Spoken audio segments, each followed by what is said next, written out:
All right, good afternoon, everybody. Welcome to our platform. My boy, he's here already. The great peanut butter hero. What's up, bro? Good afternoon to you. And the reason why I'm doing this platform today because I was off Thursday. I want to give something back, to everybody. And today we're just going all sports today. This is a football Saturday. I'll have panel up here later on this afternoon. I will take this platform to probably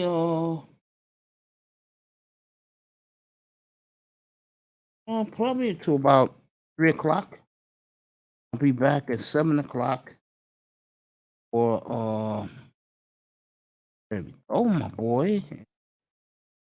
I'll be back at 7 o'clock for Tennessee and Florida.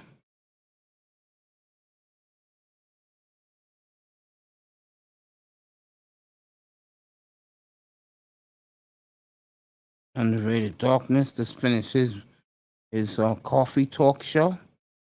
Nicer's in the building. Going on, people. Talk for a little while. I'll have panel up. I got a few complaints this morning about me not sticking what's on the platform, and I apologize for that.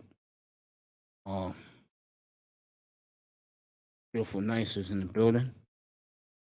Totally upon. I want Notre Dame to win, but they already messing up. Okay.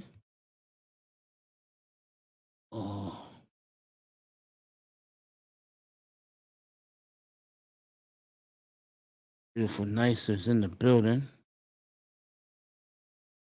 Notre Dame, no score. Texas jumped out on Texas Tech early. I saw the play that led to a touchdown on 4th and 4. The quarterback threw a swing pass and the receiver ran it. I'll say about 40 yards for a touchdown. Beautiful play. DJ Cuda giving Nicer the props he deserved this morning. Wanted to talk a little more to Cuda, but you know how that goes in Cuda's room. I'm gonna tell you right now, in my new platform, that's not gonna happen. We'll talk about that in the near future.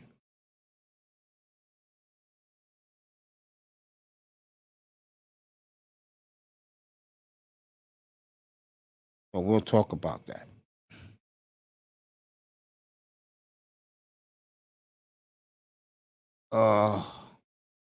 What else? All right, let's get to it. I said I was going to talk about it. We'll preview the games for Week 3 in the NFL. I'm not going to do the crappy games. Okay. I think there's one or two crap games. I'll see. I'll take a look at that. For you fans. Baseball last night, real quick, while I get the football up. Baseball late last night.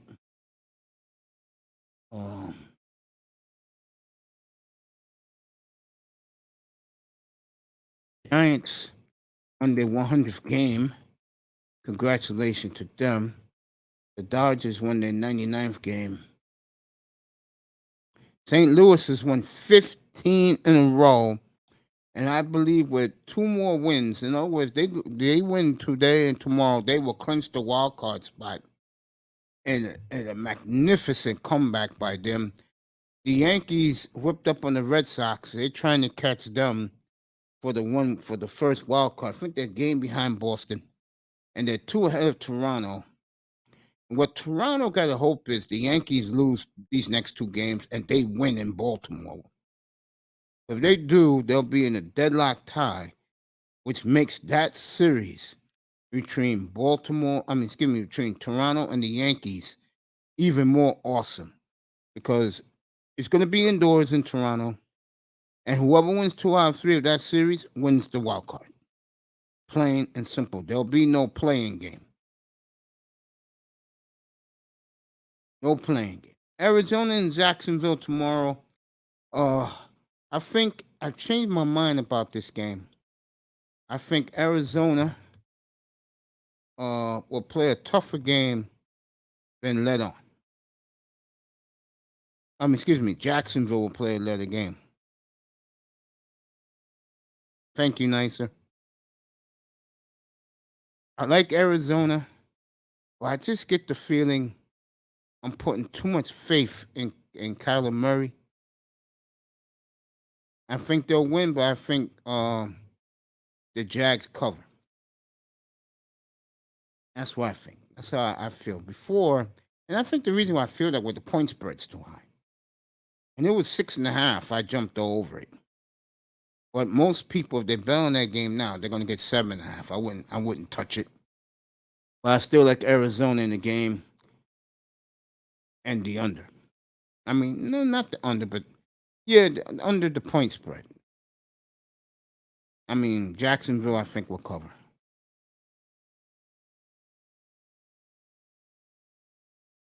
Peanut Butter Hero went to the money line and dropped his $370 on Arizona.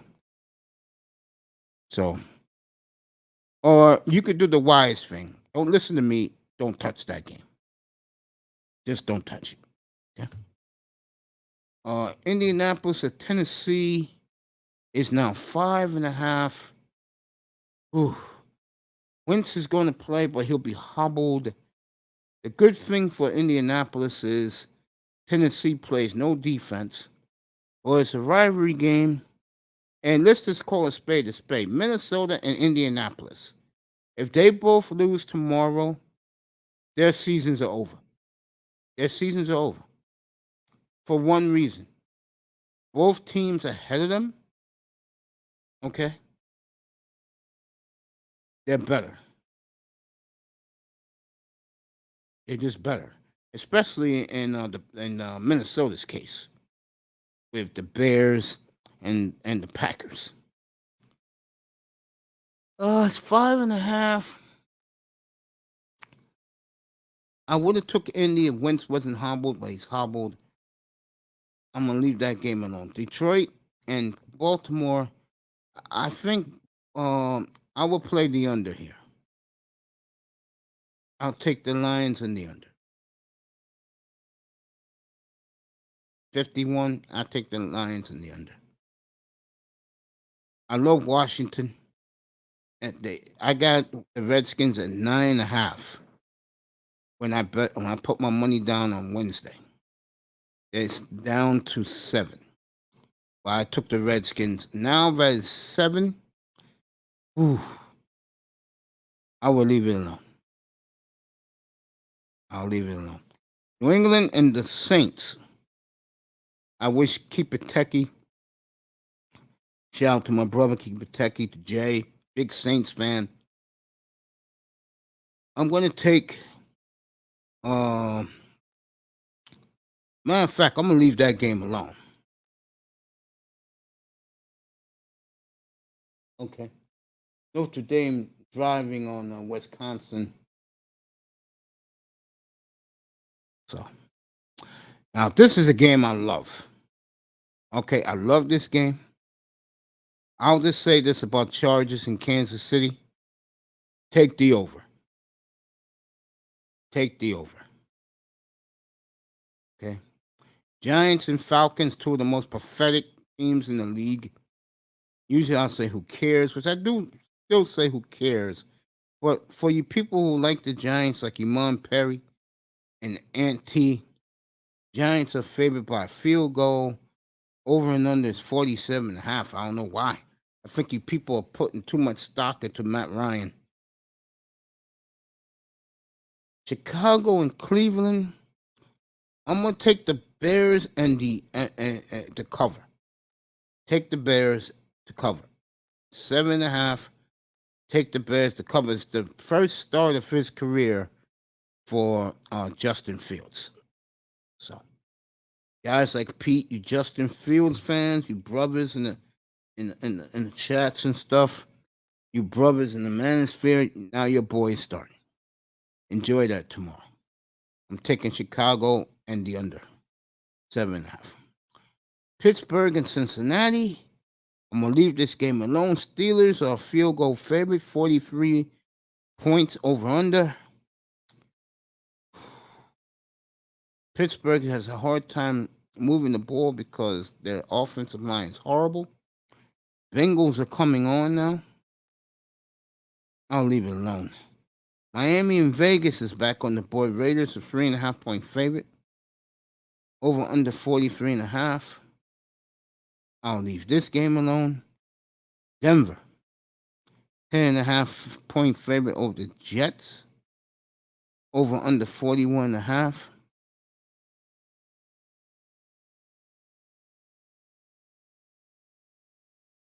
Teddy Bridgewater's played good so far. Oh, I'm going to leave that game alone too. Now, this is a game I bet on also, which is Tampa Bay and the Rams. Tampa's a 1.5 favorite. I'm going to take Tampa and the over. So take Tampa and the over. Seattle, Minnesota, 55.5 over under. 55-point spread. Oh.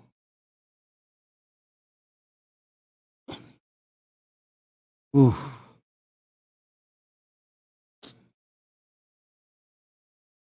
I'm going to say take the over. Just play the over in that game. Green Bay and San Francisco. Niners are a field goal favorite. 50 over and under. I'll take the Niners and the over. And Philly and Dallas. Dallas is 3.5. I'm gonna say take the under. I think that game will be like similar to the Dallas Charger game this past week. I'll say take the under. Those are the picks for this week. I'll do matchups later on this platform. Manzano's in the building. Sean's in the building. All right, fellas, let me let you guys get up here. Talk some Dolphins right now. Never my Dolphin guys come in here.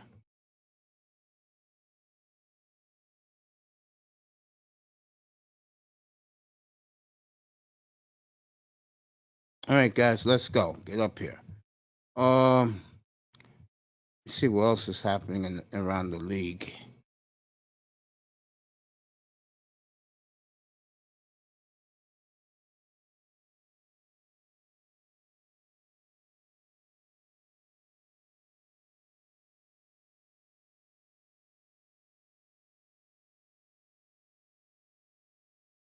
According to Ian Rappaport, Zach Ertz has been activated off the COVID list for Monday night's game. Canu Neal tested positive for COVID, and he's unvaccinated. So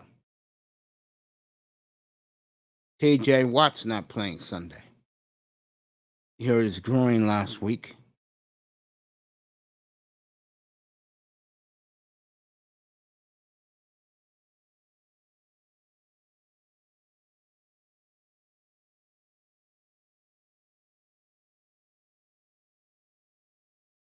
That's that.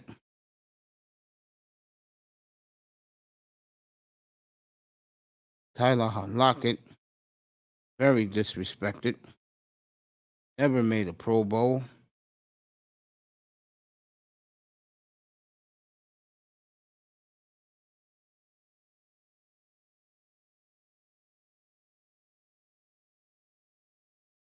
I knew that was the reason why Russell Wilson. He did the reverse because he's a big Joe Montana fan. When Joe Montana was in college, he was number 3 at Notre Dame. And then when he got to the pros, he wore number 16. Well, Russell Wilson did the opposite. He wore number 16 at Wisconsin and North Carolina State. And with the Seahawks, he was number 3. So.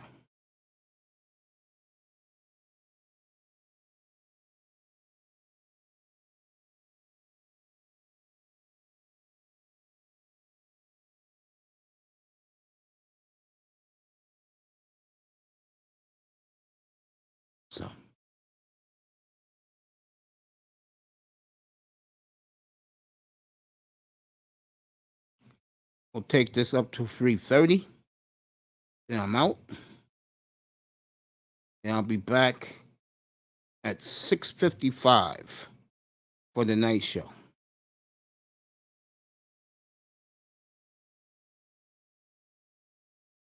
Myles Garrett called out the Browns defense. Corey Chavis is on CBS now. And that man knows his draft, by the way. McCaffrey will miss a couple of weeks. And you won't see Brooke the Magnificent rookie J.C. Horn to probably near the holiday season. And that is a blow for the Carolina Panthers, who won again this week. They'll go to AT&T on Sunday, next Sunday, to play the Cowboys. I think that's an early game. Waiting for Sean to get up here. Anzano's in the building. Let me get him in here.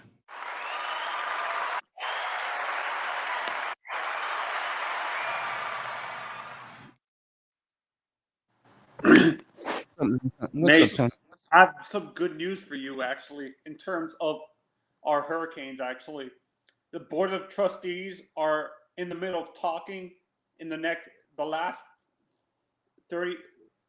24 to 48 hours. They've been talking of firing Blake James and Manny Diaz. That is. Or keeping Blake James but moving him to another position, like for fundraising, and hiring a pure athletic director to do the sports and stuff like that. Because have you noticed with Blake James, he does fundraising, but he doesn't focus on the sports? Yes. So they're doing that. He's gonna do the fundraising, but they're going to hire a person who's going to be focusing on sports. And I read a list of who they have as the favorites to get in. Alonzo Highsmith. That's a good choice. Ken Dorsey. That's a good choice. Jimmy Johnson. But Jimmy's not going to do it because he's getting too big. He's not going to leave Fox. How much money does Jimmy get paid in Fox? A lot. And I forgot the guy's name, but it's like an assistant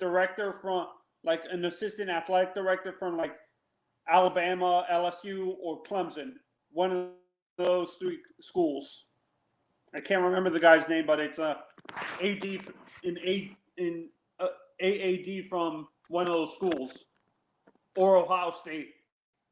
What are your thoughts? And the favorites to replace, they're trying to spend a ton of money. This time they're doing a real search, not what they did with Manny. The coaches they're looking at, you're gonna be happy. Actually, they're looking at Urban Meyer, Mauro Cristobal, Brett Venables, Bill O'Brien. I'm not happy with the last one. You don't like Bill O'Brien, but you like the first three? Yeah. Who would you want out of those three? Urban. You're not a big Mario Cristobal fan? I don't think Mario can recruit the Miami area. He's from Miami. What do you mean? I don't know. I don't think he can. There's only of that list you just said. It's only one that could, and that's Urban. Yeah, but I read somewhere where Mario, when he was in Alabama, he was the lead recruiters for the three receivers that are in the NFL right now: Calvin Ridley, Jerry Jeudy, and Amari Cooper. He was the lead recruiters for those three guys when they were being recruited at Alabama. He was O-line, but he was recruiting the receivers, which is an odd thing. Are you surprised that happens, Mace? Yeah. If you want a job, you got to do something. No, he's an offensive line coach, but he was recruiting receivers. Yeah, because they all came from the South Florida area. Yeah, maybe Manny can do something. I'd rather, I'll be honest with you. Mario, I like. Always did.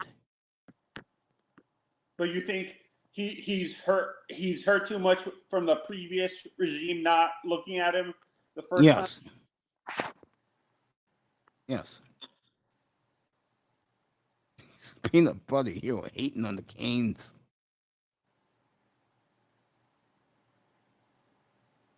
Yeah, Oregon is a better job. I would agree. Yeah, no, but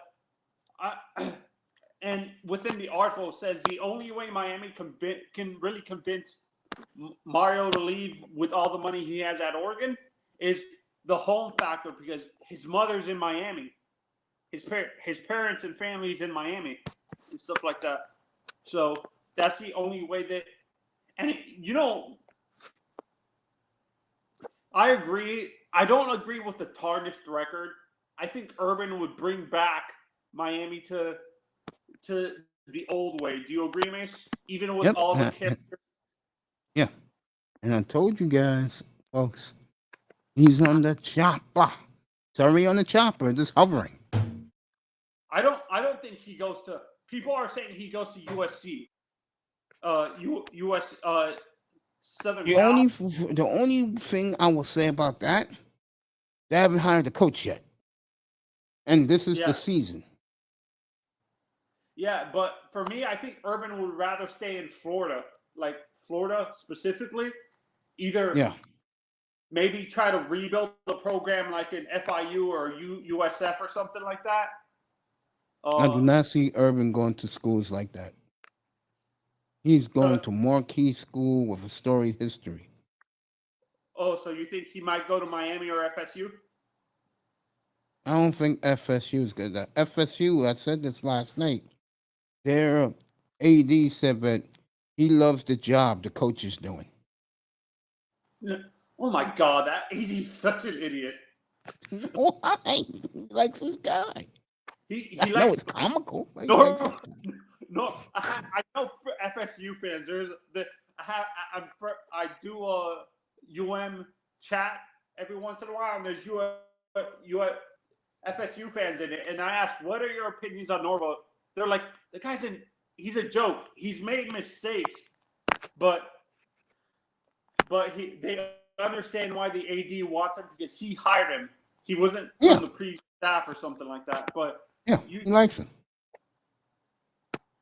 Georgia's up 28-0 in the first quarter. There's still 4.5 minutes left. They're about to score again, so it'll be 35-0 before you blink an eye. So, what's your opinion on Spencer Rattler, Mace? Do you think he's still a top 10 pick, or do you think he drops out of the top 10? Everybody says he's dropping. Can you imagine if he falls to 28, wherever the Dolphins pick in the first round with the 49ers pick? Would you be okay with the Dolphins choosing Rattler, or do you think you think he still has a lot of flaws? Like, he has a lot of flaws. I'm gonna watch him a little more. the guy I want. Let's say we decide to draft a rookie quarterback again.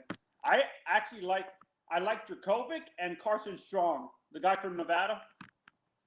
Yeah.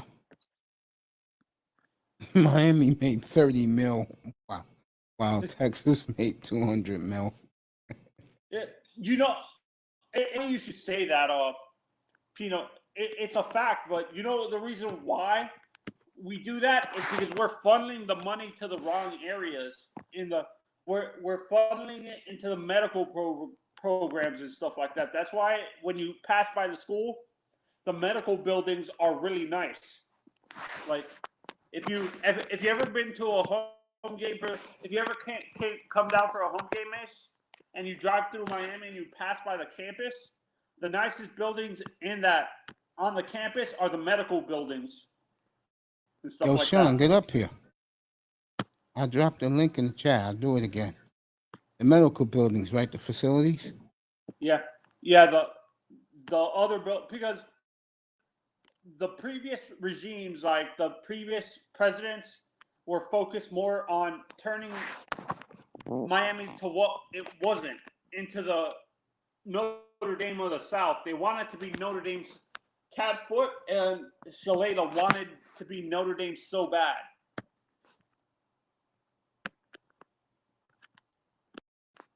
What, they wanted to beat Notre Dame so bad? Yeah, and you know the reason why we don't have peanut butter. Mace is going to agree with me.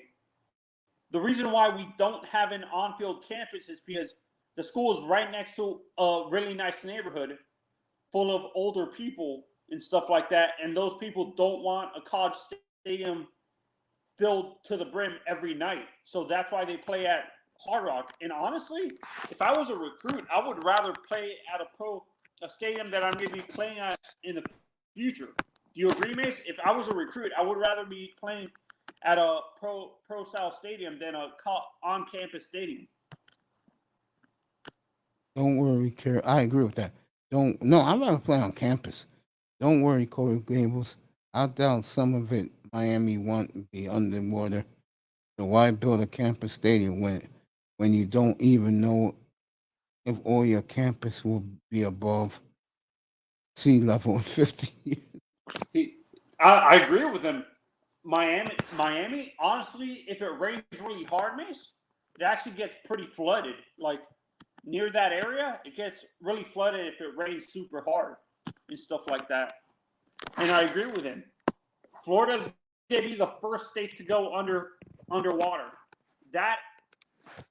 Would you say New York would go under? Is New York under sea level, Mace?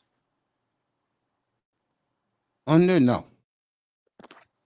Oh, you got her above sea level? Yeah. In the major boroughs and stuff. Like where I live, I'm not going to get hit hard. You know what I'm saying? No, that's what I'm saying. If it rains really hard, you guys don't get flooded, is what I'm saying. Not me in the city, no. What's up, Tampa? What's going on, Mace? What's going on, Tony? Hey, what's up? I'm good, bro. How are you today? Ready for Sunday, man. Big game for the Buccaneers. I'm just real excited, man. This Rams game will be very entertaining. So I'm looking forward to it. Yeah, I look at that game tomorrow. I'm not going to bet it. I'm going to bet it. I'm going to bet the over. Yeah, man. It's going to be a good game. I agree. I'm ready for the next week game. The Bucks against New England in Foxborough. That's what I'm ready for. Yeah, that should be a good one. Yeah. Next Sunday night, I'll have it live right here. Yeah, but that's going to be a legendary game, man. I think Tampa wins that game. I don't know. It's going to. I don't know. It's going to be a good game too. Like these two games, I think the hardest two games on our schedule. The Rams and New England, because anything can happen in those games. Tampa, you don't have to worry about New England. You guys are going to blow them out. I mean, New England still got a good defense, and they could be real inspired to go against Tom Brady. So I don't think it's going to be a blowout, brother. I think Bill Belichick will have them ready. Well, I will So say this. I'm not going to underestimate them. I will say this. One big thing about that game is, do the Patriots, can they match Tampa? Can Mac Jones match Brady? Nah, that's not going to happen. I believe The they ground got to game. win. They got to win in the trenches. If the New England defensive tackles, defensive ends get to Brady, they could make the game interesting. I totally agree. And the Buccaneers defense been terrible this year. We're not getting any pressure on the quarterback, and our defensive backs are average at best. Let me put it like that. So our defense is looking shaky early on this year. So we are vulnerable. We could have been 0-2 this year because the Falcons, they came back on us, and we pulled that game through. But our defense not looking good so far. See, this is what I'm wondering. It seems like Tampa's running a Tampa too, and their defensive backs don't fit that system. I think I don't think the defensive backs they draft and stuff or sign fit the Tampa 2 coverage scheme like they're trying to run. Yeah, because that whole defense is predicated off of the D line. The D line got to get pressure. If the D line get no pressure, I mean, any quarterback in the NFL can pick us apart. So, hopefully it turns around. What system would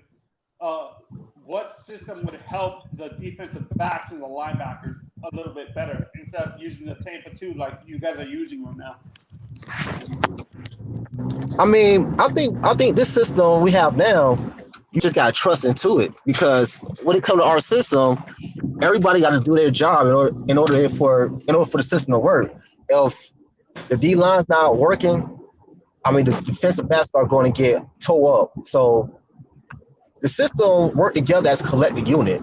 That's the only way the system could be efficient.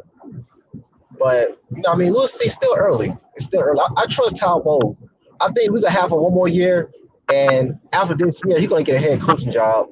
And I think Brian Leftwich, he might leave our staff next year as well. So we're gonna have a new system next year.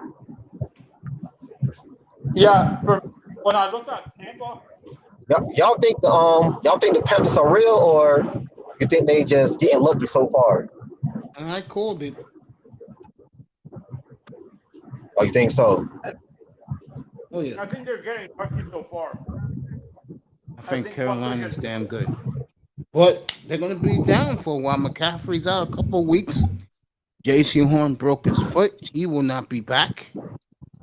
That's going to hurt them. I took over for McCaffrey, did pretty well. You better believe it. That's why I took him in my fantasy league when I had my draft. And in all my leagues, I took Chuba Hubbard because I'll say again, Pete, Christian McCaffrey, you cannot trust, and now he's out 6 weeks. You know who he remind me of? He remind me of Priest Holmes from Kansas City Chiefs. They do it all running back. Yeah. Probably the greatest fantasy football player ever was Priest Holmes. Oh yeah, he was, man. He could catch, run, he could put up numbers on the boards.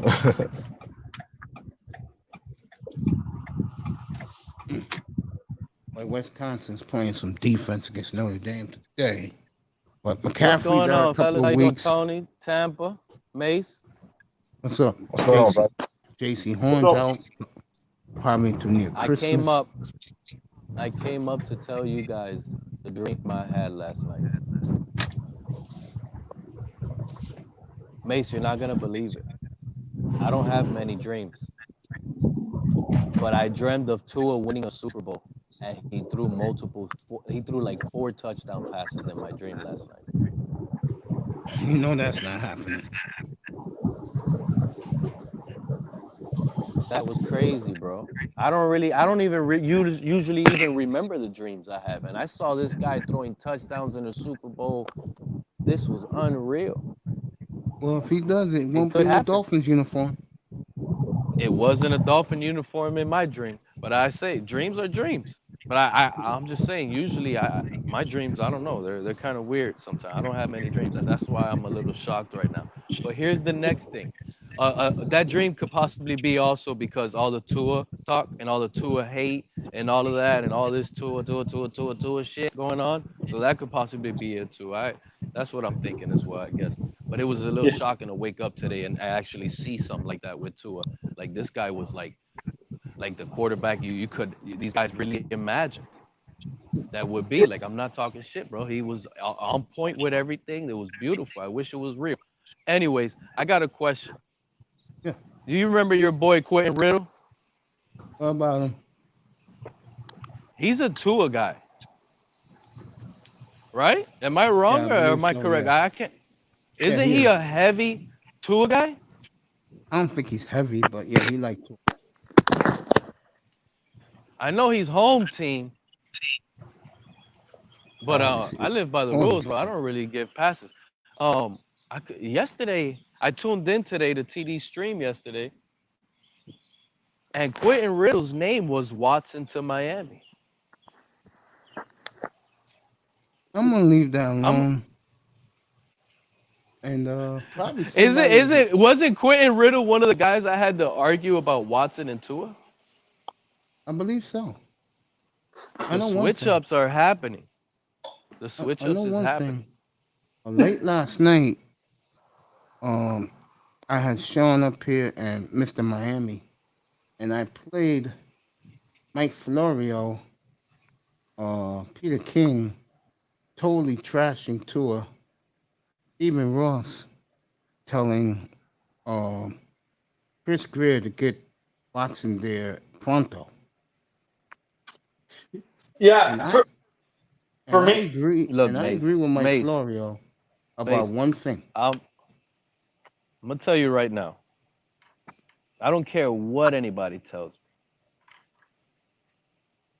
If we trade for Deshaun Watson and still have Christopher Greer here,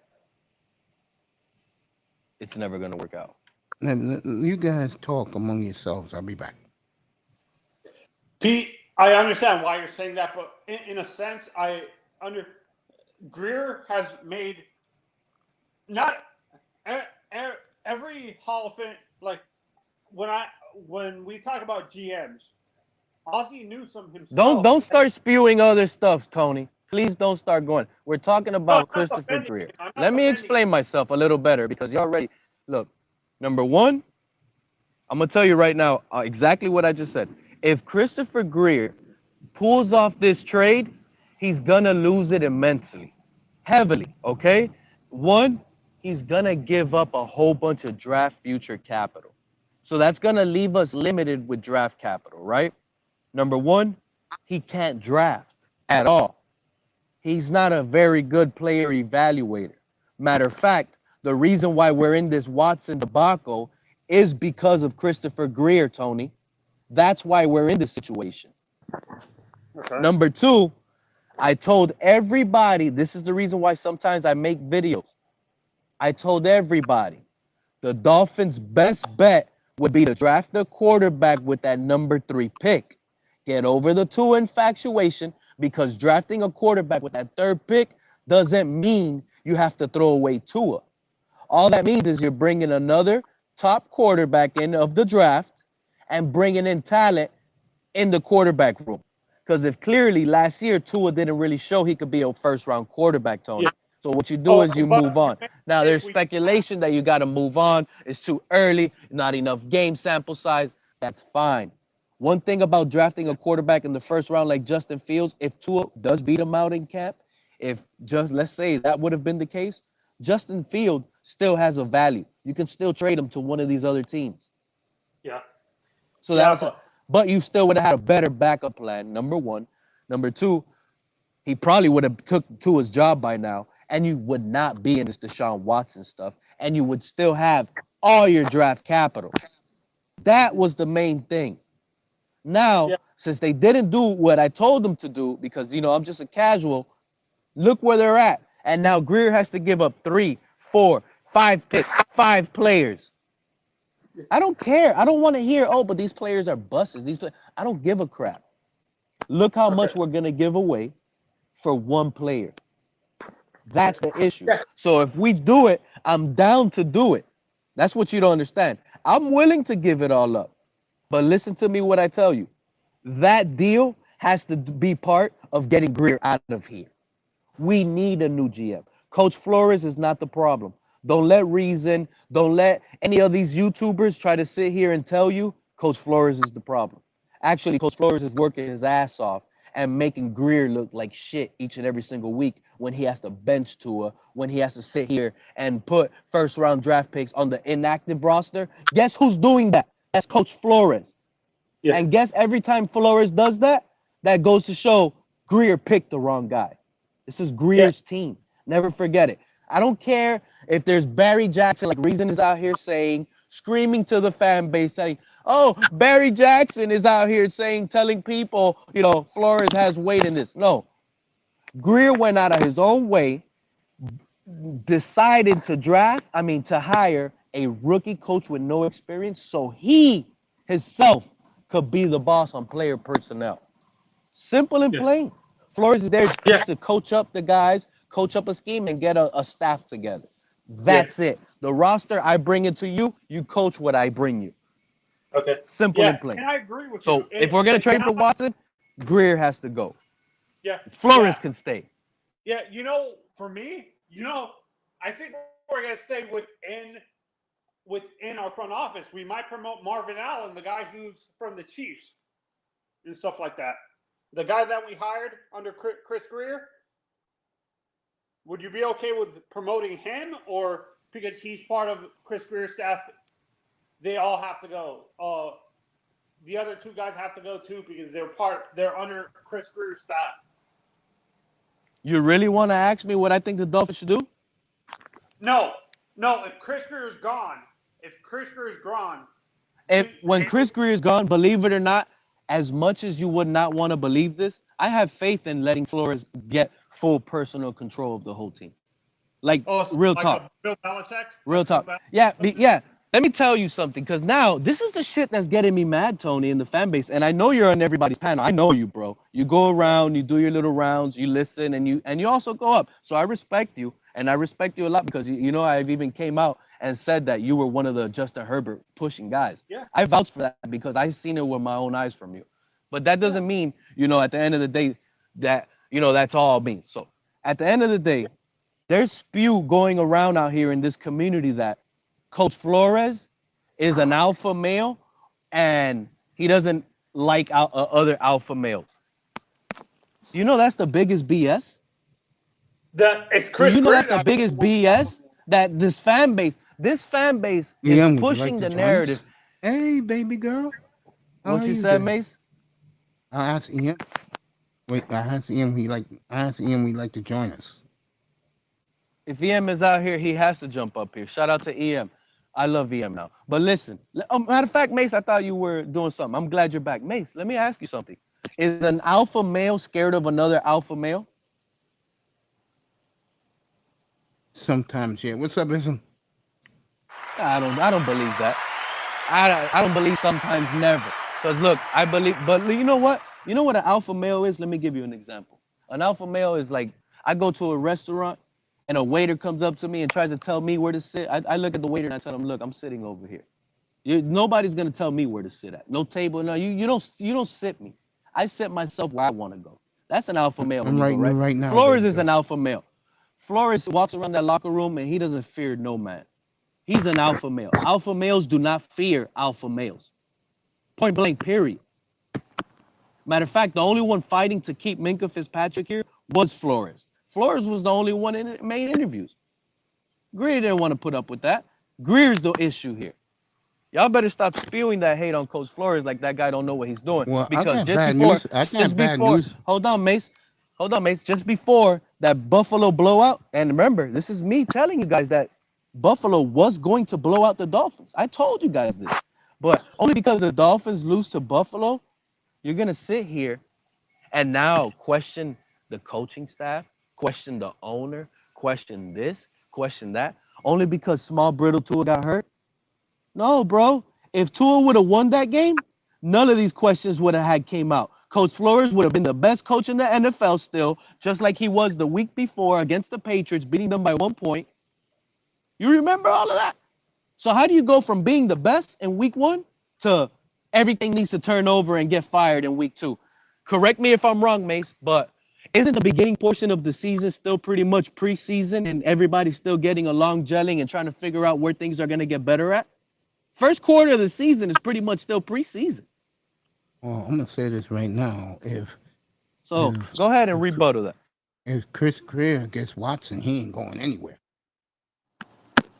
Mace, I already said it on my video. The only thing that's going to save Chris Greer's career is Deshaun Watson. That's going to happen. But that doesn't mean that's what I want to happen. Chris Greer is horrible at talent evaluating.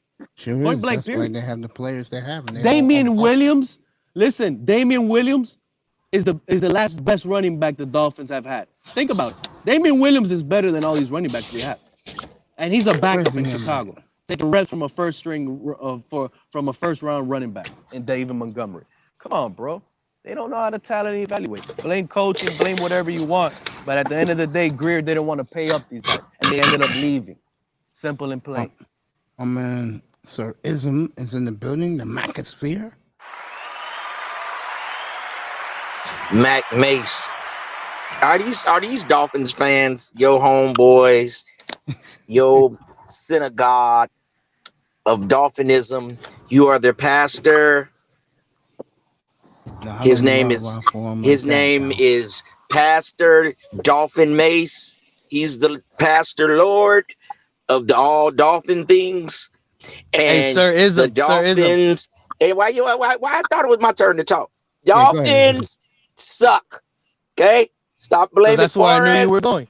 That's why I knew you were going. That's why I cut you people. off. You guys sound like these black guys in the manosphere that cry about these women weave, but what about your gut? Okay? Your team, I don't want to hear about the coach. You play to win the game. Okay? I'm taking bets now. Raiders 3-0. Come get you some. Who's taking bets? Because I'm telling you right now, the Dolphins are gonna blow y'all ass out. You a Raider fan? Oh, come, let's go. How much you got? I promise you. I don't want to hear promises. Are gonna beat the shit out of y'all. I want to hear bro. money. Listen to I what I'm telling dollars, you. cheese, okay? I don't bet other YouTubers. I don't bet other YouTubers. Shit. Oh shit. I don't bet other YouTubers. But listen to what I'm telling you. The Dolphins with Jacoby Brissett are gonna smoke y'all Raiders. And don't run from this smoke because you're hearing it from me, bro.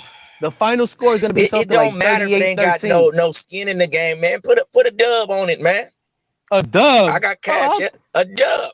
$20. Man, listen, bro. I'll put 100 right now. I'll put 100 right now. $20. You'll do it, man. $20. 100. Let's go. 100. $20. All right. Okay. Virtual handshake right now. 100. Man, listen, bro. Listen, I show face, bro. $100 ain't shit, bro.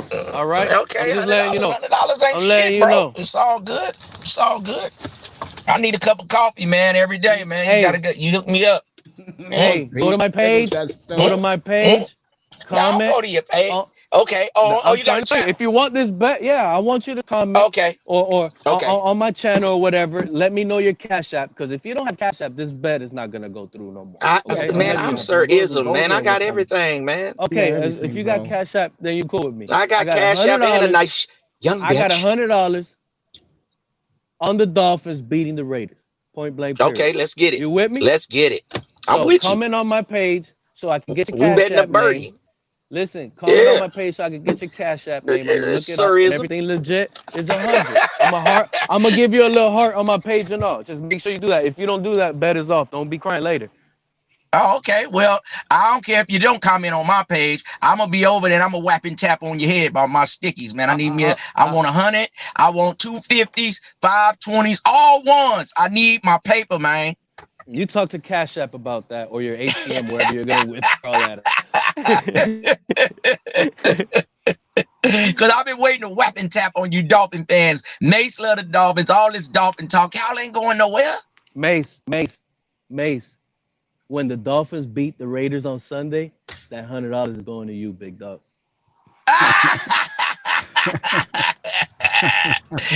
Oh man, I ran off your other dude, man. My bag, Mace. Who was your other dude up here? Always got something to do. He'll be back. Who? That was Anthony Manzano. My bag, Manzano. Look at all the salute you're getting in the chat room. You know what I mean? Shout out this morning on Coolest channel. I said, look at all the people that you help. I said, unlike other guys who are cliques and breaking up, I said we treat each other like family better than any other group of people together in the manosphere, man. And I'm proud of man. I ain't tripping. Yeah, man. You know it's all good, man. I rock with you, man. See, you know what I mean? Sheila E saying hello to you. Hey, Sheila. I see Sheila last night. Sheila was getting a groove on, man. Sheila was around there. Her and Misha, they was getting their groove on Joy the Serpent. Go ahead, brother. Excuse me. Who's the other Raider fan? I forgot his name. He was up here one time. He a pretty cool dude. That's Dusty. That's my homeboy. Oh, that's Dusty. Yeah, that's Dusty. Yeah. Dusty, this the week right here, man. It's Raiders versus Dolphins. You need to be on Mace channel. It is. You keep talking, he might come out the cloud on you, man. I think Dust's been working, trying to get his thing together, man. God, everybody going back to work. They don't have as much time no more, Yeah, I'm gonna be going back soon. So you know what I mean? Absolutely correct. Yeah. During the COVID, a lot more people was on YouTube. Right now, it seemed like, I ain't saying they not on, but it seemed like I get more on the replay more than the live people because people are working different hours and stuff. Seemed like to me. What you think, Max? I agree. Totally agree. Okay. Third, drop your link for your channel with the beautiful Miss Topaz and Brandon L and Bitcoin L. Yeah, Bitcoin L. Kenny Conjo, what's up, player? He lets me call him Brandon. But me and him was cool before he hooked up with them. Hey, look who joined us. The beautiful Toya is in the building. Oh, that's your girl. Toya been pulling up on me lately. I appreciate that, Toya. You know what I mean? I said this on Coolest channel, so I'll say it to you now that you're here. So cool how proud I am of you, and everybody else, Sheila E. And I'm just going to tell you, I see you from the clouds, and I'm very proud of how you've risen in a year, bro. Congratulations on that. Man, right on, Mace. Right on, Mace. We all rock with each other, man. I ain't gonna stop rocking with nobody. You know what I'm saying? That's why I told Cooper this morning. I said that even though I know that everybody's doing their thing, I look in the clouds from the clouds and puts a smile on my face. How great all you guys are doing. Proud of each and every one of you, and the ladies too. I mean, Sheila E. Ever since he put that out there by Biden, after the election, she's blown up.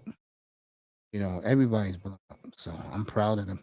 Is my baby in here? Oh yes, she is. The beautiful MTGV TV is in the building. What's up, baby girl? Say that 3 times fast, Mace.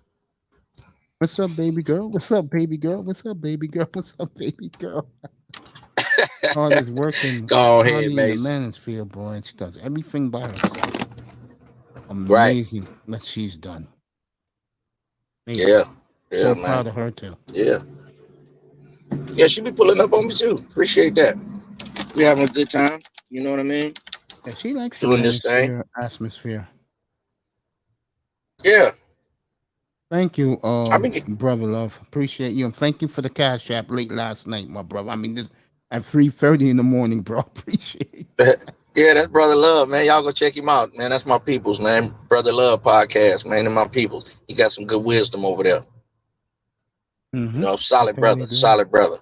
I can pull up his player facts, man. Solid brother right there. Yeah, good people. Hey, it's like I say, one thing about me, I said this to Kuda this morning. The manosphere sisters and brothers support me more than anybody else. And I always thank them for being here. I always thank them when I go to other platforms in the chat room, because without them, I'm not here, man. I would really be a total disaster. All right, Pete. I'll drop the link for you. I will be a disaster. How you doing, man? How you feeling, big guy? How you Oh feeling? man, I'm good. I'm good, man. Just holding on, taking care of the family. Doing what I'm doing, my duties. Yeah, As man. a I feel you, father, man. as a Proud of man. you. You know what I mean? Yeah, man. I'm proud of you, man. How I just the appreciate that, way, Mace. yeah, just the way you have come so far, bro. I mean, man. I It's all mean, good. all good, bro. You damn right. James Keel's in the building. Uh oh, James. Everybody pulling up, Mace. So what they pull up, and first thing they do is pull up Mac Mace, huh? That's what I'm talking about. I just think that I just think that sometimes when I'm doing my thing and people come through, I just appreciate it, and I know what people want to hear. And I said this from the beginning. And a guy like Little Rock, shout out to him, he does it every time. I said, all you have to do is come in, say what's up to me, and go back to the manosphere, bro. As long as you come in here and say what's up, that's all I care about. That you know I'm alive. I appreciate that, brother love. I appreciate that. He said we're both solid brothers. I appreciate that, man. Yeah, man. Brother Love, man. Mac Love, man. What you talking about? I call everybody a Mac. Yeah. You dig? Mm-hmm. So yeah, Mace. What's up with the college sports today, man? Notre Dame was Who down you got? 2-0. Texas was Notre winning. Dame is all hype, man. They always get hype because they Notre Dame. They want them to win so bad, You but ain't it's so lying hard to about get in that. their school, Mace. So they can't get the studs. You gotta No have more you some kicks for you. horses. Yeah, you're right. I'm You looking know what I'm forward to saying? the. Yeah, I'm looking Five-star forward to. athletes don't want to go to Notre Dame and deal with. They say the courses are hard. Them brothers trying to go to the league. They barely go to class. I'm just telling the truth. Yeah, you're right. None of these guys really go to class unless you know you're not going to make the league. I'll tell you the guy who got lucky, Justin Herbert, because he is still studying to be a surgeon. He and doing the off season. He's in medical school. I like Herbert, man. I do That's who. too. Did Miami have a chance to get Herbert, or did he go before Yes, they Tua? did. He went right after them. It was an owner's pick, and the owners is so mad at Tua. And I'm gonna say one more time: the reason why I put him that thumbnail last, he's the Messiah, to stick it to these clown ass Dolphin fans who really believe he's the Messiah, bro. I told them what he is. Hey, a few times last year, Herbert, I'm talking about, got whacked on that sideline, like Drew Bledsoe did. Almost got when he got injured and put out the league. And he stood up to it. He got my respect last year. He took a few hits. I was like, Herbert, you better quit taking those hits. But he's a big dude. And lost Herbert's a a lot big of weight. cocky He is white boy. slim. Shit. He is I slim respect now. Herbert. Yeah. Yeah. But I'm saying he seemed like he got some grit about him, some toughness. He don't look like he scared to stay in that pocket, is what I'm saying. If you scared to stay in the pocket, you're not gonna make it in the NFL. That's gonna be a big game next Monday night. Raiders at Chargers. Yeah, come on. Our division is tough this year. Chargers, Chiefs, and the Raiders, man. Somebody might don't make the playoffs. It's gonna be ugly. Raiders undefeated. Chiefs lost. Chargers lost to Dallas, and the Broncos are undefeated. If they don't have no catastrophic injuries, man, I'm gonna still be honest. I got the Chiefs winning the division. I got us getting the wild card. The Raiders. Raiders. You're happy, man. You know what the Raiders have this year? They haven't had in a long time. What is that? That defensive line is awesome, bro. I was watching opening night. Finally stepping up. I was watching opening night right up here. I've never seen Lamar Jackson get his ass kicked like that from the Raiders front line, bro. They were killing. But didn't they have an injury in that game, no, Mace? Didn't they like one of their tackles go out with an ankle injury? The guy used to be in Tampa Bay for years. Okay. McCoy went out. Yeah, McCoy. No, one of the offensive linemen for the Ravens. And that's what think so, Crosby yeah. went crazy. Yeah, on that game, he was the second string guy couldn't handle Crosby. Crosby good. I think they sleep on him a Crosby's little damn bit. good. And the guy who came out back early in the Mm-hmm. summer, he's having a big year for you, man. At the other side of the Mm-hmm. defensive line, he has played well. It's like him That's what you need. yeah, I think him and Crosby play off each other, which is a good thing. I haven't seen the Raiders have something like that since Howie Long was there, bro. You need 2 edge rushers. Now, if one is say like a 9 or a 10, and then the other guy, he at least got to give you like a 7 over there. That way they can't double up on one guy. Bird You know what Ward I'm is saying? right, Because man. if you, yeah, third ward already. So yeah, man, I just had a little coffee, man, and then y'all got to talking about Flores, the best coach in the NFL, man. I had to pull up. I said, I come didn't on. say that. He did. He ain't won. No, he ain't went to the playoffs. How the hell he the best coach in the league? Man, can you win a division first? Then can you win a playoff game? There's no way he's the best coach, man. He like Not even number close. 20 something. He ain't Not won even nothing. close. He's a nice coach, Stop but it. he is not. He the ain't best coach won in the nothing, league. Mace. Again, I know. You can't crown him a king until he wins something, man. He ain't even got a ribbon yet, let alone a ring. If y'all don't See, knock it off, this is what you have to deal with delusional South Florida Dolphin fans, bro. Yet they talking haven't about won nothing in 48 years. yeah. Well, let me talk to the Dolphin fan. Look at here, Dolphin fans. Don Shula, Super Duper, Dan Marino, the no-name defense, Larry Zonka There you go. is not about to come back. Okay? That's right. Y'all are whack right now. So I'm a whap and tap on your head.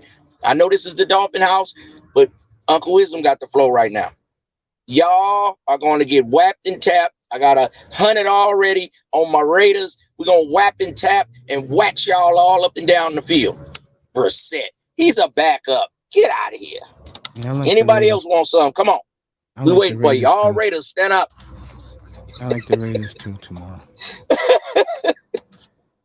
I told him last week Buffalo was going to beat him because Buffalo was on a mission. He didn't want to believe me. Buffalo got a good team. 35 to nothing, bro. And there was a lot of tears in here. Brandon, you can come up if you want. The link is there, bro. Yeah, man, put on up on Mac Mace, man. Brandon, Just have a you little come up, early bro. morning. So back to the college, Mace, today. Who we got? Alabama? I think Alabama. I'll let you know right now the games. I think I froze. Yeah, that's all right. I'll give you the games right now. I know Notre Dame again. Let me get you a score of Notre Dame because they're on today. They were losing last I saw.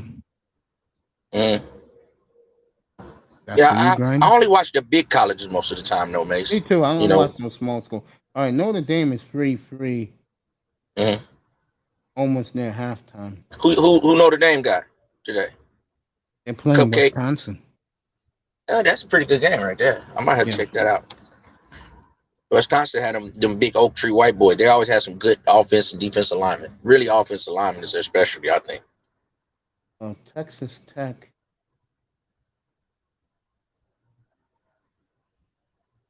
is losing 35-7. Who Texas Tech got? Who? Florida State? Florida State done fell off. They should have hired Dion. They was with the bull. They should have hired Dion. He would have got all the brothers down there at Florida State. They tripping. I think sometimes when those things don't happen, it's because they want to go in a different direction with the athlete. If you know what I mean. Yep. Oh! I get what you're saying. Like, yeah. No. Like, I think the Giants, New York Giants, I think they only want a white boy quarterback. If you ask me, I don't think they want a brother quarterback. Oh, I'm sorry. Go ahead. Oh, go ahead, underrated. I can't see. I done froze. See, that's what I'm saying. They ain't get a chance. I mean, Geno Smith was garbage, but they ain't even get a chance, Geno Smith, to really win for the job. They always had a white boy quarterback.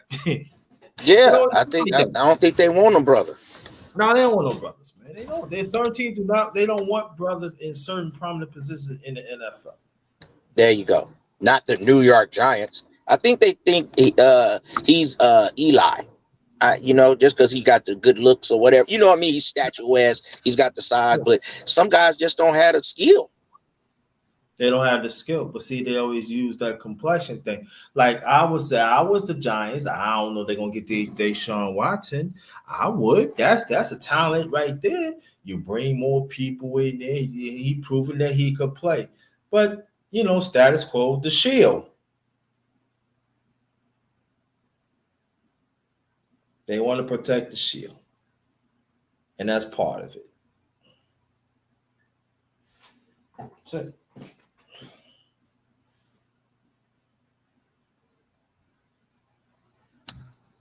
Yeah, I believe so. Underrated. I don't think they want a brother in there with the Giants. The Tisch family. I'm from New York. They never did. Yeah, and you can forget a brother coach. Now the Jets, they'll go a little off kilter, but I think the Giants, they feel like they're a little more uppity. Yeah. The way you know about Americans, they part of the good old boys club. You know what I mean? Yeah, I can kind of tell. Just from afar, and I didn't even know that. Just the way their organization kind of ran, to me, when I see the owners and the GM, they seem like they think they're kind of, better than they are. And they got New York City. Go over there to the Jets with that ghetto stuff. That's how they kind of act. Yeah, like for instance, right? They had I forgot. They had this he was black. He was a general manager. He helped Giants produce 2 championships, world championships. So you think he should get a league with? Not.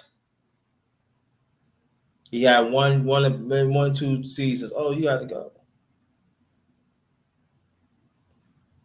That's how they always been. They've been like that. There's other teams around the NFL like that. They good old boys club, That's it. Well, in football, man, you got to have you some studs. Okay, that's just what you can't have all choir boys. They think just because Tom Brady is, the dashing looks and he's Tom Brady, but Tom Brady is a beast. Mm-hmm. He ain't no chump. You know what I'm saying? He ain't scared to take a lick. He ain't scared to talk no shit. I respect Tom Brady like a Larry Bird, but everybody not on that level. You get what I'm saying? Just because they was good in college, you need some couple of thugs. I'm sorry. If that's you want to why win a Miami championship, is where they are, because they get too many good character people, and and they don't have alphas. I are ballers. I totally agree with you, Ism. Miami Dolphins is a perfect example of a team with no ballers. Yeah, but look at the Giants. They put James Jones. They figure, he can fit Eli. He don't fit Eli. Well, knock it off, man. What you trying to do, man? Man. If they lose to the Falcons tomorrow, Daniel Jones is done. That's going to happen. They can't beat the Falcons again. To me, the Falcons are the worst team. Well, who they got backing up Jones? If there's any starting quarterback in the league right now that's showing their age, is Matt Ryan. Well, let me tell you this, Matt. The way how the Giants defense, Giants didn't play all right, but I'm talking crucial times they haven't stepped up. I'm looking for Ryan. He gonna have a game in his life. I just feel it. I don't know. I just think Atlanta is the worst team I've seen yet, along with Jacksonville, and they should have drafted Justin Fields at 4 instead of trying to be cute with the tight end at 4. I think that was a tragic mistake. And you had a hometown kid, a black kid, and that would have really got the guys like Sheed we hear and guys like that fired up for their Falcons. Mother Earth, shout out to both of them. They would have been excited about the Falcons. Instead now. But Mace, they had just paid Ryan that big contract, didn't they? Yeah, all I was saying. No, isn't. He only got 2 years left, and after this year, that the cap hit, if they caught him, is only $5 million. They should have drafted the quarterback. And I hate teams who do this dumb shit. You know what I'm saying? According to Platinum Elite yesterday, shout out to him, because I was in his platform for a few minutes in his chat room. He told me that the Steelers are looking very hard, Tomlin, at Cam Newton. Wow. So, according to Platinum, I do believe Platinum. He knows what he's talking about. He's a big Steeler fan. So Tomlin better do something before he be out of there, Mason. I know they don't fire coaches like that, but Tomlin, last couple of years, they had the best record in the league for a minute. Then they fumbled the ball, fell off. But Platt, he has a great defense. Their problem is something that's said on draft night.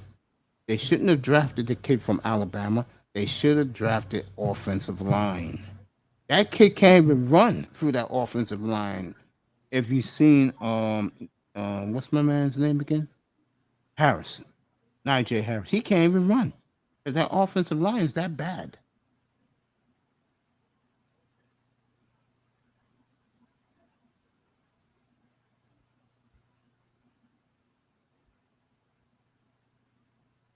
Tell him what?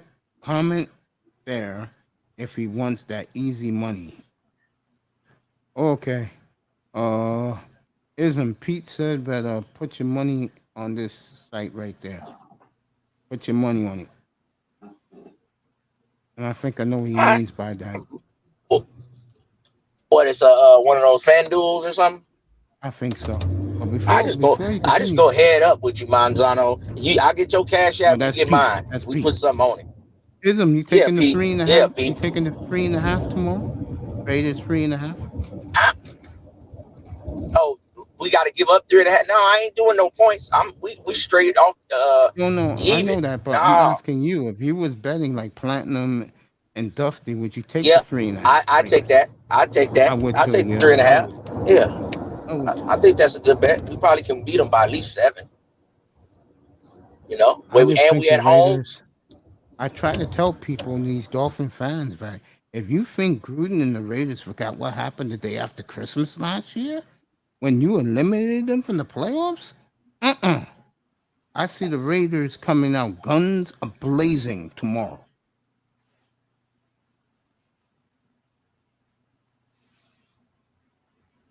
I'm going to tell you guys right now. They win tomorrow, and I think they will. The Raiders are back, folks. And I always told you guys, since I started this platform, there are 3 teams CBS wish they were good every year. Miami, the Raiders, and the Steelers. Hey, Interzone, what's up, buddy? He's another Raider fan, too. What's up, my friend? How you doing?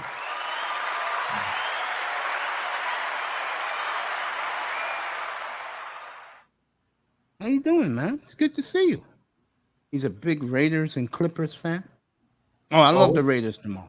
Yeah. What's going on, Pete? What's going Pete on? was just up there. I guess Pete is closing in on another deal.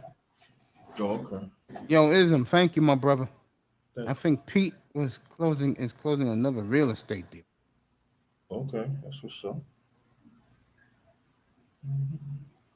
I mean, hey, Grinder, how was your show this morning? It was okay. It was good. It was like we talk about different health things, talk about the policy on COVID and what they saying. We talking about the Haitian brothers and sisters and stuff. It was a pretty good conversation. People was engaging.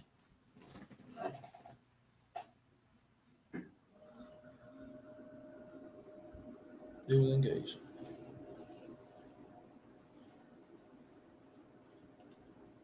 Oh, Toya. Yeah, baby girl's in here.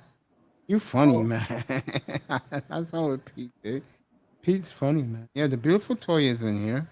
I thought y'all was gonna do the show. No, she just didn't feel like it. Okay. All right. And plus, she's moving Monday to the Dallas Metroplex area. So. Oh, she moved to Dallas. Okay. So be careful on your move, sweetheart, and congratulations. Congratulations, yeah. Congratulations to you. Yeah, be safe. Please be safe. It's crazy out here, man. I believe the Dolphins are cursed. I totally agree with that. You dizzy? He cursed. You think? Look, I'm trying to be nice today. I'm in a good mood. You say curse, they curse. He thinks his Raiders are cursed. You know, somebody keep on talking about, oh, look at Zach came into reality. Listen, he's a rookie. I think Zach Wilson was Belichicked this week. He'll learn from that. He will. That's what I'm saying. Right. And Belichick does that to any rookie quarterback. He What do he it to did to any rookie Justin quarterback. Herbert last year Right. was even worse. That- He shut right, that's Justin what I'm Herbert down. saying. He left Justin Herbert in LA in their building to zero. Right. Zero, right. And look at Justin Herbert, bro. So I don't want to hear people bashing Zach Wilson. He'll be okay. He'll be all right. Yeah.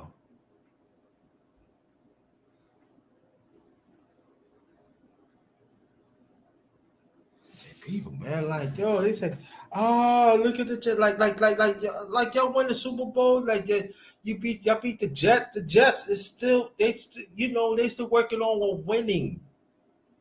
They got a lot of new people, and then there are people look at Sam Darnold. You know, some news reporter, some people in the media said, "Oh, look at that, they just made a mistake. Look at Sam Darnold, 3-0. Okay."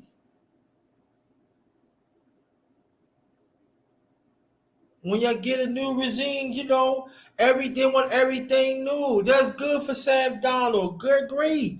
But I would ask you, you know, I would ask you this: why Carolina on the down low still won Deshaun did?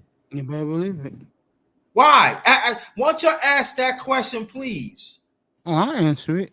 No, I know you answer it right. Because he's a much better quarterback. But hey, give Sam Darnold a hell of a lot of credit, man. You know, like he said, he's on a better team.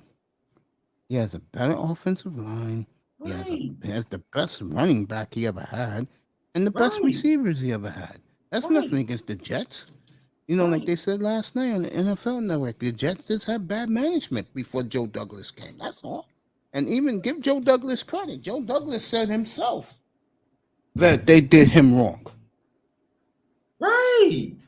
That's another reason why they moved him, because they said we want him in a better place. I mean, That's what come I'm on. You saying. gave up So- a 2, a 4, and a 6, and the Jets got boatload of picks. Bro, that's Right. nothing. Carolina gave up that for him? Are you serious? But that also tells you something else. How bad Robert Saleh wanted him out of the building. Right. So when you give up a Sam Darnold and you're getting crap back in the draft, Yeah. that speaks volumes. Right. He want do it his way. You know what I mean? He didn't Into care. zone, that's an easy answer. A man who Pete said a month ago is the worst quarterback in football, and yet had better numbers than his quarterback, which is Lamar Jackson. And you know who that player is? Into zone? That is Kyler Murray.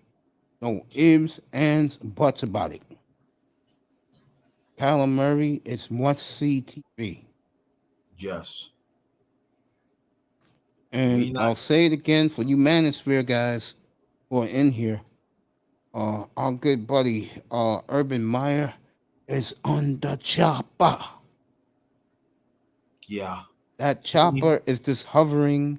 And Manzano broke the story today when he was here. The Miami Hurricanes has him at the very top of their list.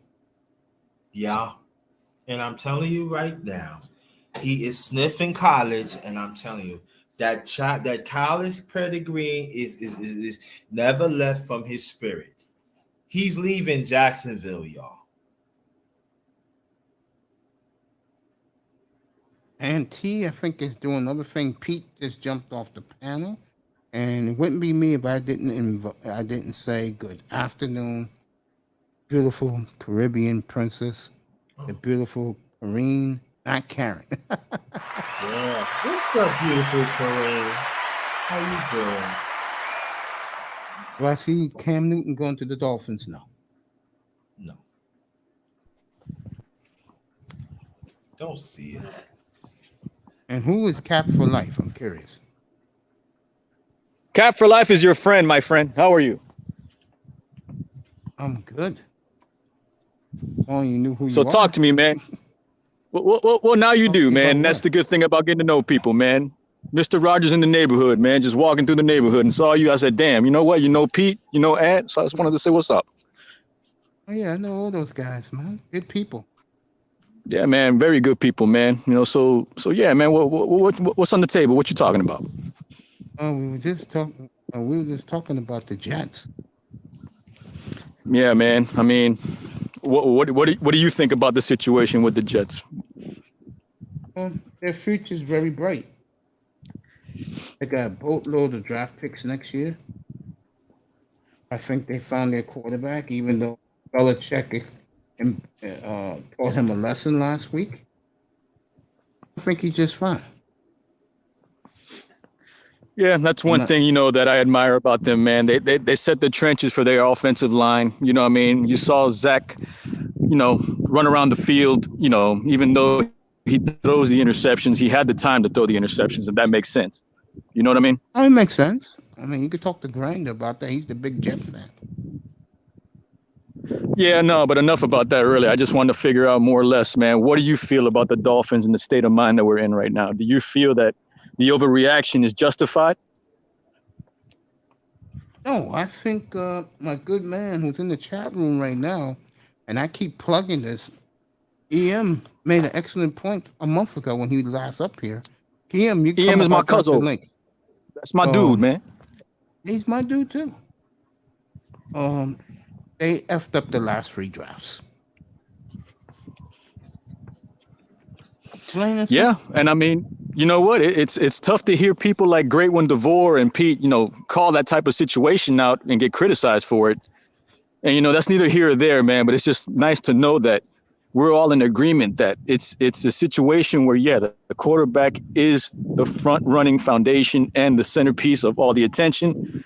But you know, when people point that out, you know, people get butthurt for it. You know what I mean? I don't think it's right.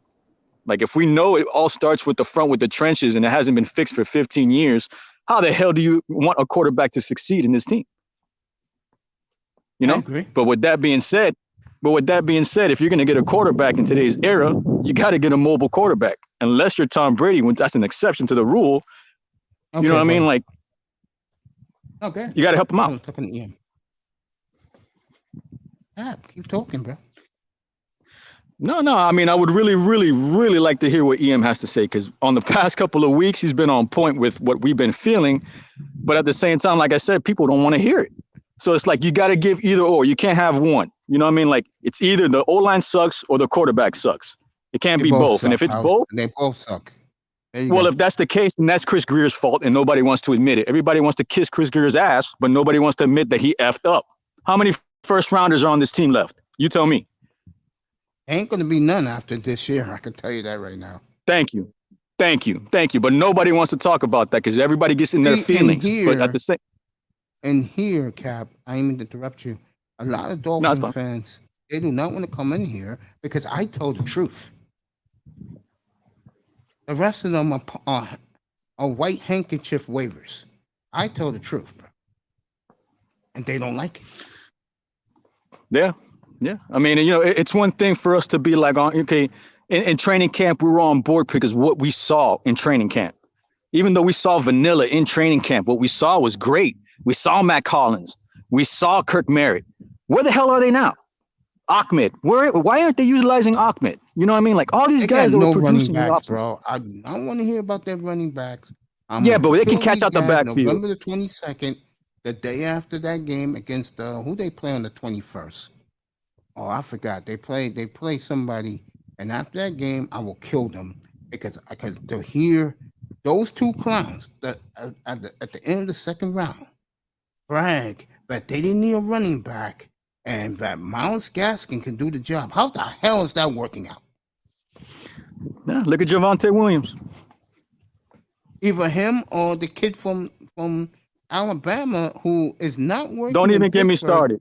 Don't even get me started because we were all in agreement. All of us were in agreement. You had to get Penei Sewell to help the O-line that's been suffering, and you had to get the running back.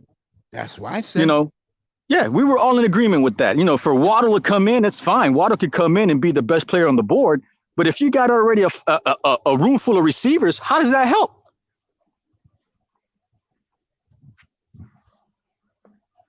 Yeah, I know what you mean, James Kill.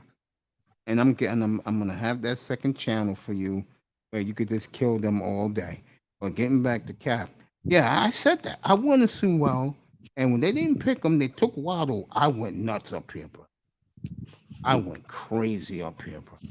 Yeah, man. I mean, look, the whole time Reason was preaching it. Reason was saying, if you want to solidify the front line, you get a real line, man. You know what I mean? Like, you can't be just plugging in these free agents that come in and just think they're going to be all that unless they're proven free agents. All we've been doing is using project free agents, and I'm tired of that crap, man. You know what I mean? Like, give me proven over project, and we haven't been doing that. Look at Najee. You see Najee? Look at Penei Sewell, dogging Nick Bosa. He can't run. He can catch. The reason why he can't run. That's fine, but he's physical. Steelers' offensive line's horrible. Nah, but he's physical. That's what we need. Physicality on both ends. Penei Sewell's physical. He manhandled Nick Bosa. You can't tell me not, bro. I didn't say he didn't. No, I'm just saying in general, like the way that things are right now, if you're going to tell me, all right, oh crap, the O-line's the problem. Well, I mean, shit, everybody knows. I'm sorry about that, but everybody knows that, man.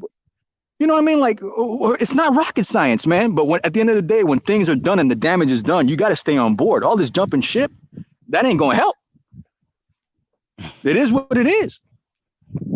It is what it is, man. Like I said, when they changed the quarterback, I will go to all those rooms and take a chain gun and shoot them all down for all the bullshit. Reasons, and that's the problem. Larry L, all those MFs, bro. No, man, they look, man. Larry, at the end of the day, that's my uncle, man. They're good people, man. Reason's good people. We're all good people. We're just suffering right now, man, because it's like a divide, and that divide right now reminds me of the elections and shit. And I don't want to get into that, but that's pretty much what it is. It's a divide based upon the quarterback love for a quarterback that hasn't really proven anything. And I get that. I was on board with Tua. I love Tua. He's our quarterback. When I went to training camp, I said, look, man, I see what everybody's talking about. But crap, if the guy can't get out the pocket in the mobile era of quarterbacks, you know you need to get lines to freaking fix that problem if the kid can't run. The Arizona game, the New England game that everybody loves to talk about. He was mobile in that game, right or wrong? Tua? Last season. Yeah, hey, look, I'm going to tell you something. And anybody who was in here, they're going to say, yeah, Mace did say it. After the Arizona game, right after the game, I came up in here and I told everybody the best Tua is as a game manager. Oh, did I get a lot of pushback? Yeah, you're going to get that because Alabama, you know what? And that's another thing, too. Nobody wants to admit it. And now the cat's coming out the bag with Stephen Ross being involved with this so-called situation about wanting to win now. And he's willing to pull the trigger and break the glass if need be. But at the same time, Stephen Ross needs to stop getting in bed with the devil and start dancing with the devil and think things are going to work out. Because if you dance with the devil, you're going to get burnt. Nick Saban, one time already screwed us with one quarterback. Now he's screwing us again with two, but nobody wants to say anything like that. But I got the balls to say that. Get the hell off of the freaking Nick Saban love fest and stop picking the players that don't make sense to this roster unless they mean something in the trenches. Go get Alabama linemen if that's the case. Go get Alabama defensive tackles if that's the case. But no, y'all don't want to do that. I agree. You ain't getting no pushback from me, man. Nah, I'm just tired of the baby coddling, man. When EM said a couple of weeks ago up here, and he stayed at 4 o'clock in the morning, and he told me, quote, they effed up the last 3 drives. I kept my mouth shut, and I wanted to hear his opinion. Speak of the devil, he's here. You got your wish. One of my favorite guys, and I'm glad he's here. I haven't seen him in a couple of weeks. He's my guy. He's been working hard, taking care of his business, making his money. The great EM Dolphin fans. Here. Mace, Cap, what's good, homie? What's good, my man? Man, just out and about. Just literally, bro, pulled up and walked in the house. I'm sitting in my garage right now, man, and just been out enjoying this beautiful day, Saturday, man, and getting ready for this Arkansas game at 3 o'clock, bro. Yeah, man, I just got here now and I just ran into this dude. I said, who's this? And Pete told me about him and I said, let me check him out. Yeah, and here Yeah, I tell you the truth, man. I don't sugarcoat stuff, and that's why a lot of Dolphin fans can't stand me because I just tell the truth, man. I mean, and like I said, EM said it best. I just stay quiet. But ever since he said that, I've been preaching that you and a lot of your guys, EM, was stunned that you said that. I had yeah, a couple of yeah. them up here, and I said, EM said these last 3 drafts, they didn't hit a thing, bro. Mm-mm. And No, and no, that no, they haven't. and It's and Nope. and I had more love and respect for you when you left that night. And I said, man, for him to say that, well, I'm gonna tell you right now, the rest of them ain't saying that. mm-mm. No, no, no, no. Yeah, it's I try to keep it 1,000, bro. I have my perspective, I have my takes, I have, my convictions on players, coaches and whatnot. Sometimes I'm right, sometimes I'm wrong, but I try to be as objective as possible. And I see with this fan base, bro, I what tried we're to tell you a lacking year so ago. much, what we're lacking so much is objectivity. Oh, You you got have it. people are led by their feelings, and I termed them, I'm not going to, start calling names right now, whatever, but I termed them as casuals before. I know me and Kat have kind of over the last year, we kind of gone back and forth about this, but you get these a segment of and it seems like the majority of the fan base, they're led by their feelings, and that's fine. If you want to do that, that's okay. I don't have a problem with those, but it's the ones that when you have a different perspective or an opinion from them, but yet they start attacking you. You know what I'm saying? And Yeah, call man, they want to try to it's not right, you man. because you see how this fan base has turned on me, bro, on these platforms. Ever since I've come out and been, and it started last year with me being, I was offering some constructive criticism with Tua Tagovailoa, and you saw how quick pardon my language, you saw how quick these motherfuckers turned on me. But that's fine. EM Dolphin fan, I'm a big boy. I can take it. I don't give a damn what they think. I just try to be objective, and that's my position, and I feel like my contribution in this community. You know, I just have to be that way because I'm like that in real life anyway, for the most part. So, but it's crazy, man. But I think overall with our team right now, our status of our team, um, we need to somewhat pump the brakes. We're still 1-1. It's still early. We're going to the third game, but I will be honest, there are glaring, with the quarterback, with the overall offense in general. I am seeing some things that's concerning me right now. Well, here's the bottom line. Before last week's game, Dan Marino said, come on, man. Just pick a receiver and rip it. All I'm going to say is this. It took me one game last year, and I told you this. You couldn't believe I said this. It took me the Arizona game a year ago, guys. And I told everybody he's a game manager at best. I got so much pushback. I remember that. And I remember that. also, and I'm glad you told me, Mace, you're right. I said last year, I guarantee you they draft receivers in the first round. And you said, Mace, you're right. They may need to draft 2 receivers. Mm-hmm. You can't make this stuff up. Yeah. It's like Groundhog Day, man. Come on. Seriously, I would get rid of Greer. Matter of fact, I'll get rid of everyone. Even Brian Flores. You want Flores out? No, I don't. No. Flores. No, I won't give rid of Flores. Oh, okay. But I will give the job to McKenzie. Because in one draft, he got Khalil Mack with the 4th pick. He got Derek Carr in the 2nd round. Yeah, I can't offer too much pushback. I would rather lean towards Marvin Allen. I think his track record, is longer than McKenzie. McKenzie just had that stint in Oakland. Marvin Allen's been in Buffalo. He was instrumental in getting that franchise back on track. Obviously, Kansas City and several other places as well. So, but I can't. McKenzie is proven as well. I can't offer too much pushback on that, but I will say this as far as the team, bro, where we're at again. I said this on. I was on Finside for a little bit last night, and I told I said that for our team to get off to such a slow start like this, that's unfortunately that's been part of Brian Flores since he's been the coach here. So we kind of need to pump the brakes just a little bit, bro, and just let's get a larger sample size that fifth game, and then that's a larger sample size, and we can pretty much evaluate from there. But this is typical Brian Flores. They start slow, they pick up steam in the middle of the season, then they take off in the latter part of the season. So let's just pump the brakes just a little bit. If Miami wins this game and beat a banged up Colt team next week at home, after the Tampa Bay game, you got 8 winnable games. You should win 6 of them, maybe 7. Mhm. You got at Buffalo, and then 2 weeks later, you got the Ravens coming into town. Other than those 2 games, their next tough game is against Tannehill in Nashville. I mean, the Saints after Christmas, and then Tannehill. So the point I'm making is the Dolphins have very easy, winnable games after week 5. Mm-hmm. And they should win them. Yeah, I agree. I mean, I agree like 100%. I said, 2 tough games, folks.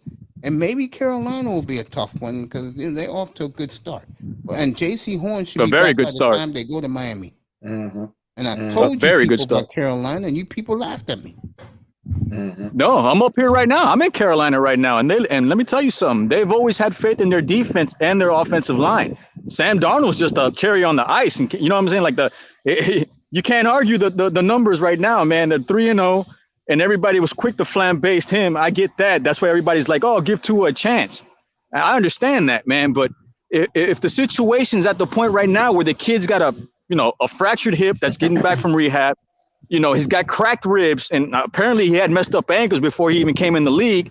I mean, I don't want this kid to get killed. I don't want him to get killed. And what I'm worried is if we are competitive in this game coming up into the 4th quarter, and if we do win, I hope we do, but if we're even remotely competitive and getting in the red zone, we're still going to have problems because they're going to say what? That the O-line can play with somebody else and not him. That's not fair to him. But at the end of the day, we're still baby coddling. So I just don't understand. You know what I mean? Like it's either the O-line's problem or the running game is not on.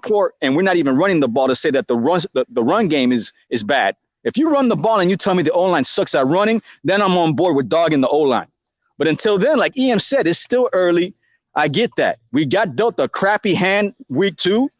But if we come even remotely close to being competitive in game 3, I'm just afraid that it's still going to get even worse. Man, I think what I'm seeing offensively, man, I think they're just trying to find a way, just trying to figure out where they are. And that's unacceptable at this point. They should have been figured out in training camp and, OTAs. But that's where we are now. They're trying to figure out an identity. And, that's where we are. And I think if they change, because obviously they're going to have to have they're going to have to change some things up, bro. Because what we saw offensively, from a scheme standpoint, they can't, bro. You can't win. We can't win consistently in the NFL with a college-based offense. You can't do that. I'm sorry. Yeah. So they need to I scratch love this the RPO. Yeah, to a certain extent. Yeah, go ahead, Cap. I'm sorry, Cap. Go ahead. No, I agree with you. Use the RPO, but to a certain extent, I just feel like we're getting force-fed the RPO and cracking the Wildcat. I mean, use the Wildcat in the red zone when we do get in there. You know what I'm saying? I just don't want to live and die by that crap anymore, man. Yeah, the RPO, fine. Use it when you need to, but have the kid fling the ball. Everybody wants to talk about what? He evades pressure. He's number 2 in evading pressure, correct? Who is that? Who is that?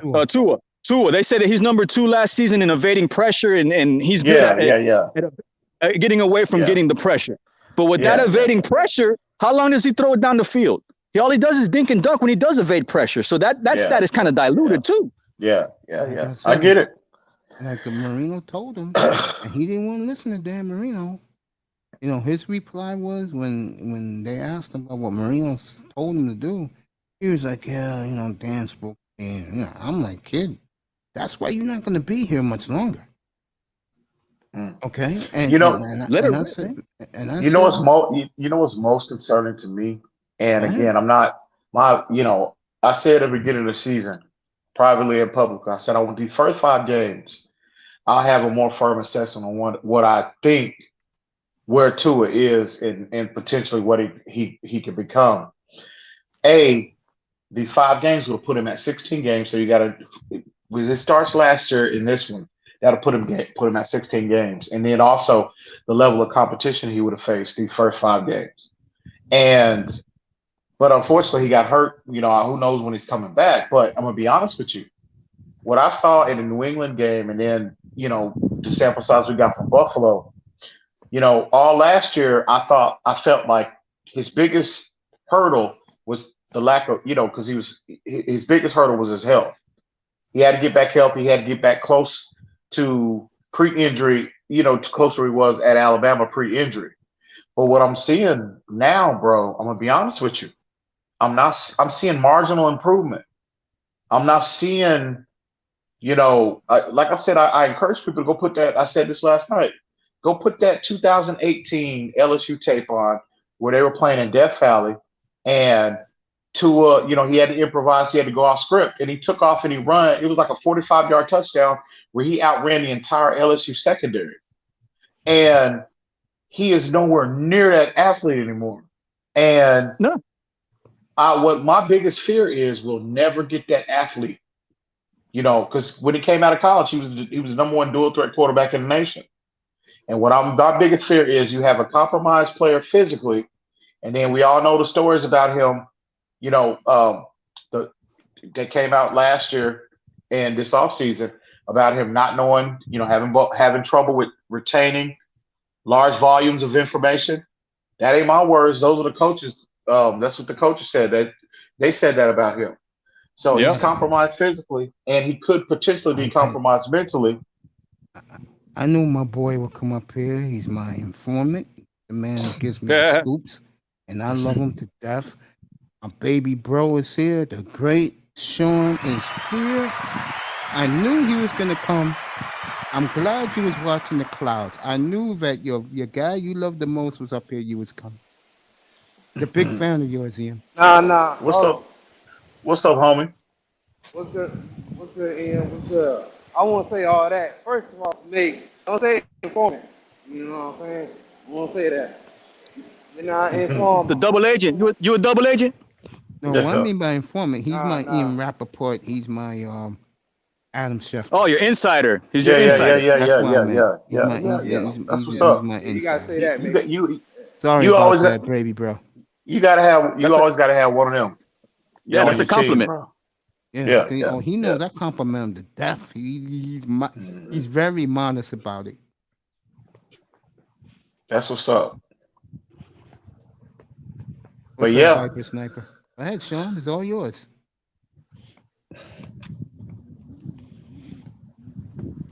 Sean, you there? Mic check. 1, 2. I think he's taking care of something. When he comes back, we'll let him talk. Again, guys, all I'm saying is this. How can I say this? I'm just going to go off what EM said a month ago. It was last time he was up here. They blew the last 3 drafts. And when they did hit one, they traded him away because of conflict. And Minka Fitzpatrick. Amen. 19 and 20 NFL All-Pro. Enough said. Don't remind me, man. If they blow the death blow, I think for Chris Greer, I think Brian Flores. So I think Flores he could be the coach that we've been looking for a long time. But in terms of these personnel decisions, I mean the resources that they have just blown the last 3 years, bro, it's mind-boggling. And last year, they had 3 first-round picks. You've got nothing on your return. I mean, absolutely nothing on your return for Igbenogany. Austin Jackson has regressed. I've never seen a player go from one level and regress that bad in 1 year. I've never seen that. That still baffles me, man. That still baffles me. Austin I don't Jackson. know I have no idea what's going on. He don't even look like a good college player, bro. He don't. He just looks overmatched mentally, overmatched physically. It's like he did nothing in the offseason. Nothing. I told these guys, up here all the time, the Dolphins of good character people. And I had a guy up here before, right before you guys came up, who said, "Oh, it's Ism." He said, "You do not draft good character guys. You go get some alpha dogs on your team." And when Brian Flores said 2 weeks ago that I like good character guys, I don't care. I want my players to have good character. That's just my stamp of approval. Well, I've been telling these Dolphin fans since I started this platform a year ago. Well, I think you gotta have a blend of both. You gotta have a segment of guys, your tough guys, your dogs, but then because you don't want a team of you don't want a team of um you know just You don't I want think mutiny. Yeah, you don't want right, mutiny. You don't right, want the. You know what I right. mean? Because you got to have a balance in your locker room. You know what I'm saying? You can't have too many of the same type of guys, bro. So you got to have a balance, I think. And but yeah, I do agree. You need a portion of your roster to be tough guys, bro. That you know that live on that edge. You know what I'm saying? Or occasionally go over the edge. Or willing to go over the edge. You know what I mean? You need a portion of your roster of individuals like that, but and I'm still trying to figure out on our roster, other than probably what Xavier Howard maybe, um, that harbors that type of mentality. I think, Yeah, but you know what? And look, you're talking about that right now, and I'm sorry to cut you off, but I got to say this. I've been no, critical you about good, the Cap. You situation good. with X. The situation with X, I've been critical about that. You know damn well I didn't like the fact that Omar Kelly was in bed with these agents doing what they need to do. At the end of the Hmm. day, man, X is the heart of this team, bro. And I just didn't want to like hold a gun to this team's head just to get money, and when he was already begging to be traded. But at the end of the day, you've seen the heart in this kid, man. He wants to make that Hmm. bread. He wants to be here, and that's one thing that I've always wanted to see is him being loyal to us, like we've been to him. And I've been And wrong. Cap The and guy's been a Cap straight out guy. and Go ahead, Cap. go ahead. He's the heart and soul of this team. Why should he have to? Why should he be forced and boxed in like that and put a gun to the Dolphins' head for him to get compensated fairly? That should I agree. never happen. You don't do I that agree. with your best player. You never do that with your best player. He clearly, where would we be right? We'd be 0-2 right now if it weren't for Xavier Howard. So no, man, that he's the Yep. best player. He's the heart and soul of his team. He needs to be treated, a little better than everybody else on the team. Like Jimmy Johnson said, when he had the Dallas Cowboys, when they were at their apex, he said, I treat everybody fair, but I don't treat everybody the same. I'm sorry. Michael Irvin got more privileges than, the fifth wide receiver on the depth chart. I'm sorry. Yes. Yes. Troy Aikman got treated better than the third quarterback on the depth chart. I'm sorry. You have to. You got guys that are performing at a high level. You're better players. They need to be treated different than everybody else. I'm sorry. That's just life. That's just No, that's life. football. That's football. That's the way it should be, man. You got alpha dogs out there. That's fine. It's like, if you want somebody to make things clean for you, you got to have a hitman, right or wrong. You know what I mean? Like Right? Yep. everything is not like what you think it is. You got to get dirty. It's like Reason says, man. You really want to know how the sausage is made? You don't want to know that. You know what I mean? Get these dogs that know how to do what they need to do. You know what I mean? It's all about politics, man. You want the politics. Let Coach Flores deal with the politics. He's great at that. Just let us do the dirty work. You know what I mean? You know And what? a lot of guys don't want to get dirty. I mean, we're having the Dolphin roundtable right now. We're having this right now. F it. Go ahead, man. Cap for life. Keep talking, bro. No, man, I'm on board with Ian, man. Me and him, in the beginning of this thing, man, I didn't know everybody. So, I was very defenseless of people. I didn't, but let me tell you something, man. EM has been on point. I don't like the way that everybody's turned when he voiced his opinion, and so did I, when, the things with Watson came out to fruition.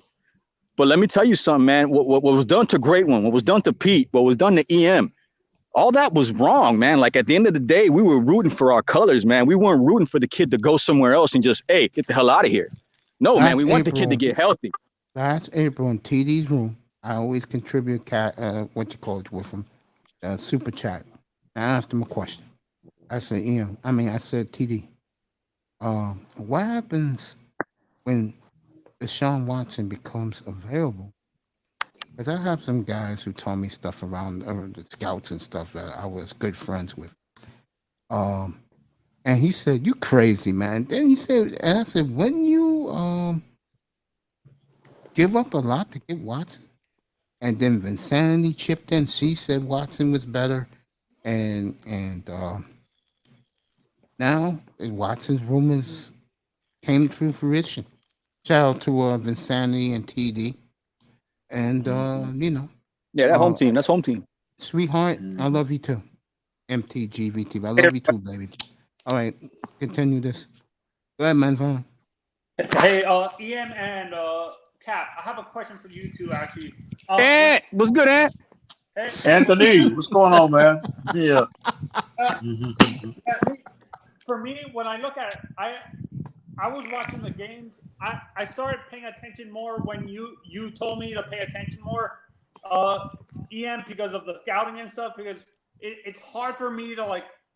I don't have the patience to be sitting down like 6 hours watching tape like you guys do normally, and I rewatched some of Tua's tape, and there was even when he was playing well at Alabama, I saw there was flaws in his throwing motion and stuff like that. Do you agree? There was flaws even when he was playing good at Alabama. Am I being harsh, or is that true? In his throwing motion, you say? Yeah, in his like in his platform when he was throwing off when he was even when he had a clean pocket, there was a little bit of flaws when he was throwing and stuff like that. Like, Well, I'm trying to. I mean, Tua's college tape is some of the cleanest to me personally. And I'm not affiliated with any kind of NFL team or anything like that. Just my, you know, just my opinion. In terms of his in terms of his mechanics and his throwing motion is part of his mechanical base. That's some of the cleanest tape I've ever seen, which is one of the reasons why I like Tua so much coming out of Alabama. We all know that. But what I'm seeing now is, and I think, pre-draft, because I'm no fortune teller, I can't tell the future. well, But I let me think rephrase the question. Do you guys think the Alabama tape covered up his flaws? Is what I'm saying. Do you think the offense he was running in Alabama covered up some of his flaws because of the offense being so easy to understand and stuff like that? Like, really, like now I will say now that there's some, I think there's some validity to that, because when you talk about college offenses, when you distinguish between a college offense and a pro offense, college offenses, everything seems to be scripted for that player. NFL based offenses tend to be more progression based, which means a lot of where to distinguish what to go with the football relies on the quarterback. In college, it's not so much. Play design, they can scheme the players open. Okay, the ball's designed to go here. You know what I'm saying? And so what happens is a lot of college quarterbacks develop that come from those type of offenses. Coming into the NFL, they're already behind the eight ball because, again, those are not NFL based offenses. And for a player that comes from that type of offense, scripted, it's designed to go one read, two reads, and then adjust accordingly. But when you making a leap to the NFL, when it's progression based, you literally have to go from A to B to C to D.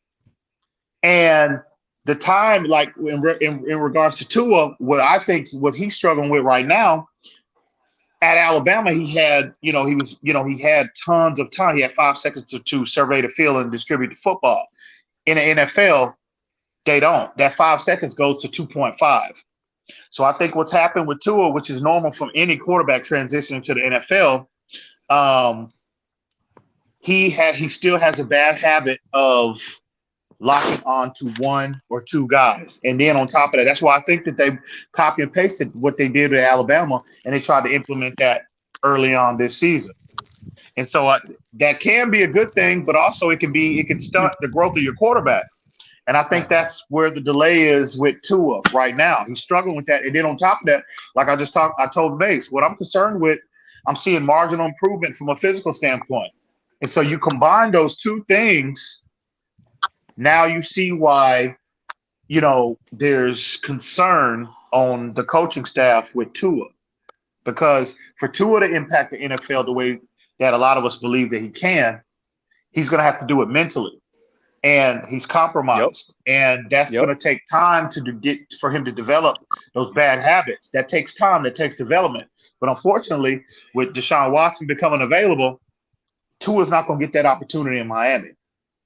So I don't know if that answers your questions, but I think that's my theory on college quarterbacks. Yeah, and for you me, guys can talk. I'll be back. Sean, I put something in the chat room for you. And I was saying this multiple times. I've even said this with Mace. I understand why people want Deshaun because of his athleticism, but his track record in the playoffs is iffy. Like he doesn't have a winning record in the playoffs, so that's why I've been saying I understand, Aaron. You only get Dan Marino doesn't either. Yeah, but Ant, you even said it, Ant. You said, Ant, look, he said he has deficiencies in the playoffs. You give me deficiencies in the playoffs, and I'll work from there. Yeah, you know what I mean? Yeah, exactly. And he said a winning record. Last time I saw Deshaun Watson in the playoff game, Manzano, if the damn coach, that's why he's in Alabama, alienated. That's an O'Brien. Yeah. That's an O'Brien. If he would went on 4.5 a yard for the first round, they wiped the Chiefs out. Yep. And he couldn't be stopped by that mediocre Chief defense, Manzano. So don't blame him. You blame Bill O'Brien. Yeah, I agree with you. It's Bill O'Brien's fault. But for me, the reason I understand he's older, but I would prefer to get Aaron Rodgers because he has a better track record in the playoffs when it comes to wins and losses and stuff like that.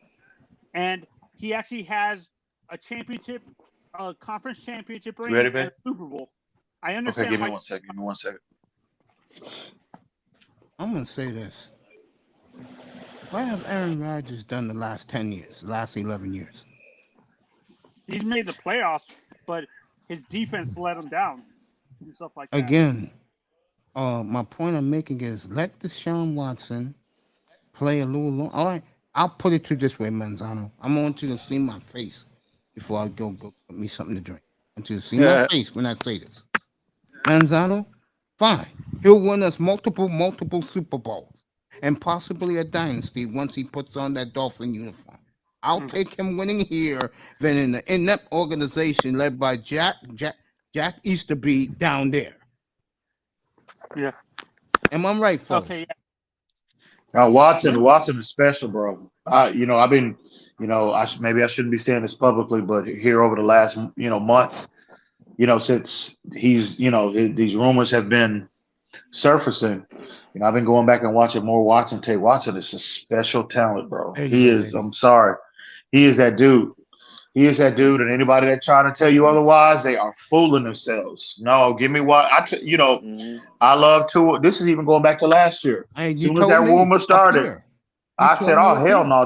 I love Tua, and we all love him, man. We all do. But no, there's no conversation needs to be had here. No, I'm about the logo, bro. I'm not tied to one player. Amen. The night I had TD up here New Year's Eve. And he was up here at 2:30 in the morning. Just me and Chan. I asked him about Zach Wilson. I asked him also, because I told him the words are getting louder about Watson. He said he'll make that trade right now. We'll win 4 Super Bowls. He's damn right. Yeah, but no, Watson is special. God, with our defense specifically, with like the guys getting older. So this is why I'm wondering. Do you think I understand what Watson is younger, but do you think it would benefit more to have an older guy like Aaron? Because the guy no, absolutely not. And Aaron is not playing on the East Coast. He's let that no. He's either Denver or the Raiders for him. Aaron Rodgers is special. We all know this, but I think Watson is on that level. From what we saw last year, I think he's entered that realm, in my opinion. Well, let me ask you this. EM, let me ask you this, man. What is it compensation-wise that people are scared of? I mean, at the end of the day, we all know that Bobby Greer used to be head front office with the Houston Texans before he was with our front office. I mean, you don't think that they can't get together and work something out to the point where it's like, look, we'll scratch your back, you scratch ours again. We'll help you out with Tunsil. You help us out, and we'll spread out the capital throughout a couple of years. It doesn't have to be one lump sum king's ransom like everybody says. Hmm. Yeah, they can get creative in terms of compensation, but you know the thing Fair is, battle, better I than think Philip the the Rivers. big the biggest issue with watching is the uncertainty surround surround those legal issues. Me personally, I think if any criminal charges or anything criminally related were to come out, I think they would have came out by now. I could be wrong, but No, no, you're I just right. You're right. I Goodell I could be just ending this right now. Goodell doesn't want to yeah end it now. Think, why not? Why doesn't Roger Goodell end it right now and put him on the exemption list?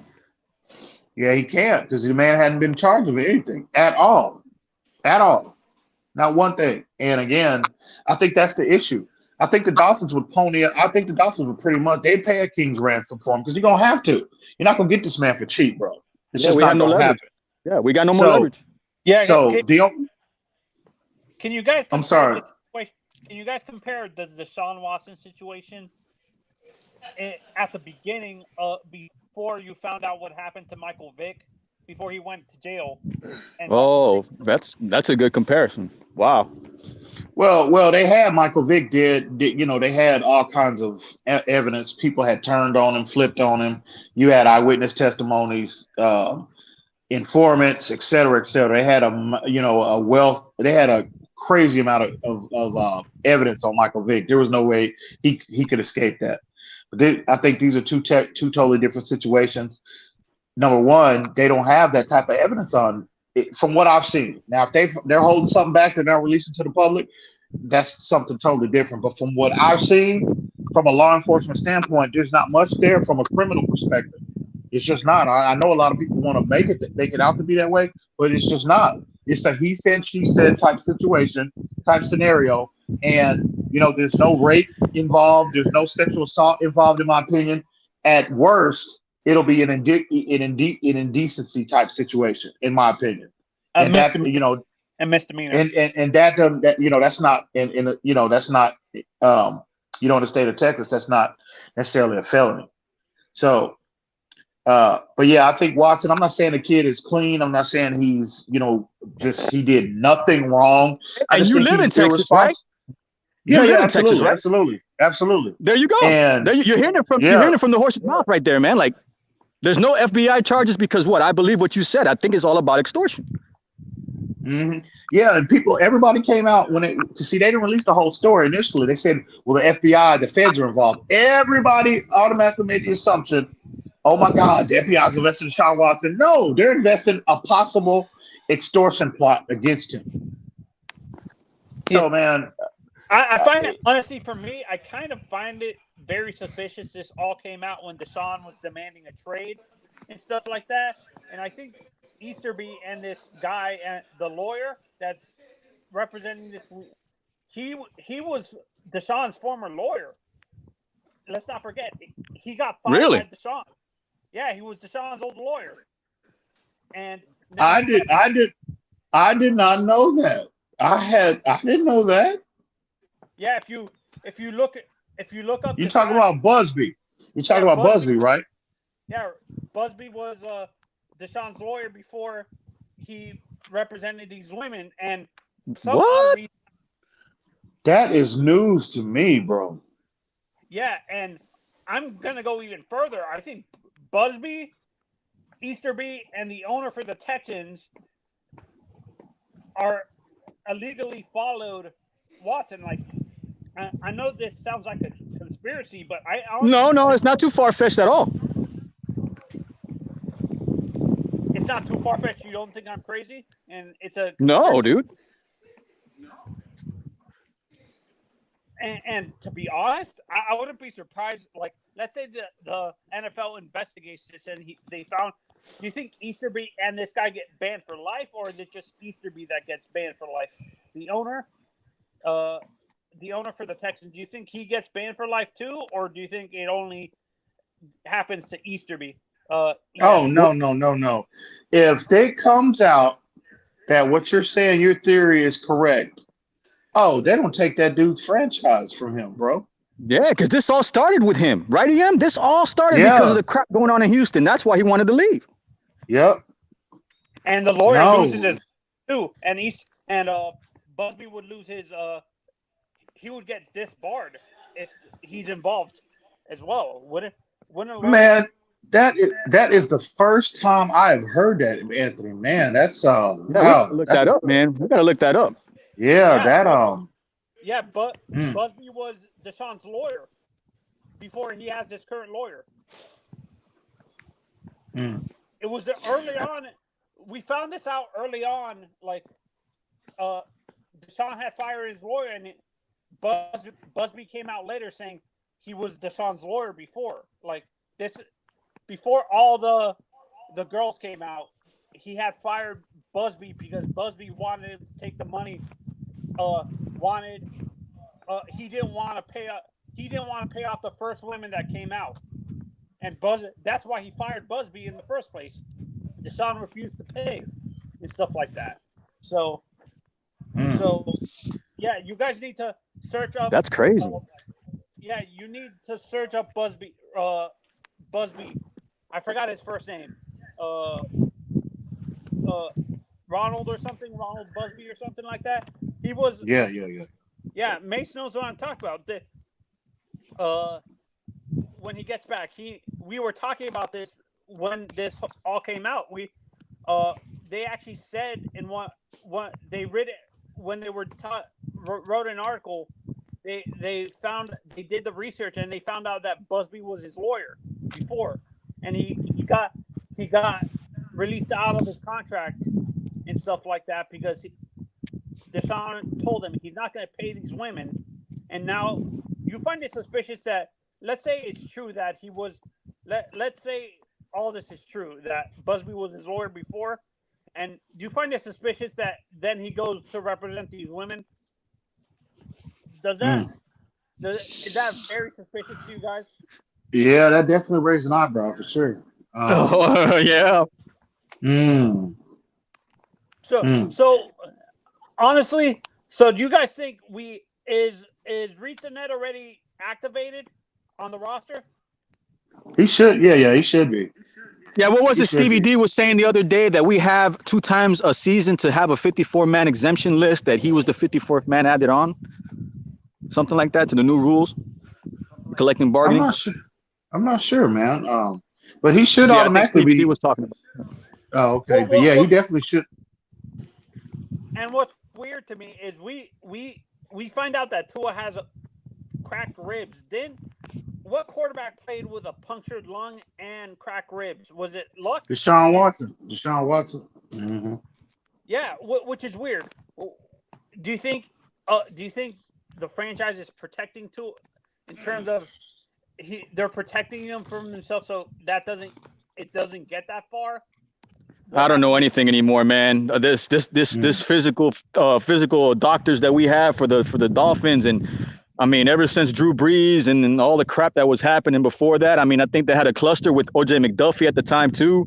This isn't the first or second time, man, that the medical staff has been questioned, man. I don't even want to talk about that. I don't know. I look at, I'm not saying this is not a tough injury to deal with. But I saw somebody posted on, I forget what platform it was. I think Twitter, it was a Dallas Cowboys receiver. I think it was Amari Cooper. He broke 2 ribs, cracked 2 ribs game 1 and put a flak jacket on, and then he suited up, got shot up, and suited up for game 2. He played game 2 against the Chargers. So I guess they were trying to shade. I think they were trying to shade Tua, try to throw shade to towards Tua, trying to call him, saying he's not, he's not tough or whatever, So, but who knows, bro? When it comes to these franchises, bro, I mean, these are the most wealthy organizations in the world, dude. Think about that for a minute. I mean, multi billions. I mean, they're the most, from a financial standpoint, they're the biggest organizations in the world, bro. So I don't put nothing past any of them. You know what I'm saying? Like your narrative about Watson, Anthony. I don't put anything past these owners, bro. They're some of the most ruthless, They can be some of the most ruthless individuals in the world. So who knows, bro? Do they manipulate injury reports? I'm sure they do. Um, so who knows, man? I just, I don't put nothing past these guys. So Yeah, Goodell's a lawyer, isn't he? it was, yeah, it was.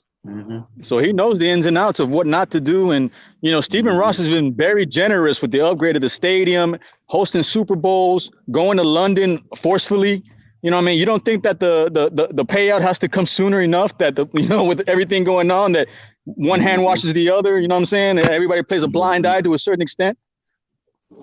Watson, I just find it interesting that these reports just keep coming out about Stephen Ross's infatuation with Deshaun Watson. I reported that a month ago, and I told all these guys up here, Ross wants him immediately. Then last night, no, we did too. We did too, Mace. Everybody was like, no. Who said no? You don't even want to know, but a lot of people said no until everything started coming a little bit more and more thicker. You know what I mean? Like it's not that hard to put one and one together, man. Like if it's not the front office, it's the owner, one or the other. Let's be real. Who else who else? Come on, man. No, all I'm gonna say is this. When I broke back in December that he wants out of Houston, and for like 4 months, EM could tell you, Manzano could tell you, for 4 months, all we talked to, Pete can tell you, Sean can tell you, LaShawn Jefferson, the chat room could tell you, all we talked about every night was Watson. It was either the draft or Watson. Until this stupid stuff came up. And I'm going to say this. I think if the Dolphins are going to get him, don't get him the next 3 weeks. Because I'd rather trade for him now and take the consequences. Than having to pay more later on the offseason. Yes.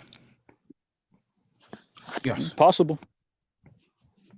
Because you think they're trying to get for this Watson trade? Do you guys think the Houston Texans are trying not to make the same mistake they did with what's his name, Tunsil, where the Dolphins basically fleeced?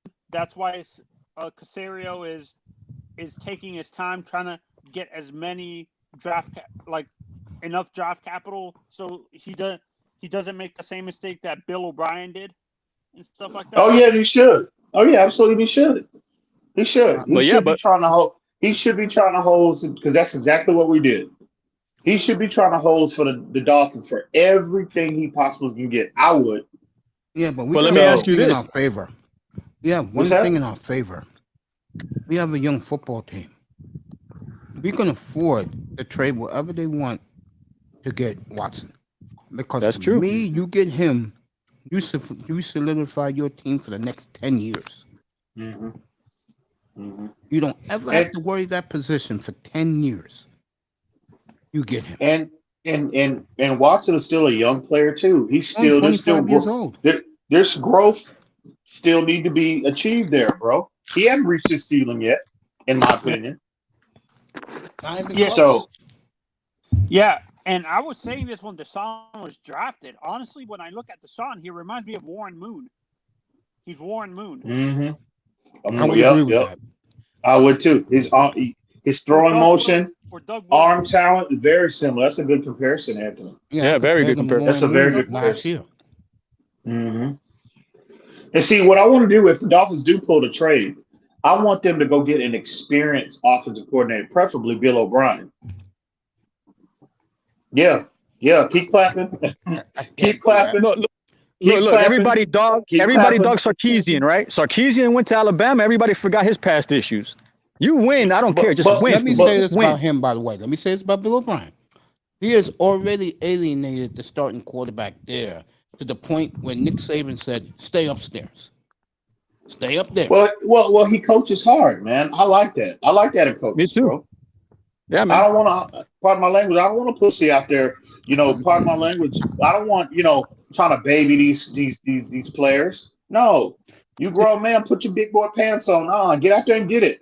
You grown. I don't believe in coddling nobody. O-line. This is why I want Callahan as the O-line coach. Bill Callahan. He would. He's in Who's the he league. with right I now? forgot what team he's in, but he's in the league, man, Zano. No, I think he's home, bro. I don't think he's I signed think so anywhere. too. I don't think he's with nobody. I'm gonna find out right now. While you Yeah, guys are because talking. I mean, oh man, I mean, look, man, it's one thing right now to be like, all right, well, you know, we need an OC again. You know what I mean? I mean, look, as much as I hate to say this, everybody that falls into line with Belichick's tree or Parcells' tree, like everybody, look, Adam Gase did his wrong, but it doesn't like bother you in the back of your head that every time he leaves, these quarterbacks get successful from the teachings that he's had before. You know, Tannehill, Manning. I mean, look at Bradford. All these guys got better when he left, but they must have learned something from him before he left. I mean, you can take you can flip it also. You know what I mean? Gase was garbage, in my opinion. Yeah, no, he was bad down here. Absolutely He was bad. Yeah, I agree. He got his way in off that 1 year pay, but he at Denver when he was the OC, and they set the record, they shattered all records offensively, but he had Peyton Manning. Manning. Peyton Manning had already done that 4 years before, prior to him shattering resetting the record books in Denver. He had already done that. He already had that on his resume. He did it in Indianapolis. I knew he was in the league. He's in Cleveland. He's in Cleveland. Is he really? Yes. Yeah. Really? Okay. Well, that explains it. Look. Okay. Yeah. Exactly. The last 2 years, the best, arguably the best offensive line in football. But if they are to get Watson, I know Bill O'Brien gets a lot of shit, bro. But I'm telling you, man, Bill O'Brien did a lot of good things in Houston. People just killed him because of that Laramie Tunsil trade. But if you look at the stats of where Houston was at that time, they coming off a division win, coming off a playoff win, they felt like their Achilles heel was that offensive line. So you can't blame that man for pushing his chips. That's the situation the Dolphins are in now. We're in that same situation. We feel like we can win and we're ready to take a next step. We're entertaining the idea of pushing all our chips in the middle of the table for Deshaun Watson. Bill O'Brien just did it with Laramie Tunsil, but he just it just didn't work out for him. Yeah, so, to get to my point, look, I didn't want to cut you off, but to get to my point, I agree with you on that because at the end of the day, he is part of that Bill Parcells and Bill Belichick tree, right or wrong. Mm-hmm. Yeah, he's already got a relationship with Brian Flores, and look at what he's done. Look at the players he's drafted to that and helped develop to Houston. You know, Deshaun Watson, for one, you got to give him credit. He drafted him, and also he was instrumental in developing Deshaun Watson to the player we're seeing now. Not true to your battle because Saban coaches the same way as Belichick, and it seems like the kids in Alabama perform well. Like, exactly. Because they want to get to the league. But I see Turbal. I see your boy in the comments. He said the Deshaun Watson trade was fatal. Well, DeAndre Hopkins. I would agree with that. But see, the thing is, if he was going to get rid of him, he should have got rid of him a year earlier because I think he would have got more compensation for him at that time. Callahan with the Browns, by the way. He got boxed into a situation where DeAndre Hopkins was requesting more money, and that story got out that they were not going to re-sign him. So that dramatically decreased their leverage in terms of trade value. So what do you do if you? What do you do? Just let the man stay. What do you do? Just let the man stay at home and pay him to stay at home? What do you do at that point? So yeah, man, no, you got to get him surrounded with people that he's comfortable with. And, you know, as much as people want to dog O'Brien, he was comfortable around O'Brien. The proof is there. The numbers are there. I'm a fan of Bill O'Brien. You guys were talking about Austin last night with Reason, Austin Jackson. And when I look at Austin, his playing style, the team that we're trying to run, he's more of a spread offense type of tackle. Am I correct, or am I putting him too much into a box? EM. What do you mean by spread offense type of tackle? No, he's like, I would say he would fit better in the Kansas City offense. Their blocking scheme, they're not a power gap scheme where you're head up, you're trying to block 1-on-1. They're more out in space, like they're more zone. They're more zone based approach. Yeah, Kansas City is more zone instead of power gap. I think his playing style fits more into that type of scheme, and we need to, because I think Eichenberg is perfect for our scheme because that's what they ran at in Notre Dame. Am I correct? Is that power gap what they run in Notre Dame? I'm not sure what they do in Notre Dame, but as far as Austin Jackson, his skill set would play into that. He's more athletic than he is functionally strong. But the one thing the Dolphins need to figure out, they need to figure out what type of approach they're going to be. Are they going to be a primarily zone team, or are they going to be a one gap power scheme? They need to figure that out. But it's too much back and forth. And then on top of that, once you figure out what scheme that you want to run, that you know is going to be your identity, you need to draft those type of players that fit that skill set. But the problem is now is you got two guys that fit a zone scheme and two guys that fit a power scheme. So it's like, there's some inconsistency up there, and that falls on the coaching staff. That falls on Flores, in my opinion. So, to your point about Austin Jackson, his skill set, he's proved based off his athleticism. He seems like a player. He plays better in space rather than being confined to a phone booth. Yeah. So there is some truth to that, I would say. Hey, is Mace there? Is Mace there? Mace. No, he went to go do something. What about that other dude, Sean? He's on mute. Yeah. Well, I mean, it's just us. I wanted to ask him, but I guess it's just us. But we already know the answer. I was going to ask about if he really thinks the O-line is the concern, from an outside perspective. You know what I mean? Yeah, and what me and Mace were talking about this earlier in the day. I would like. Do you guys think Flores can be in the sense? Let's say we hypothetically, no, me and Pete were talking about this earlier. Let's say hypothetically, what's his name? Greer's evaluation of talent is the problem, like in terms of him drafting players and stuff like that. Do you think it would help to have what Belichick does in New England, where he's the GM and the head coach, with Flores, where he controls the whole football side, and the two guys that we hired from Reggie McKenzie and Marvin Allen, the guy they do the scouting and the scouting portion of the he tells them what he needs and they do the scouting. Reggie McKenzie and Marvin Allen. Do you guys think that could work? Having what, and eliminating Greer in the process? Yeah. I don't know, man. That's like alienating somebody that hired you. I don't know.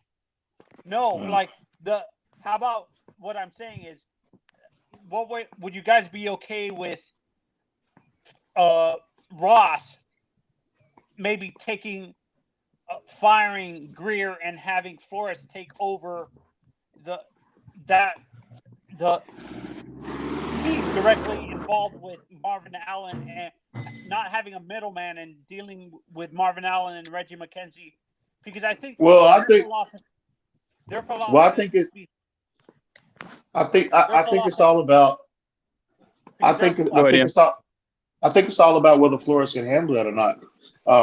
If he could handle that, because in theory though, that might be that. I mean, when you from the outside looking in, that dynamic to where the coach, because see, if you're coaching the team, you have a philosophy, schemes, blocking schemes, passing schemes, defensive line schemes, secondary schemes. You know what your philosophy is. You know what type of players you need. You know what type of skill sets you're looking for.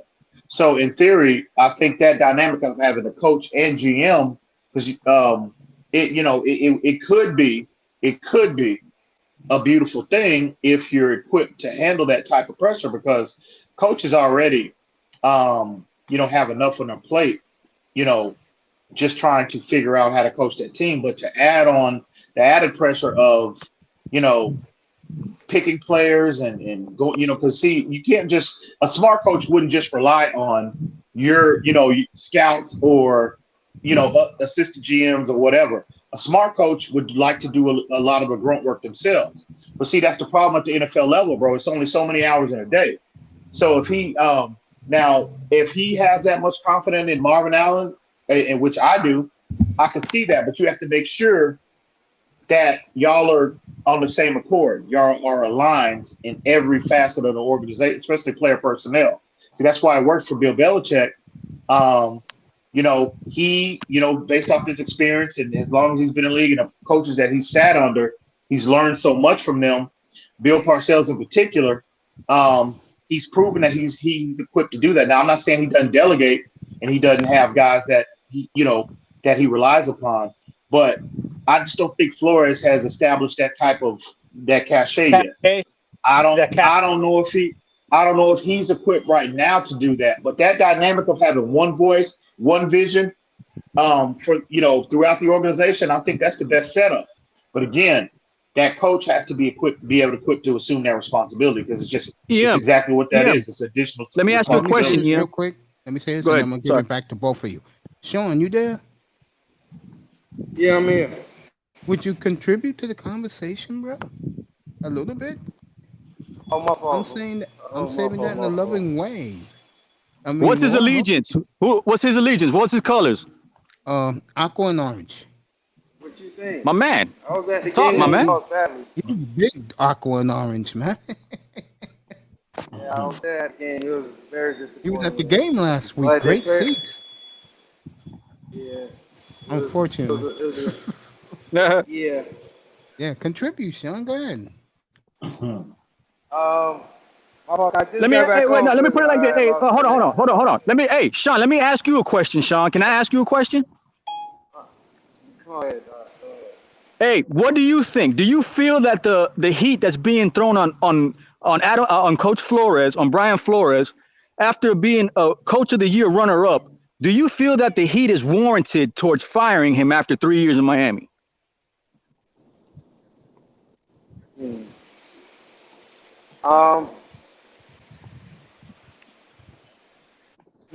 That's tough because, like you say, he's only been here for like 3 years, right? Or going on 3 years, right? Yeah. Yeah, so it's kind of tough, but I understand because, like, with the decisions, drafting, like being part of the draft, and him and Chris Greer, I don't know, they just got to play out, and the season's still early, so we have to see what, if he can turn this thing around. It's still early though, but I understand what you're saying. Damn, that I'm on Twitter right now. I'm looking. They posted something. Herbert is the second player in the Super Bowl era with 5,000 plus yards in the first 17 starts. Yeah, 300 yards a game, EM. 300 yards a game, and people still want to say, the kid is overrated. Yeah, Now, I'm going to say this right now. Let me add this, and then it's yours, Tony. The best quarterback of both of these drafts haven't hit the field yet. And I promise all of you, when Jordan Love starts next year, watch out. I'm telling you right, he's in the right situation in Green Bay. Interesting. I can't go there, but I'm anxiously, I can't wait to see what Jordan Love looks like too, but I can't go there with him just yet. I'll have to see it, but Herbert is just that dude, bro. Yeah, this is why I was saying I understand. Why Herbert is just that dude. Ian, I understand why you wanted Tua because of his accuracy and knowledge, knowledge, analyzing the field and stuff. But I honestly, I was going off what Marino said himself pre-draft. He said he wanted Herbert because Herbert reminded Marino of himself. So I taking all my material, guys. Oh my God. Yeah, man. He told the GM. He told everybody. Justin Herbert Herbert is is where we should go, and Stephen Ross ignored him. The love fest for um, Nick Saban. Love fest, um, love fest for Nick Saban. What do you mean? Bro, you don't think, Anthony, that Stephen Ross got intel to the point where he tried to get Nick Saban back to Miami? Because there's reports out there that he tried to talk Nick Saban to come back after he left. He said, no, I'm not coming back, but I got some players for you in compensation. You know what I mean? Like, I don't understand why is it that we can't draft the linemen from Alabama, but we got to get the gimmick guys from Alabama that are not proven, like Julio Jones and freaking, Derrick Henry, guys that are like ready to go. You know what I mean? Like back-to-back years all pro. That's all you need to know. Yeah, and look where he's at. Yeah. You know what it is? I think it was the front office. I blame the front office, like the previous front offices. They refused to draft play. Like Tannenbaum didn't know how to draft well. Neither did I think Parcells was iffy too. Like that's not. No, I mean, look, say what you will about Jeff Ireland, but everybody wants to like poo-poo on the 2008, 2016 team. Those were both Jeff Ireland, Bill Parcells team. you ready, baby? Not 2016. He was long gone. Look what Yeah, Jeff but Ireland's those done in New players, Orleans. those players were his players. Adam Gase did better with those players. Without his players that he drafted didn't do anything. He was still getting the credit off of Parcells' old team. That O-line, that quarterback was all Parcells. Jeff Ireland got Alvin Kamara, to me, the best back in the league. Yes. In the third round. Enough said. Yeah. This is what I'm saying. I think what's going to happen, let's say the scouting continues to struggle, like with what Chris Greer at the helm as a GM, he's gone, and I think they probably promote either Reggie McKenzie or Marvin Allen. In a sense, like because I think Chris Greer, I don't think he is a perfect fit in terms of philosophy on how to build a team like Flores is. I think McKenzie is more in terms of philosophy on how to build a team. I think Flores aligns more towards McKenzie and Allen. You guys agree? Anthony, didn't McKenzie put that Oakland team together? I said it earlier. You wasn't here, Manzano. Took all you need to know about Reggie McKenzie. Took Khalil Mack with the 4th pick in the draft, and got my boy Derek Carr in the 2nd round. Enough said. Yeah, right. He put that O-line together too, no? Yeah, most of it. The one that Gruden got rid of. Yeah. Yeah. Did he draft? Was Amari Cooper McKenzie drafted? He drafted him too. He drafted him too. Really? Yeah. He drafted Amari Cooper. Yes, he did. That's facts. Yep, he did. He sure did. He did. A year later, he drafted he Darren took Waller. those two first. And look at that. He took Amari Cooper in 2015. Yes, he did. And look at that O line he built. Rodney Hudson, Gabe Jackson, Kelechi Osemele. Kelechi. No, he was drafted by the Ravens. Did they draft him in Oakland? No, I think Osemele was. I believe so. He went to the Ravens for a little bit, but he was originally drafted by the Raiders. Okay. Yeah. And look at speaking of that, let me just say this point real quick. Jackson's in Arizona now, right? Who is that? Jackson. He's in Arizona, right? Rodney Hudson is too, bro. And look what Kyler Murray is working with now. I was begging for the Dolphins to sign either one of them, but especially Gabe Jackson. He's been one of my favorite players over the last 5, 6, 7 years. Man, yeah, yep. So just saying. Facts. But I'm Those are facts. Hey, I'm about to get out of it, fellas. It's always a pleasure, Mace. I'm gonna catch up with you, Cap. You know what it is, bro. You know what it is. Salute, Anthony, homie. bro. Salute. Sean.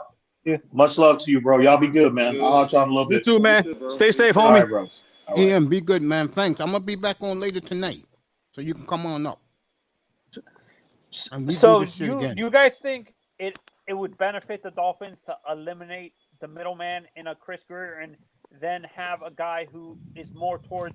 It seems like I said, I think McKenzie and what's his name and Allen are more towards the philosophy of building a team that Forrest is than Greer is, because Greer seems not to match up perfectly in philosophy when it comes to drafting, how he wants to draft players to Flores. Do you guys agree, or am I...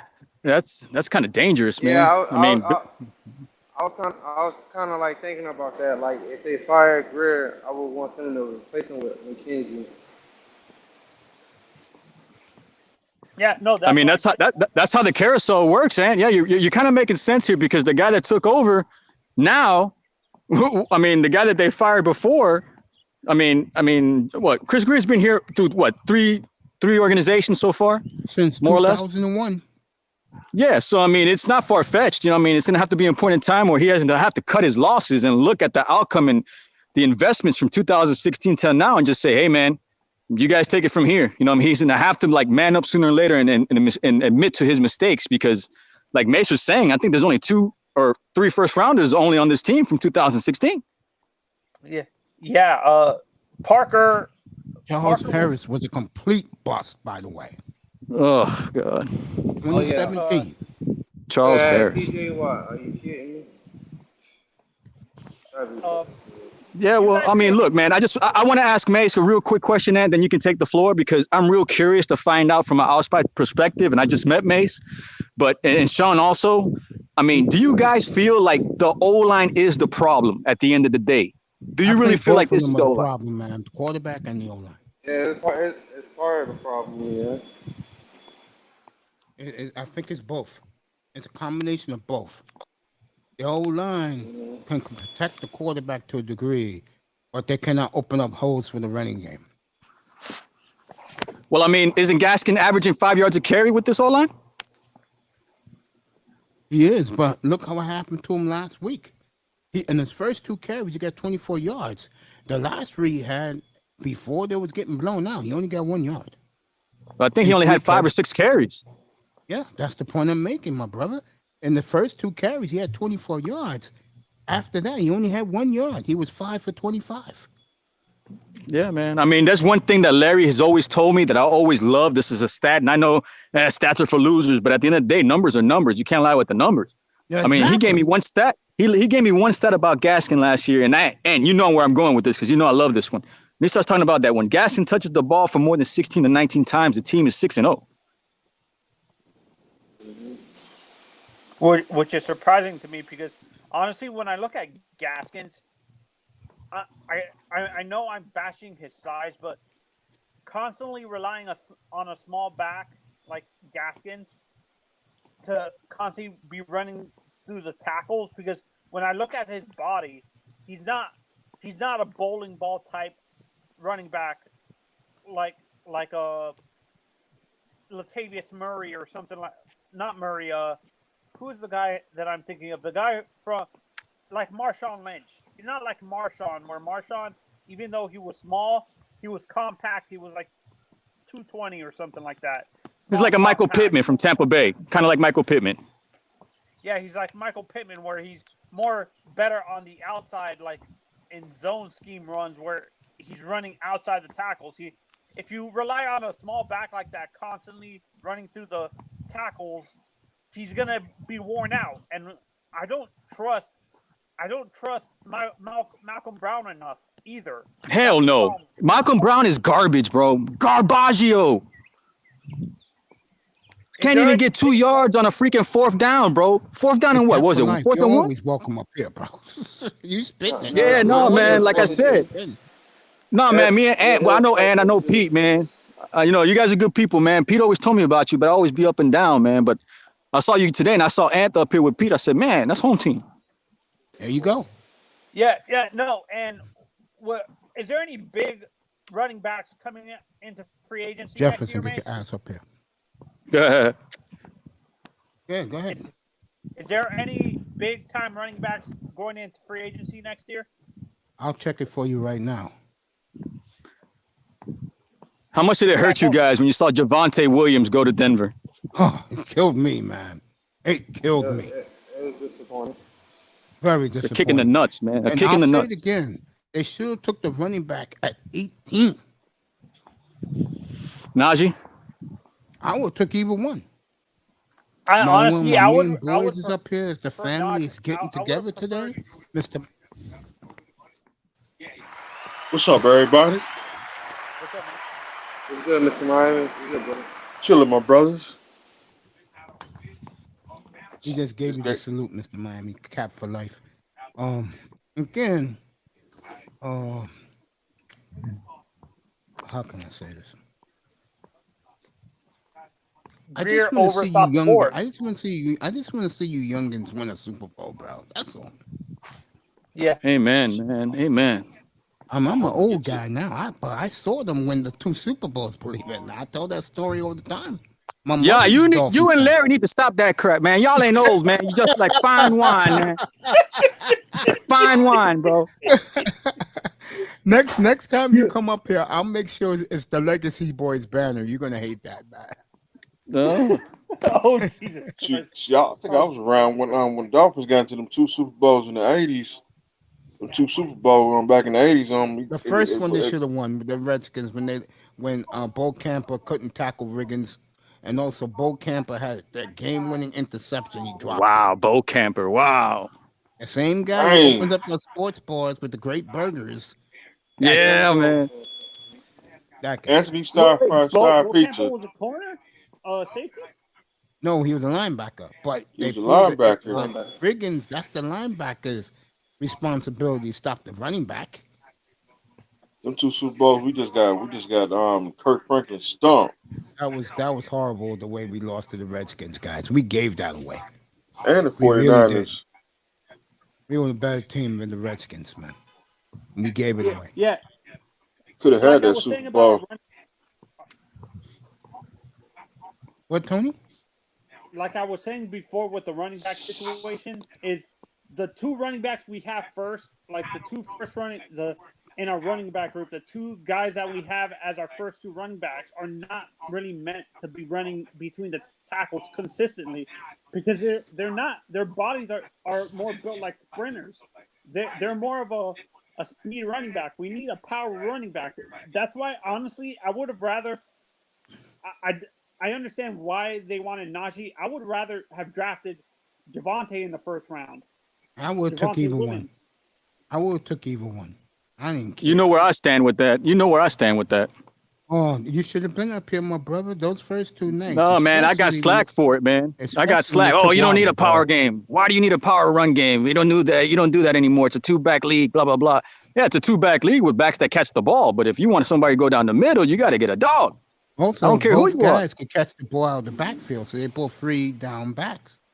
Correct. And what did I tell you guys when the media asked Myles Gaskin, how you feel now that you're going to play all 3 downs?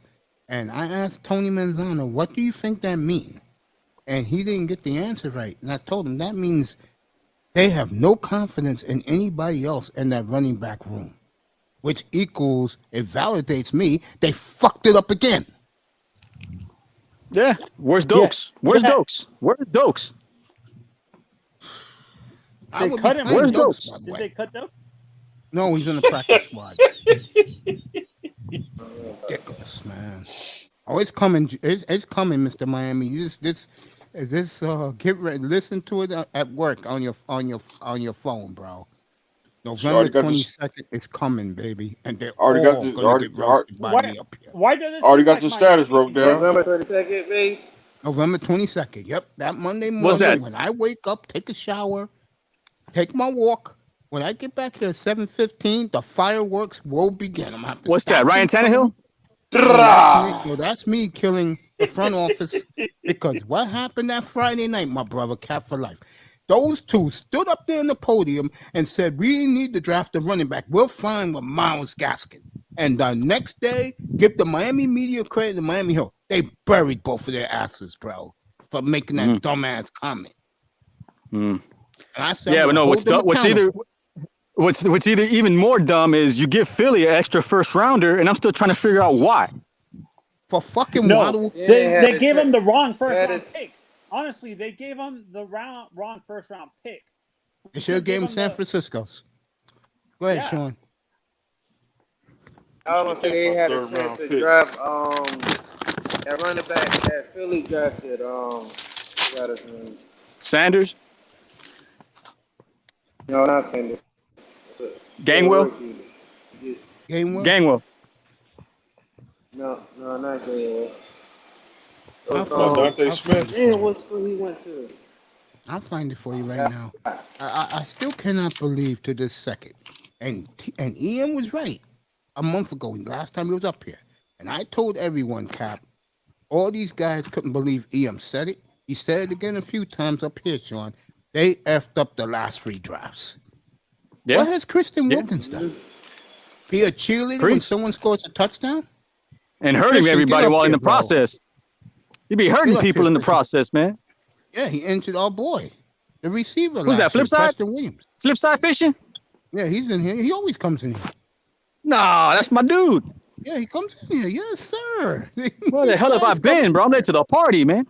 Yeah, dude. I mean, today I didn't put it up because I was gonna have an interview at 12 o'clock, but he didn't show up. I always do fish. What do I call it? Friends War Room in here, man. So, yo, you always welcome in here, bro. You a Dolphins fan? I give appreciate you that. privilege. Appreciate that, man. Yeah. Yeah, Yeah, man. We me ride and Nate together. We said suffer together, man. Damn right. The Me- difference me- is I tell you Bad guys boys the for truth. life. Sean, Sean's a big part of it, and you know I love you, bro. And go to the cap store and get your size. I can send you a nice fitted Dolphins cap, bro. Yeah, and Oh, me no, and man, Mason it's have been hard, saying man, this. you know, Greer working and overthought the stuff like board the that. whole draft. You damn he right. thought he was Me and gonna out him Manzano out. talk about it up here all the time. He got too cute, man. And did you find that running back yet? From Philly? No, Yeah, rookie. I forgot his no. name. Oh, I'm gonna do it right now. Look, just go in there, rock him. Look, Cap, look cap. on the running back. Flip Yeah, side. How Oh, you feeling? flip side, man. My boy, man. Hey, woke up and breathing, brother. Miss you, man. Yeah, man. That's what's up, man. That's what's up. Yeah, like I said, I always give Dolphin fans privilege up here, but a lot of them don't come up here because I tell the truth. I wonder Yeah, what because- big time is thinking now. I'm curious. Shout out to my boy, our boy, Great One DeVore. Oh, no. Great one. No. Now you're hitting my heart, man. Now you're hitting my heart. That's my boy. That's my dude, man. That's my dude too. Yeah, man. Like I was said, man. me and him laughing. Boy, was me and him laughing on Monday. Ah! Oh, man. It's not funny. I don't mean to laugh, but at this point, man, I got to laugh, man. If not, I'm going to go crazy. Hey guys, first of all, I don't think the Dolphins are as bad right now as you think. They win tomorrow. They, and beat the Colts next week. They're in great shape. I keep telling you guys, 6 of the next 8 games are very winnable. And I if they hope can so, split man. with Baltimore and that Buffalo and go 7-1 in that stretch, you're looking at a 9-2 football team. So pump the brakes, relax. Let's see them win this one. Even if they beat the Colts and lose tomorrow and beat the Colts, they're in great shape at 2-3.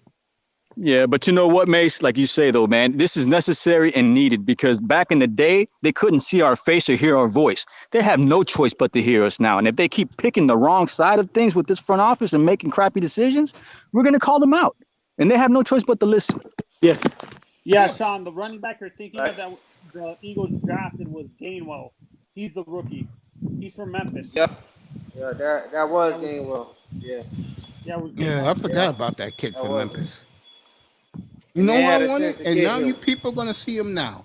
And I got pushed back in here because I picked him I picked Sam Donald, I picked the 2 receivers for Carolina, and I picked Chubba Hubbard on my fantasy team. I told you people, Trouble Hubbard. Oh, I told you guys that when you're injury prone like Christian McCaffrey, it's I going should to have handcuffed happen. him, man. And now he's out 4 to 6 weeks. I tried telling you guys, man. He's on the waiver. I should have handcuffed him. Too late now. I got like a number 11 on my waiver. Shit. I'm glad I drafted him. There's just Yeah, so man. many And look, running backs we pass up on with that philosophy they so-called trying to have. Nah, because they think they can find one at UPS like Bernie Parmalee and shit. Right. I understand Jacksonville got lucky with an undrafted running back, but they It's got rare. lucky with James Robinson. It's rare Yeah, that you true. get lucky with undrafted players because I thought one of the running backs that the Dolphins had in the 70s, Mace, like was an undrafted free agent, or all of them were drafted. Which one? Say that again. The three-headed monster in the 70s. They were all Oh, that was drafted. that was Tonka a Don. 68, Kick and Moore Yeah. 69. Kick, yeah. R.I.P. Kick, man. God bless his soul. Yeah, him and Jake Scott.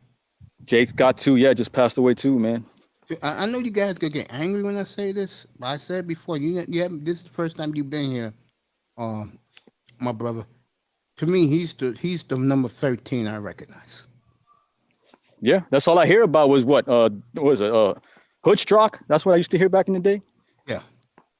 Yeah. Jake Scott, MVP of the Super Bowl 7.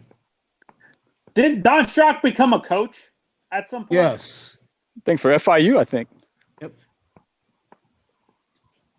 When they first, I think they were inaugurated. I think he was down here. I think. Don't hold me on that, but I think so.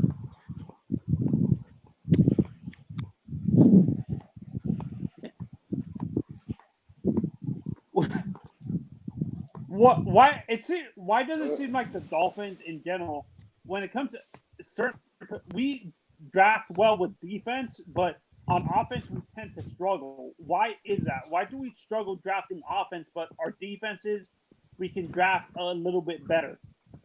Cap and Mace, is it because we tend to draft offensive linemen and offensive? No, man, it's real simple, man. Look, when you used to call into a radio station, what's the first thing you do? Oh, we need this, we need that. The media, you need this, you need that. Too many damn cooks too many chefs in the kitchen, man. You need one voice, plain and simple, man.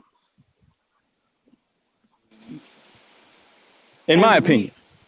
As Dolphins fans, we become Monday morning quarterbacks sometimes, and we're Exactly. And we need. We play the result. No, we play the result. Everybody does that. That's never going to stop. Hey, mate, I got a breaking news. Dolphins just placed Tua on. I'm right here, Sean. What was that, Sean? What was that? What's up, Dolphins just placed Tua on injury reserve. But which one? Which one? Tua, The season ending or the? No. I'll check it right now. I got it right here. I'll check it. Give me a second, guys. Yeah, we figured that. At least 6 weeks. They were talking about maybe he'll come back for the Jacksonville game, but even so, I wouldn't want him to come back at all. I'll tell you right now. I would play Reach the Net. I know guys think I'm crazy. No, you're not. It says broken ribs. Like I said, it was. Wow. He's too small, too, man. He's Did too they originally small. think it was just bruised ribs or something like that? They didn't think it was broken?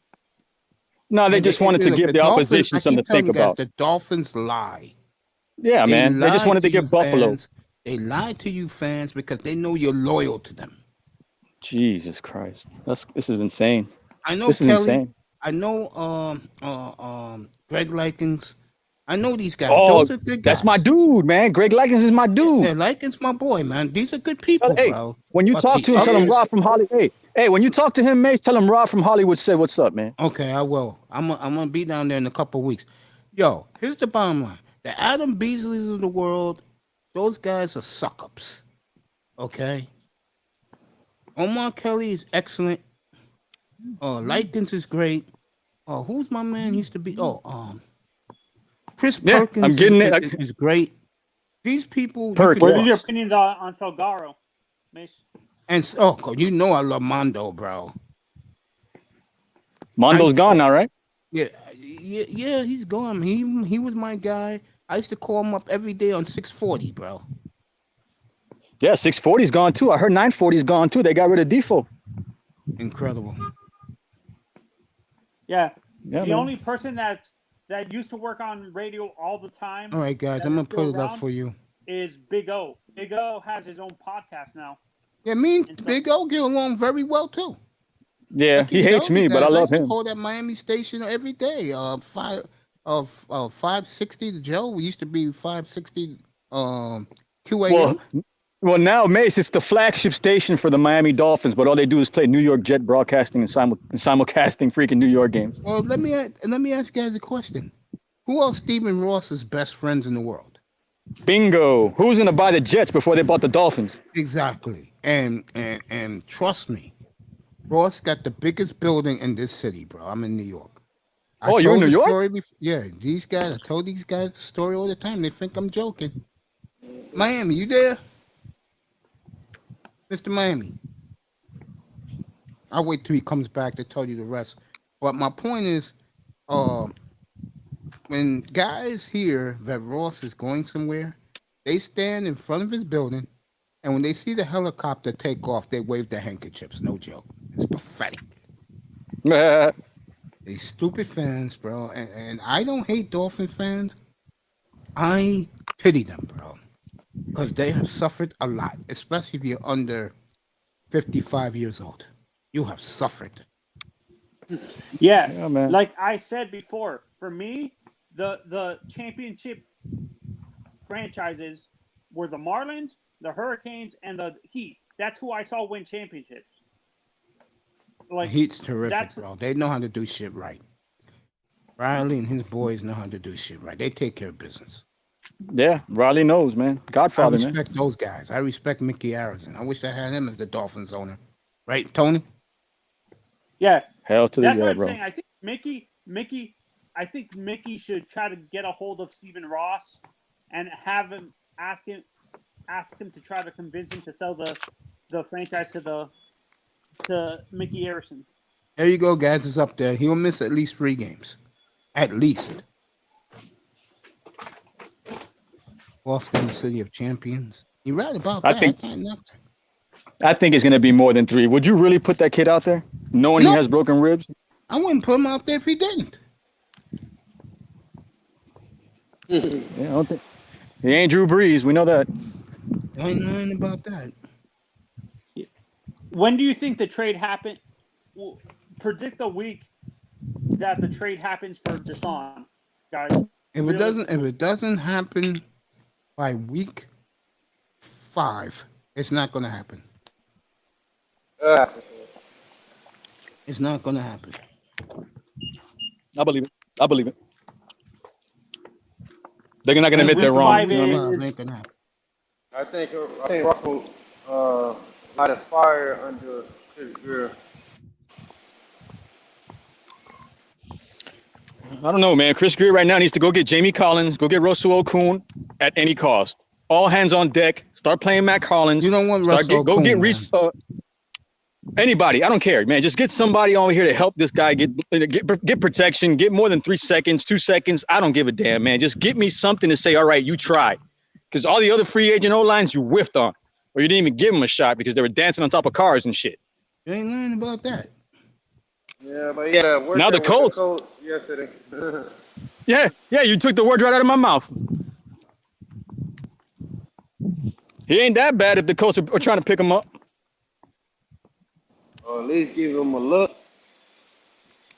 Oh, man. Just, you got Kirk Merritt. Look, I went out to training camp with Larry. I see nothing but Mac Hollins, Kirk Merritt, Ahmed out the backfield and jet sweeps. None of that, man. You know what I mean? Either the offenses were out there as well at training camp from other teams and sniffed out what we were doing, or we just got cute and thought, we overthought too much. We got to use all these guys, especially when Mac Hollins is a captain on special teams and he's on the bench the whole damn game. Yeah. This is where I'm saying honestly. I agree with you. I think we should bring Bill O'Brien in, but the problem is, like I said before, to Mace, the Dolphins are like the Hurricanes. They refuse to pay a lot of money for coaches, big money for coaches. That's the problem, Cap. The Dolphins and the Hurricanes are like that, where we want to bargain basement on for head coaches and assistant coaches. That's what has hurt us the past 20 years. Yeah, look at Mario Cristobal. He goes out of FIU. Nick Saban sweeps him up, and starts teaching them stuff. And then he's like, look, I'm going to make my skill even stronger. He's a damn recruit guru. You stuck with freaking Manny Diaz, whose brother is part of the freaking corruption capital over there in Miami. But nobody wants to say that. That's the only reason that dude got the job. Miami, and I can say this because I'm Puerto Rican. Miami effed up and got the wrong Cuban. Oh, shit. Oh, Oh, Jesus. I know what you're saying. Got the I'm wrong laughing because I'm Cuban. Cuban. I'm Cuban. Bro, look I at know what Oregon. you're talking about. Look at Oregon. Look at Oregon. hey, You're that's going to my argue team that? right there. That's my team right Yeah, there. it's funny. O's The up. the BOT is O's up, actually, Sean. Yeah, that's my team. Oregon. Yeah, man, you can't argue that. You can't argue that. You cannot. If Yeah, Mario and Cristobal is right here, right now, and let me tell you something, don't even get me started on the fact that the Hurricanes play, and me and Anthony got into this because of the situation of the U being a private entity, and that's why they don't have a real stadium, but yet their basketball team that hasn't even been around for 13 years has a brand new facility. Why can't the Canes, who got 5 championships for this city, get a home, a real home? Because home is where the heart is. You ain't got no home, you ain't got no heart. Every time I see these Canes play, it's a half-ass empty rock with nothing but cats falling from the ceiling and people just arguing. Get a real home for these guys, and I bet you'll get recruits coming here because recruits are what matter. I thought that's what it's about. No. The reason why I'm saying I don't see them getting an on-campus stadium is because where the school is a rich neighborhood, and I don't think the rich neighborhood is going to be wanting to have a stadium right next to their neighborhood. I agree with you, Anthony. I agree with you, but why the hell are they playing right now in Miami Gardens next to Opalaka? We don't have to be over there. We don't need to service freaking Cutler Ridge or Coral Gables. If they don't want them there to have people that want to root for them and just want to mow their lawn and pay homeowners associations, go ahead. They can move somewhere else. It ain't that hard. Yeah. You got more strip clubs and Wawas than you do real athletic academic places for the U. If you can build a strip club and a Wawa, you can build a damn stadium for these guys. Yeah, and you know what it is? I think that area is starting to get gentrified. That's what is happening. They're moving the people who are like the people who have no money, moving in more people that have a lot of money. I visit Miami every once in a while when I come down to the Keys, and when I pass by the campus, that whole area is nice neighborhoods with rich people. Like they're starting to gentrify that whole area where it's going to be all rich neighborhoods. And you really think those the people with money are going to want college kids running around every Saturday? No, they don't. But at this point in time right now, that's why I left Miami, because of the congestion. Everybody that's moving there now, they're either European or out of state and building on top of stuff that don't need to be built because it gets abandoned after 10 or 15 years. Because I've seen all these high-priced buildings get abandoned in the hood because they didn't know that they're building in the hood. So it's just a cluster F down there, man. And at the end of the day, man, if you're just going to support the team, support them with something that's going to benefit income, capital. You know what I'm saying? These kids are not going to want to come here and stay off a campus somewhere where they know they're not wanted. You know what I mean? Like, if you don't want these kids out there right now, what makes you think recruits are going to want to come here if they're not wanted? Yeah, and I can't remember if it was me and Mace talking about the Dolphins Stadium or someone else that was it was on another channel. We were talking about Dolphins Stadium. Apparently, it's built on an Indian burial ground, and that's the reason why the Dolphins are. That was ITUS. Marino, huh? Yeah, but that got nothing to do with it because the Marlins wouldn't have won a World Series if that's the case. Yeah. And 2 World Series. I kind of feel. Yeah, I agree with you. The Marlins would have run a World Series if that was the case, and I'm pissed off that they didn't just upgrade the stadium, upgrade the Orange Bowl. The Orange Bowl. The Marlins, huh? Look, man, I'm not a baseball guy. Cause I never have been because you know what? Whenever they win the 2003 team, that's the only time I saw them. I'm just gonna be honest with you. It's just at the end of the day, the Orange Bowl had no reason to be destroyed. It really didn't. It's all about politics and all about corruption. It's all about corruption. They wanted us to pay for it. We did, and they still all it is a big ass monument right now that nobody goes to see when they go. Nobody fills out that ballpark, man. It's a waste of money of the taxpayers. And Stephen Ross tried to make us pay for that upgrade at one point, and we said no. I feel bad, man, that the Orange Bowl is not there. These guys did not deserve to have that destroyed, man. That's our culture. That's our history. What else do we have left that we can look up to and say, damn, you know, I celebrated there with a winning product? Yeah, and for the like I said, the problem with the Hurricanes and the Dolphins when it comes to hiring coaches, we refuse to play big. We refuse to pay big money for coaches that have experience and stuff like that that know how to coach. That's why we always get first-year head coaches like Brian Flores, like a Tony Sperano. Who was the coach between Sperano and Gase? Shoot. And Sperano, I think was what's it called, Joe Philbin. Joe Philbin. Well, would you say the guy before was once a first-year head coach, or was he already a head coach? No, he was on the NFL staff. before that? He was the came defensive from coordinator. Yeah, he was the coordinator when Jimmy was here. No, that's what I'm saying. He was the defensive coordinator, but did he have head coaching experience in the NFL before? Yeah, he was with the Bears. Okay, yeah, never mind. I was gonna put Wannstedt in that category where he's a first-time head coach and stuff. Yeah, like remember he had Alawala and Gouglier when we freaking traded for him and Marty Booker. Marty Booker. Wow, I haven't heard that name in a while. Yeah, it was like a flop, a switch. Yeah. The Bears benefited from that more. Yeah, Adewale Agunle was actually pretty good for us, though. Yeah, he was. It was just Marty. Marty was horrible. Like, he couldn't stay healthy is the problem. Yeah. Like David Boston. Well, my favorite receiver that nobody talks about for the Dolphins is Chris Chambers. Yeah, man. Him and Oronde. I used to see him and Oronde all the time in the Aventura Mall, hanging out together after a win. My ex-wife used to work at the Sunglass Hut, and them boys used to be out there all the time laughing and giggling and having fun, man. And then they traded him.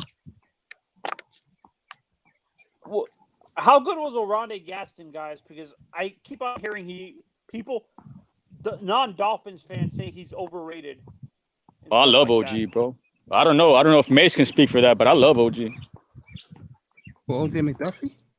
No, Randy Gatson. Gatson was good. He was just slow-footed, but he was clutch in the end zone. In the end zone, exactly, yeah. I think that shellacking we had, 63-7 with Marino's last game, I think the only touchdown was Randy Gaston's touchdown. It was. How good was O.J. McDuffie, Mace, for the Dolphins? He was great. He hurt his foot. Yeah. And the medical staff screwed that up too. Yeah, O.J. McDuffie would be a perfect slot receiver in this era of the NFL. Am I correct, Mace? Yeah, he would be. He's basically what Waddle was before Waddle came in the league. O.J. I think he was taller than Waddle, no? Yeah, he was. No, but in terms of how he played and stuff like that, he was more of a speed receiver, right? Oh, McDuffie was a slot receiver. He didn't have the speed like the guy you just said before. He didn't have the speed of Chris Chambers. Oh, so he didn't have the speed of Chris Chambers, but he had a little bit better route running as a slot receiver, as a receiver. Yes. It's weird. Like I said, the Dolphins in general, we struggle. We do well drafting defense, but when it comes to the offensive side, until recently with Waddle was better than advertised. Do you agree, Mace? He was the only good draft pick in the past few years. He could be if he has the right quarterback throwing him the football. Yeah. And I said this to Ian, I think it was last night or the night before. I think Waddle was the draft pick. I think Waddle wasn't a draft pick for Tua. It was a draft pick for not to trade for Watson, but for Watson to get Watson here because Watson needs a fast receiver and stuff like that. So He I has think it. He's coming back tomorrow.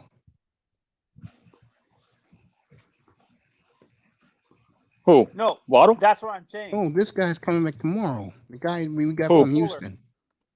Oh, Will Will Fuller. Fuller.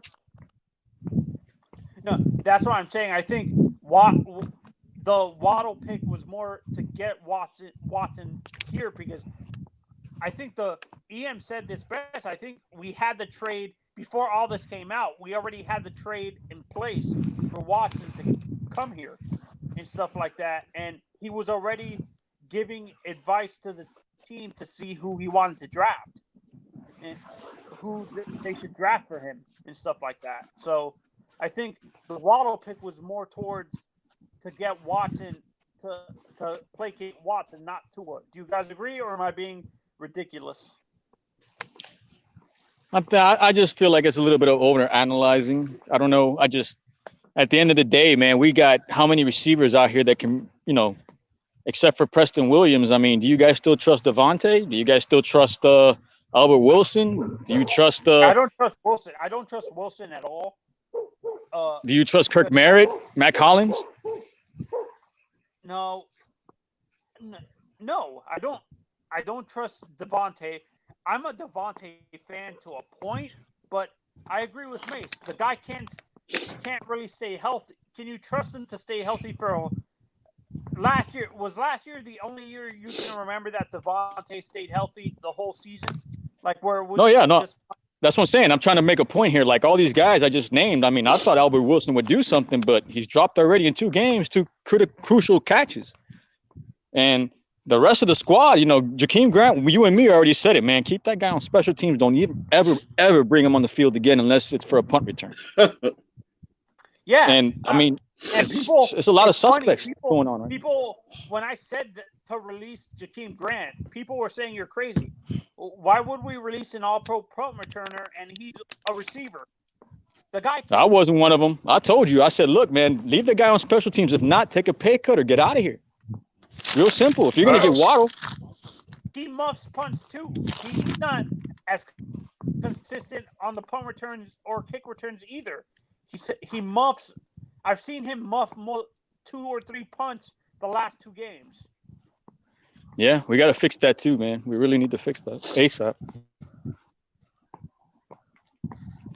Yeah, it's just a lot of suspect, man. Like, that's a great question, man. At this point, yeah, I don't know. I don't know, man. I don't know anymore. I don't know. All I thought is I knew that we needed linemen ASAP for the past 15 years, and they still haven't fixed that problem.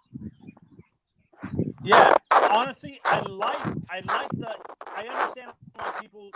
I agree with people that we overpaid for Eichenberg, but I understand why they did it because of the track record of Notre Dame developing all-pro offensive linemen in Zach Martin, the Martin brothers, and Quentin Nelson and stuff like that. So I understand why they did it, but over giving up 2 third-round picks for him was a little bit overpaying. I understand why they said that. We could have drafted Tristan Wirfs or Penny Sewell, but oh man, did you Anthony Mace in Miami and Sean? Yes, sir. Did you guys hear the interview with what's the lineman coach's name? St. Pierre? Man, because Drew had told me if I heard the whole thing, and I didn't. And he said, look, man, you got to listen to the whole thing. This guy starts talking about Tristan Wirfs during the interview. You know why? Is that true? I didn't hear it, but you know why he probably did? It should have took him at 5. See, I think that's what he was hitting at. This, my brother Cap. Well, let me tell you this. This was my draft a year ago. Tristan Wirfs or Mikael Becton at 5. Ruiz at 18. Jordan Love at 26. That's all they had to do. Not so hard. No, it's not. Look at those names now. Those names right now are producing. And Jordan Love will produce. I'm telling you right now, folks. He's in the right system in Green Bay, and he has 2 power backs to take the pressure off him next year. And I honestly, I don't think, for me, I think with how good the offensive line is playing, I think I think New Orleans is going to trade one of the younger centers because it doesn't make sense to have 3 centers on the roster. And so they're unless they have injuries, I understand that, but realistically, financially, does it make sense to have more than one of the same position on the roster and stuff like that, guys? Only if you're trying to use them. Only if you're trying to use it as leverage to a team that you used to be general manager for, and you're trying to be spiteful. You don't think Jeff Firely knows the problems we have at the O-line and just picked up extra heads just to spite us and do business with us again? Sean, you there? Sean. Mace, Sean. Cap, Tony, Mr. Miami. Sean. What's going on, Sean? What's up, my brother? Oh, my cousin, Here, here, Sean. I found him, bro. I found him. Wait till I come. You saw because I posted up the video of doing the bet with Buddy that was here earlier. Buddy think I'm joking. Yeah, man. I'm late to the party. Hey, let me say this right now. Pete, don't you find this refreshing? Let me tell you something, Mace. The reason why I came back is because shout out to Cap. I guess somebody in the group chat, they send this out that this guy is on IR. But this is what I find funny. This is what I'm asking all of you to me. At least talk me out of not thinking this way. Okay? This is not Tua hate. This is just me going on the reports that I have been watching on my own team. Now, hear me out, guys. Monday, we get reports that Tua Tagovailoa had nothing wrong with his ribs. Reports came back negative. These are x-rays, scans, and MRIs. All of them came back negative on Monday. Tuesday, Coach Flores has an interview. He comes and he tells the whole entire fan base and the whole world, Tua Tagovailoa has a fractured rib. Now today, Saturday, reports come out. On the jet to Vegas, by the way. He's out on IR. He's out on IR. And guess what? Now they're broken ribs. Listen, I'll buy this crap, okay? I will be able to buy this crap if you're telling me this is Reed Sinnett. This is an undrafted player. The medical staff is not really paying attention to because they don't give a crap about. But when we're talking about your top pick, your number 5 pick, that already had issues medically with his hip, you're going to tell me that the medical staff is doing a horrible job and not really, this guy has the worst medical staff in the world? This is the biggest PR move, right? To get away and bench your quarterback. Listen to what I tell you. Tua lost his job, bro. It's clearly evident that in practice, Jacoby is just doing a better job. It's hard to get rid of a player and just bench him. He's the best. You know what I'm saying? I mean, I like Sinnett too. I'm willing to give that guy a chance. But you can't just out of nowhere say my starting quarterback is Sinnett and have Tua on the bench healthy. You can't. That shit won't fly. You'll have the fan base revolt. They'll be like, "You're making no sense. This is your pick. You gotta let that guy get games." Oh, hell no. When he threw that touchdown in Cincinnati to win the game, the entire bench ran into the end zone, was hugging that kid. That was a great throw. The last quarterback that made us jump out of our seats, Mace, and you know it. You called it out already. The last quarterback that made us jump out of our seats and say hooray was Sinnett. Did you see? Bro, Mace, no lie. the side. How was the sideline? How was that sideline when Sinnett scored that game winner? To hug him. They lifted him up. Everybody go there. You sure did tell me. The whole squad, bro. They felt that energy. They loved it. Yes, because he knew what he was doing. He had a presence in the huddle. See, I'm going to say it again. The reason why Mac Jones is starting in New England, because he has a presence in the huddle. The guys trust him. Because he's cool and calm. He's not nervous. He's not like Tua holding the football so he can get the shit knocked out of him. Frantic. Yeah. So like I was saying, to me, this is a PR move. They benched him, and that's it. I don't think the kid is injured because, in my opinion, you don't mess that up. You don't mess that up on your top pick. Think about it. If Justin Herbert ribs get hurt, he doesn't come back in a game. They do the MRI Monday. Monday that MRI is not gonna be wrong. Yeah, and let me say this. And That MRI is gonna say broken ribs, no broken ribs. You know what I'm saying? Like there's too much going on with this, and I'm not buying it. Telling you guys in here that the Dolphins media lie. They lie to you people because they know you're loyal and faithful. They feel they can tell you anything, and you all believe it. No, yeah. Did you see that link that you sent me, Pete? What was it? What about the fantasy doctor? Yeah. The first words that came out of his mouth, they lied to you, Miami. Yeah. It's real. They lie. Yeah. I told you the guys to trust. Omar, I don't listen to him. Armando, what's my guy? Safid Dean. Yeah. You trust those guys. Chris Perkins. Safid Dean's gone. Adam Beasley's gone. I think Perk's somewhere else. Dean go? Dang. Yeah, they got rid of a lot of people. Safid Dean left. I think he went to I don't know where he went. I think Armando went to the Athletic, if not the Athletic Sports Illustrated. But a lot of the guys that were on the beat. All these years? Yeah. Now, hey, Mace. Now is the time.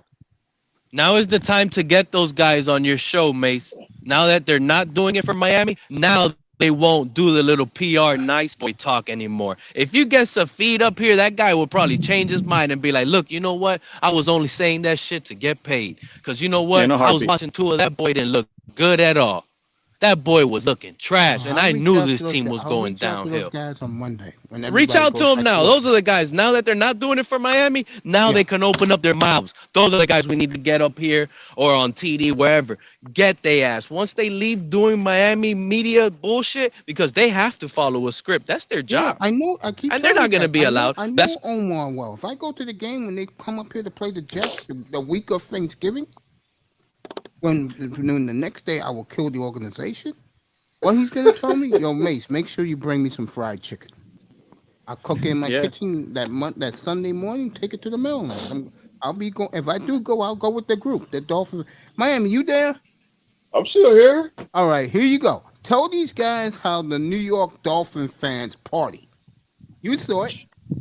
They party hard. It ain't like Miami. What is it they talk about? The MetLife takeover? Yeah. I know those people. I went to one of them, 2013. Those are good people, man. But the bar, I mean, Miami, when you come up here, I'll take you to Slattery's, bro. All right. And you meet all of them, man. All right. I'm going to go to the world famous chicken box. Let me go do this. Man, when you go out, Mr. Miami, if you go to New York, hold on, Mace, because if I find out Mr. Miami eats chicken with you, bro, I'm going to be upset. He better eat something else. Feed that guy some steak. Feed that. I want him to say he ate a nice steak with you, because this guy eats breakfast and lunch and dinner chicken. He's about to grow chicken feathers. Is it good chicken? I'm a country boy. Yeah, he's a country boy. It's probably the best chicken. He loves him some chicken guys, box. Man. It's great to have a Dolphin panel up here, man. I wish we could do this every Saturday. I'll be back in a minute. Hold on. See, I'm supposed to put the prime 112. Can't go there now. Oh man, prime 112. See, I agree with Pete. For some odd reason, I think he's not really injured. They're just saying that so they can have a legitimate reason to bench him and stuff like that. So I think he's injured to an extent, but he was already healthy. But they're using it as an excuse to have a legitimate reason to put him on the bench and stuff like that. So I'm starting to think. Anthony, nothing I say is a lie. Listen, that's why they hate me so much, bro. That's what it is. Listen to what I'm telling you, bro. Players play hurt all the time, man. Come on, man. The new thing I'm hearing now. And this is also, guess what? You know what this also helps? Because y'all don't really be paying attention. Y'all don't really know the real deep end of this shit. Guess who else this is saving? Saving their ass from the real big stream media. You got idiots like Dan Orlovsky, right or wrong, fighting and trying to tell the fan base, oh, you two guys? Because you know he's talking to guys like me when he's talking. You two guys not giving him a chance. They're hearing that shit. So guess what? They're saving those type of guys from ESPN, network, channel Episode-437 that were out here going at other people, trying to make their escape to make Tua seem like the great one. Don't never forget that. That's another thing, a PR move. This is big. Y'all don't think about that. But they don't want to make those guys look like clowns either. Give me a second because I'm trying to find my wife's wallet over here. Yeah, and like this is what sports media has become. It's more about what is it called, clicks and entertainment instead of actually doing the facts and doing research. Do you guys agree? Yep. Facts. Yep.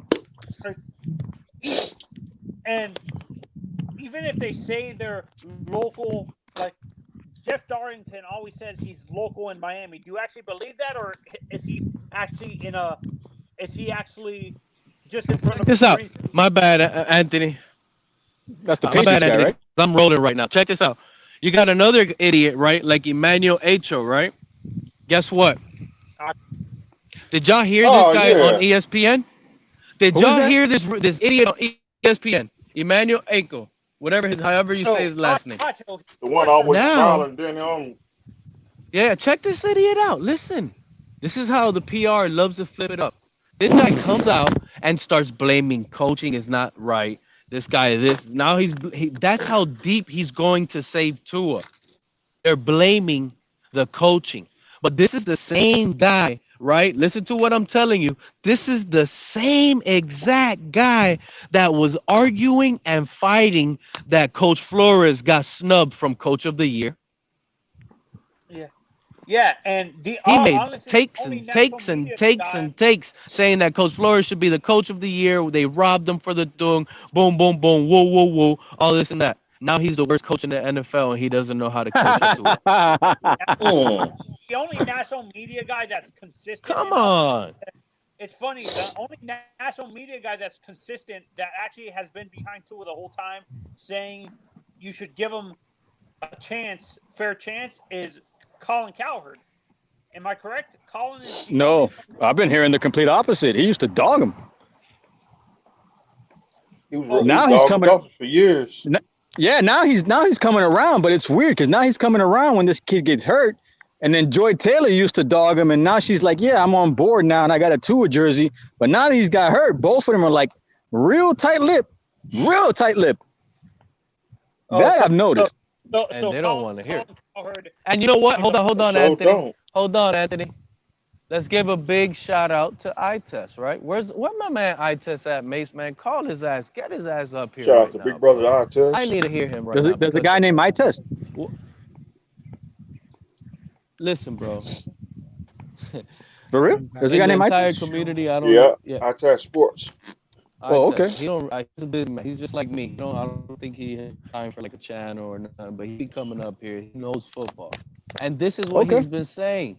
Tua is not gonna last in the league. That's his only concern, right? What was iTest saying? What was iTest saying, Mace? Yeah, he wasn't gonna make it. Too small And I said Back on the and injury injury list. prone, and I said that too. You like a call? Yeah. Back on the Besides being injury list. prone, yeah, besides being injury prone, I said this. I was saying this multiple times too. That's why I wanted Herbert. I think the national media was hyping Tua up so much because he was playing for Nick Saban and stuff. The like Alabama machine. The Alabama machine, man. That's what drives the narrative. It's Nick Saban. You need to stop dancing with the devil. You're going to get burnt. that. Yeah. No, this is why I'm saying. I bet you if a guy like getting me Justin upset. Herbert, yeah, let's say a Justin Herbert was playing for Nick Saban, he would have got more hype. Is what I'm saying, because he's playing in Oregon, and they're on the West Coast. You don't get a ton of tape on him because he's playing late games and stuff like that. So Alabama Man, Nick plays Saban either hates at Miami 6. so much. I wouldn't Nick shy away Saban from it hates if, Miami if so Mario much, Cristobal. he pushed Like I Tua wouldn't to go shy to away Miami. if he was talking to Marino. I wouldn't shy that at all if Mario Cristobal told Marino, "Hey, do something now, because this kid's real." And Mario Cristobal is having the last laugh, bro. I'm telling you right now. Both of them are having the last laugh. Marino was so frustrated with his kid. Last week, he told him, hey, kid, pick a receiver and let it rip. What did Tua say to the media? I know Dan said that, but told me that. But I'm like, kid, shut up. Yeah. You're not even, you're not Mace. even in the stratosphere of Dan Marino. Mace, when on Sundays when Marino's in the luxury box in the seats, he has a little iPad opened up. Him and Ross are there secretly watching Herbert instead of their own team. They're just like, oh, look at this guy. Oh, It's on their fantasy team. Herbert on their little computer, and their own bosses don't even put Tua on their fantasy team, bro. I got the best quarterback in the world on my fantasy team. I don't have to worry about it. Who you got, Mahomes? I cannot believe Shit is that pathetic. these fools in my leagues that Patrick Mahomes last 6 rounds. Oh, I was so close. I had number 8, man. That's who I wanted too. I got Lamar. Damn. Oh man. I got Lamar in the 5th round. When I got Mahomes, I was fucking in heaven. And every guy in my league. And that's another quarterback like Lamar.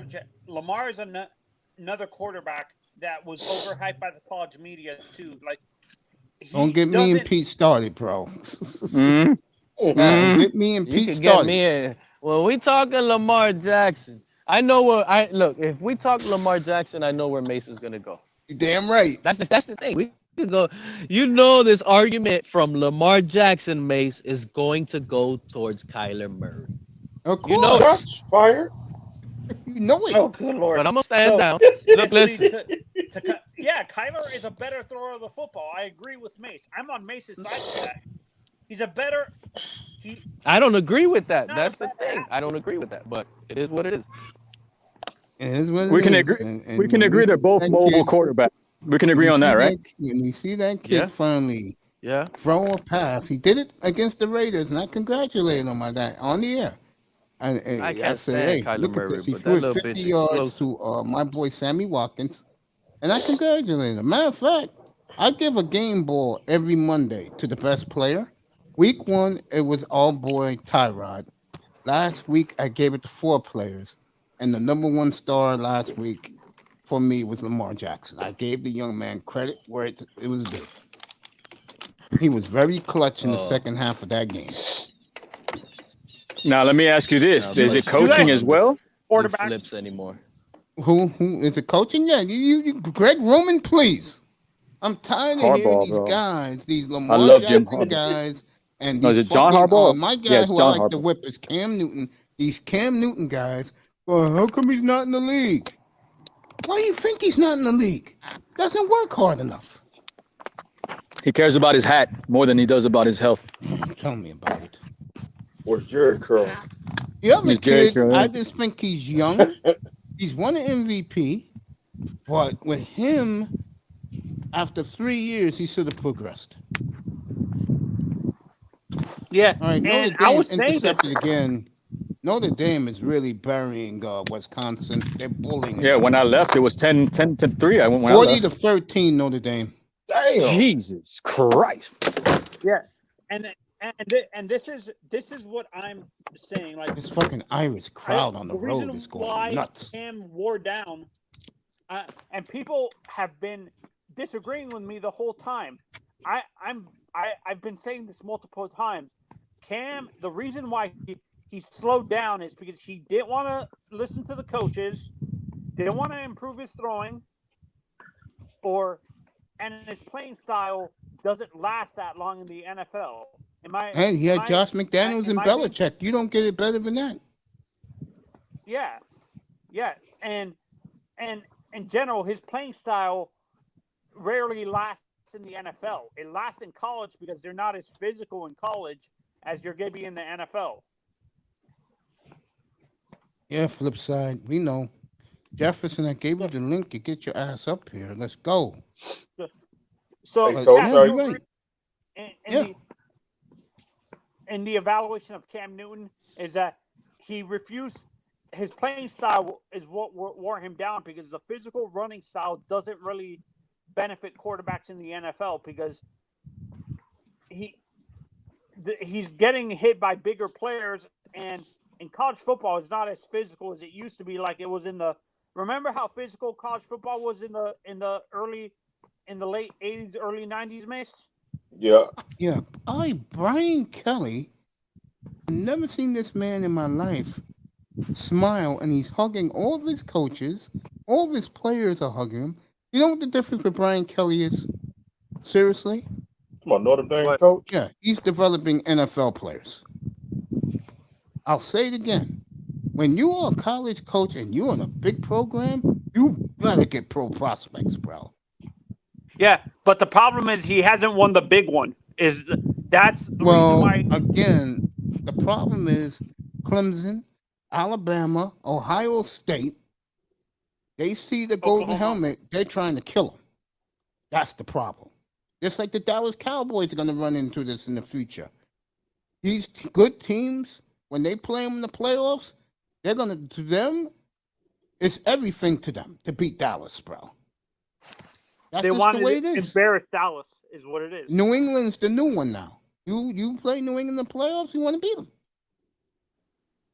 Yeah, that's what I'm saying. Like, eventually Alabama's gonna get like that too, right? Do you think They are right now, Alabama but they're eventually- invincible right now. I hate to admit it, but yeah, they are. Now, I didn't say nothing to you,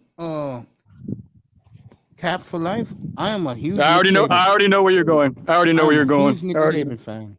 I already know where you're going. Yeah, I know, man. It's tough to see that guy just lie in our face and just, leave. You know what I mean? Did you see the documentary yet? Football Life, Nick Saban came on last Friday night. Did you see it? No, I gotta watch it. You guys, if you like Saban, you're not gonna like it. I was up Especially, there. especially what Bill Belichick said about him, which is What'd he say? I know it made Patriot fans cringe. Called Nick What'd he Saban say? the best coach ever. That's what Parcells said? Belichick. Belichick said that? Well, technically he's the best coach in college football history, but No, he's he not better called than him the Shula. best coach ever, Manzano, ever. And he blamed the Dolphin organization why it didn't work out. No, I blame If he- Saban for if not he working took, out. If he took if he Well, it took If he Drew took- Brees, if- it would have worked out. yeah. Oh, He was God, in the medical he was staff. in Nick Saban's and he was in Nick Saban's kitchen the whole time. Yeah. Yeah. And let me tell you The something med- else. Carrie Saban, that's his wife. She wears the pants in the family, not Nick. I was just about to say that. She was the reason that said, look, man, I don't like it here anymore. That, Yeah, she that didn't was like it fact. because she sees the thugs down there, the partying, the clubbing. Yeah. The Joe nightlife. Rose used He to didn't break want it his down. daughter- She didn't You want remember her Joe daughter, her Rose? son in that Yeah. environment. Joe Rose used to say it in the morning that she wore the pants, that she was like, look, Nick, we got to go. You know what I mean? And then what didn't help better? This is You- the third Gatorade bath that Brian Kelly got from his players already. The third. When again, week 3? Yeah. Wait, Week 4, yeah. the Week four. I funny think thing is, Brian Kelly, from looking at this, I think has mellowed some. yeah, Because see, and this for is me, what happens, they- guys, when you make your own schedule and you play some tough teams on your schedule every year. Players respect you when you beat those teams. And now Notre Dame is good enough to beat those teams. Let me ask you this. Is Notre Dame still private entity or are they part of the Yep, they ACC? still are. They're private entity. And with Clemson losing, Notre Dame, if it comes down to an undefeated Notre Dame and Clemson for that last spot, Notre Dame's getting the spot. Because they're a private entity. Yep, and then Notre Dame. they have cachet. Yeah, Notre Dame has cachet. They have the biggest cachet north of the Mississippi. Because we all know They who got it. gets it south of the Mississippi, baby. yeah, and Notre Dame. The That difference is Nick between Notre Dame. Saban. Yeah, Hey, they got NBC in their pocket. Yeah, Cap. The difference between Notre Dame and Miami is Notre Dame has the cachet because they have more of a history in the college. Miami was an upstart program in the 80s and stuff like that, and they were blowing out teams that they weren't supposed to be blowing out. And Notre Dame, it's funny, Did you ever watch the 30 for 30s? Mace? Yep, I got it on DVD. Yeah, what was it? You know who's with Brian Kelly right now, walking up the field? Who's that? Woodrow Johnson, the Jets owner. Wow. Jets owner. Woodie's there? Yeah, He went to What he Notre said. Dame. Oh, what? He was hugging Brian Kelly wearing a Notre Dame cap, walking off the field together. Wait, Woody went to Notre Dame? Woody went to I Notre don't Dame? know where he went to school, but all I'm saying is, Do you get what I'm saying, man? You're gonna Yeah. tell me these NFL owners don't talk to these guys? You know what I yes, mean? Like they do. it's oh God, man. And let me tell you, man, everybody wants to have a stink about people not saying Stephen Ross doesn't have his hand in the cookie jar. When Sperano won the AFC East in 2008, he was quick to Yeah. replace his ass with Jim Harbaugh. And a year later, after the winning the division, and then had to pay off Sperano to be quiet. All that Michigan, love fest. Nobody wants to talk about that. I'll talk about it all the time. I just say, Rest in peace, Yeah, Sperano. and yeah, Sperano Yes. was a damn good coach, but this is Wait. the problem with Stephen Ross. wait, Sperano He passed whips away? on coaches, I didn't know that. and he's always picking first-time coaches. That's the year we got that's that year we got beat by Baltimore. 2008, yeah. And we Yeah, I was also there. got beat in I was there. 2001. No, Yeah, that's the Baltimore first took one our they- spot. Baltimore beat them. The second one was 2008 in Yeah. Miami. Jay Yeah. Fiedler had a shot to beat him. In the same city. Yep. Oh man, Ed Reed. The I love Ed first Reed, bro. The first time we didn't score a touchdown. Say it again. Urban Meyer is on the chopper, hovering around. Rah. He's on the chopper. First team Who's that? calls him, and I think it's going to be between USC and Miami. Who? What are you talking about? What happened? Urban Meyer. Oh, He's Urban out of Meyer. there, Yeah. bro. He's out. Yeah, of I'm there. hearing rumors about USC a lot. Yeah, they didn't hire a coach. I think he'll go to USC too. And then Well, I Miami also will heard get that- on a call. I heard they're flirting with. Yeah, I heard they're flirting with Crystal Ball. That's what I heard. USC. I think they were interviewing. Oregon was interviewing him. Did a radio interview with him, and he wouldn't even answer the question. Of course. Yeah. And Yeah, like Tony and- Manzano said 4 hours ago. Good job, Tony. You said it nearly 4 hours ago. His mother's down there. Really? Yeah, What in yeah, Miami? Cristobal from Miami. Cristobal was born and raised in Miami. He played high Yeah, school. he was. He played high school. No, ball I in thought you Miami. meant. Oh, I thought you meant California. No, yeah, I know. His I know what you mother's mean. his mother's in South Florida. Yeah. That's Hey, the is it only true thing that will bring him back home? But did you Manuel guys- Diaz out. man? Did you guys see that the Rock show that he has? The Rock, the Young Rock. Some of Yeah. the ballers. No, it's on No, Young NBC. Rock, They have like yeah, the Rock. sitcom. Yeah. They showed when the Rock. You saw that, right, Ant? When they were talking about when Crystal Ball was the one that injured the Rock and pretty much screwed the Rock up, and Warren Sapp took his spot. Yeah. No, and Rock wasn't mad about that because he actually had a backup plan. Because his father and uncle had a history in the business, so he can actually, and his uncles were wrestling, like Sika, Alpha and Sika are his uncles. Yeah. The Islanders. Yeah, Alpha and Sika. Yeah, the Islanders. Yeah. I remember them. Yeah. I remember them too. Haku. Haku. That's the one. Haku. Haku and Tama.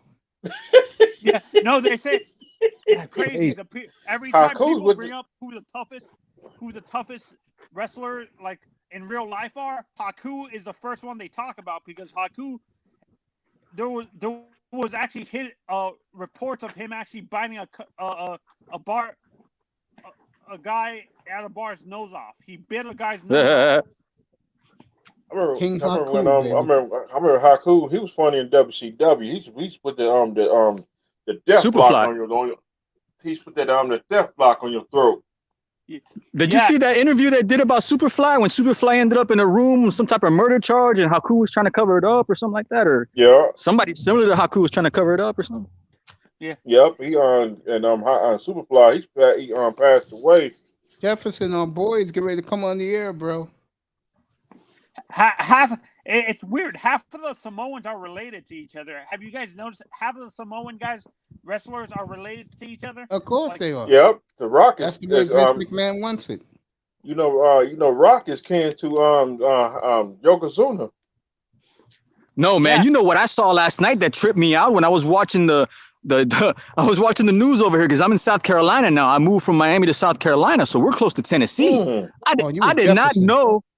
Yo, I did not know that Kane is the mayor of a certain town in Tennessee, like a big time mayor or governor, if I'm not mistaken. I don't know if I'm wrong on that. Don't quote me on that. It's true.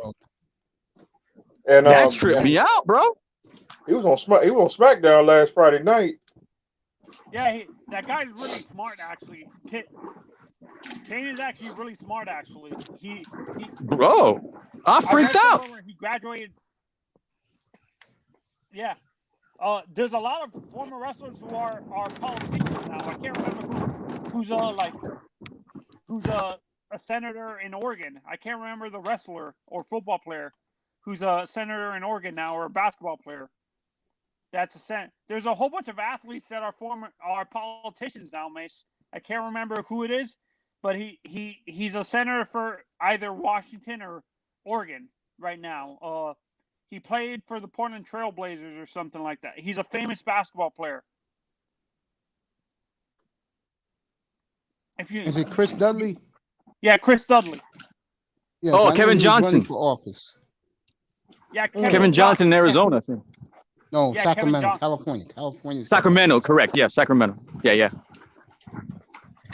That's crazy, the man. Astros are about to play the A's.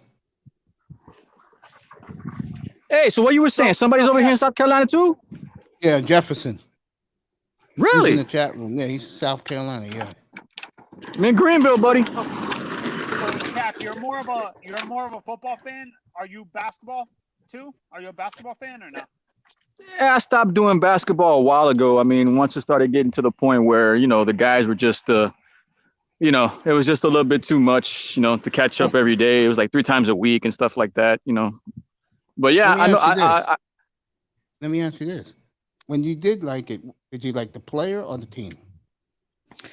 Oh, man, I liked it when the refs weren't blowing whistles every 5 minutes.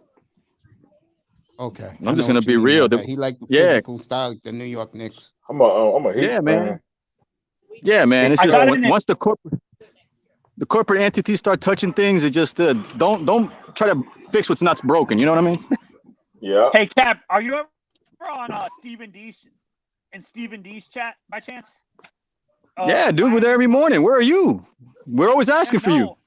Yeah, no, I come in later at night. He was doing the review. He was watching the Thursday night game on Thursday, and we were talking about LeBron, and he got upset that I said LeBron was overrated by the media, and he's like, you never bring up the word overrated and LeBron in the same sentence. I'm like, what guy is this? What guy is this? Miami Sports Music. He's on in the mornings at 8 o'clock in the morning. Stevie D. He's DWA with Solo D. Solo D is the dude that makes all the songs. Yeah. He's good people, man. He's good people. Yeah, he's good. He's good. He's a good guy, but I'm like, dude, I was saying this when we were talking about it. I'm like, LeBron is basically a ripoff Magic Johnson. Magic did the same exact crap. And people they hype up LeBron like he was the first person to do that. Like LeBron fans specifically hype him up like he was the first person to do that. Jefferson. When forgetting the fact that guys like Larry Bird and Magic were doing it first. Am I correct, Mace? You're absolutely correct. It's just that they never saw. I think the problem is they never saw Larry and Magic play in their prime. That's why they say LeBron was the first person to do it. I watch highlights now and I saw Larry Bird doing the same thing. I'm like, Jesus Christ, Larry Bird would have dominated this league because there's no fouling, basically. Am I correct, Mace? Right. Fouls really didn't get vicious into the 80s. Yeah, man. Yeah, man. That's. Like, nah, Let me ask you this: you guys are Knicks fans, or Mace, you're a Knicks fan? No, I'm a Heat fan I'm a Trailblazers fan since 1993. since 1984. I'm a Heat fan. Yeah. That's the Portland Trailblazers, man. When they had Scotty, man, they got robbed, man. Freaking Robert Horry screwed them over, man. That was a good team with that Portland team. Oh, and he had the nerve to. Steve actually said he considered the Pippen, Rodman, and Jordan team a super team, Mace. That's what he said. I'm like, No, there wasn't a super team. Bulls already Yeah. was winning titles, all their draft picks. yeah, no, and that's what I was saying. I think Michael would have won those championships without Scotty, right? Hey, is it true that Spoelstra was on Portland's coaching staff? No, he's from there. Oh, he's from Portland. Okay, something Yeah. to that equivalent. I heard something like that. He grew up with the late he grew up with Dr. the late, Jack? Danny Edelman's son. That's Coach Rick Edelman. He Oh. died a couple of years ago. They found him dead, heart attack. Dang. And Damn.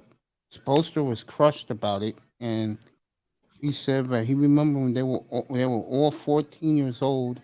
They used to hang out at Edelman's house, and all they would do in the backyard was play basketball. I did I'll not tell know you right that. now, Manzano's right about one thing. If he wanted to come out there to Portland, I think Riley would let him go. Because it's weird. It seems like Riley knows how to develop coaches because it seems Of like course, 'cause he was a great coach himself. Of course. You have to see, this is how the Heat got it. And this is why a guy like me respects the Heat so much. It's either Pat's way or no way. Period. That's why he's the godfather. And as much as I love Don Shula is not. yeah, didn't Don Shula? I thought Don Shula said before. And what about Howard? What about Howard Storyberger? You know I love Howard. Oh, Schellenberger, And, rest in peace, man. Yeah, man. You Rest know I in love peace, my Coach. brother. You know that. To me, he's the And, old ball coach. Yeah, and man. and Jack The and Jack originator. Partee. And Jack You Partee, sound like you a know. little bit like Howard Schellenberger, Mr. Man. Oh, You And just smoke that pipe. and Smoke the pipe. the Marlins coach. McKeon, Jack McKeon. Yeah, he like McKeon. Jack Yeah. McKeon. I like I did McKeon like too, him man. too. He likes Smoking a And, cigar. Yep, he used to smoke a cigar during the Marlins game. What's your opinion on Jim Leland? After the Marlins game, I love Leland. Leland was He's good too, yeah. I did like him too.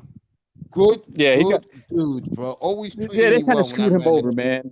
The Always first treated me World well. Series, the first World Series they won, man, that crowd was so like lame, bro. He had to like reach out to the crowd and say, get louder after winning a World Series. I tell you, know, in Miami, I'm gonna say right now, to me, that was one of the best game sevens in the history of sports, bro. Hell The yeah. Marlins and The the second, Indians that game second, 7. that second World Series was good. See, Man, I was yeah, in Miami Beach that If it night. wasn't for Nagy, who was the closer? Oh, for Charles that Indians Nagy? that blew that- Mesa blew it. Mesa. Jose Yeah. Mesa, yeah. If it Mesa wasn't blew it. for Jose Mesa, I think the Indians would have won that World Series, right? Of course, that's why to this day, Omar Vizquel really hates him and wants to kill him. Yeah. True story. Wait, man, are you exaggerating or Vizquel? No, really this is wanted to real. kill True him? story. Look it up. Google the story. Vizquel's hate for Mesa, and it will all come up. Dang. Yeah, they had it in the bag. Mace, I did felt you- bad for my nephew because he was 6 years old, and he's a little kid, and the team he liked was the Indians, and he was a big Jim Tomei fan, and when he woke up to go to school the next morning, I just got home from work, and he looked at me, and I just shook my head. He started crying, bro. He didn't want to go to school, Man. and you know what happened to him at school that day? Wearing his ball cap, the kids were bothering him, laughing at him on the bus. He was Yeah, just man, I a used to have a 6-year-old little manager. kid. I used to have a manager that was from Cleveland. He used to give me like to put away our stuff inside the locker, and he used to give me a lock with a code on it. He used to say it's 1942. I'm like, okay, what does that mean? He goes, that's the last time the Cleveland Indians were relevant. I was like, golly, man. Rocky Calavito. Yeah, that's crazy, Mace, man. how good was Sandy Alomar Jr.'s father as a player, Mace?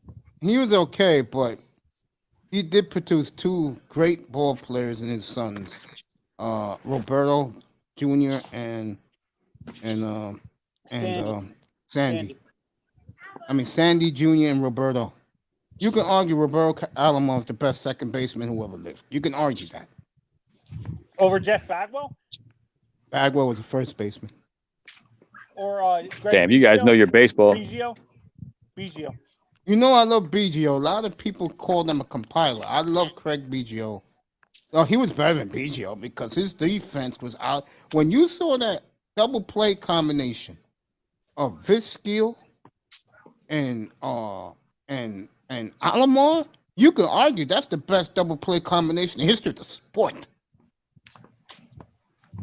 Who was better than him? Well, you have to go back to the Cardinals in the 40s, man. Marty Marion and I forgot my man's name. I'll think of his name. How about the duo for the Reds in the 70s?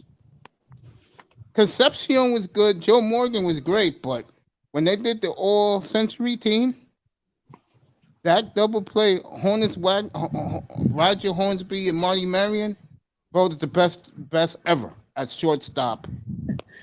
You almost said Honus Wagner for a second, Mace. You almost said Honus for a second. Damn, y'all educating me, man. I have no idea what y'all talking about. He's asking me. I don't mean to get off football. He's asking me these baseball questions. Yeah, you're answering them fast as hell. Like that's knowledge, man. It's knowledge. Yeah, you go. Hey, I'm gonna keep going, man. My phone's about to crap out, man. If wanted to say thank you for the time, man. Thank you, man, for the time. Come back anytime, bro.